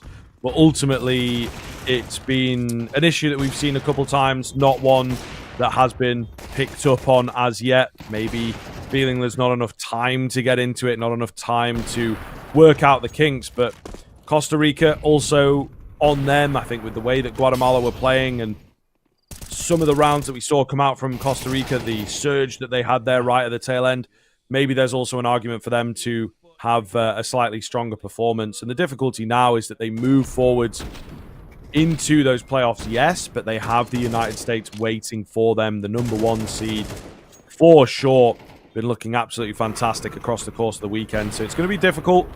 They'll have some time to work on things, but earlier games tomorrow as well, I do believe. So we'll see what the case is going to be there. But in the same vein, a great Inferno from them at the very least, right? And they have put Guatemala to bed. They have played a heck of a T-side towards the tail end of things. Maybe the individuals, not quite there. It's something that's made a big difference in this game, is the fact that you have a few names on the Guatemalan side that were able to take over the game. So that is something to consider from Costa Rica. But as a team, as a unit, they seem to just have that discipline, someone to listen to, and some decent mid-round calls in there where Guatemala, a lot of overzealous kind of facing and a lot of moments that ended up costing them rounds. Yeah, you know, it's something that, you know, we've actually caught Guatemala all the way through this qualifier, and there's one word that I'll always throw out towards them, and it doesn't matter whether it's the T side, the CT side, whatever map it is, it's just discipline for me. That's the big thing, and I think you learn discipline with experience, with having, you know, a high level or at least dedicated call. I'm not 100% sure in terms of the roles over towards Guatemala, of whether they have somebody who's taking the reins as an IGL, but it would, at least the assumption would say to not. There's a couple of instances where they would really just overfight or have these tendencies to do things isolated on their own, where an IGL would sort of rein you in a little bit. And I think that's just the thing that Costa Rica have going for them. They feel like they at least have a system where things are okay for them, and because of that, it is a big positive for me. You know, I look at it in this way for Guatemala. This is a sort of qualifier which is heartbreaking, right? It's commiserations to Guatemala, but it's one that you really can learn from. These are the things that, you know, these mistakes that were actually quite consistent all the way throughout this qualifier, that with the right sort of knowledge, you know, look back at the demos, look back at the VODs and realize, damn, man, like if we had just done a few things different, I mean, they should have taken it in 2, let's be honest, right? Done a few things different and they would have taken it in 2. So for Guatemala, this is a massive learning experience, a big learning curve as well, these sort of qualifiers. When it comes down to a best of 3 on the final day, the final best of 3 in groups to see who's making it out. No room for error, and unfortunately too many errors were made, and simply put, we have to say goodbye to Guatemala. But I'm hoping we get to see them come back next year, whether it's with Malbs or not, right? This is a side who do have a lot of talent, and yeah, you know, fix a few issues, fix a few errors that have creeped in, and who knows. Yeah, absolutely, man. Absolutely. There's hope there for sure, but unfortunately for Guatemala, that is going to be the end of their tournament. Not quite the end for us. It has come to a close today, of course, but we've got more Counter-Strike coming up tomorrow. Like I say, I think we're going to be starting a little bit earlier, so keep your eyes on things, iesf.gg, and on all the socials as well, so make sure that you're kind of up to date with where things are at. But ultimately, it is the qualification games into tomorrow. We will be finding out who is going to make it through. It's Panama, Team USA, Canada, or indeed Costa Rica. Only 2 of those 4 will make it through to the World Esports Championships. But from myself and Neo, everybody at production, thank you very much for watching today. We'll see you tomorrow.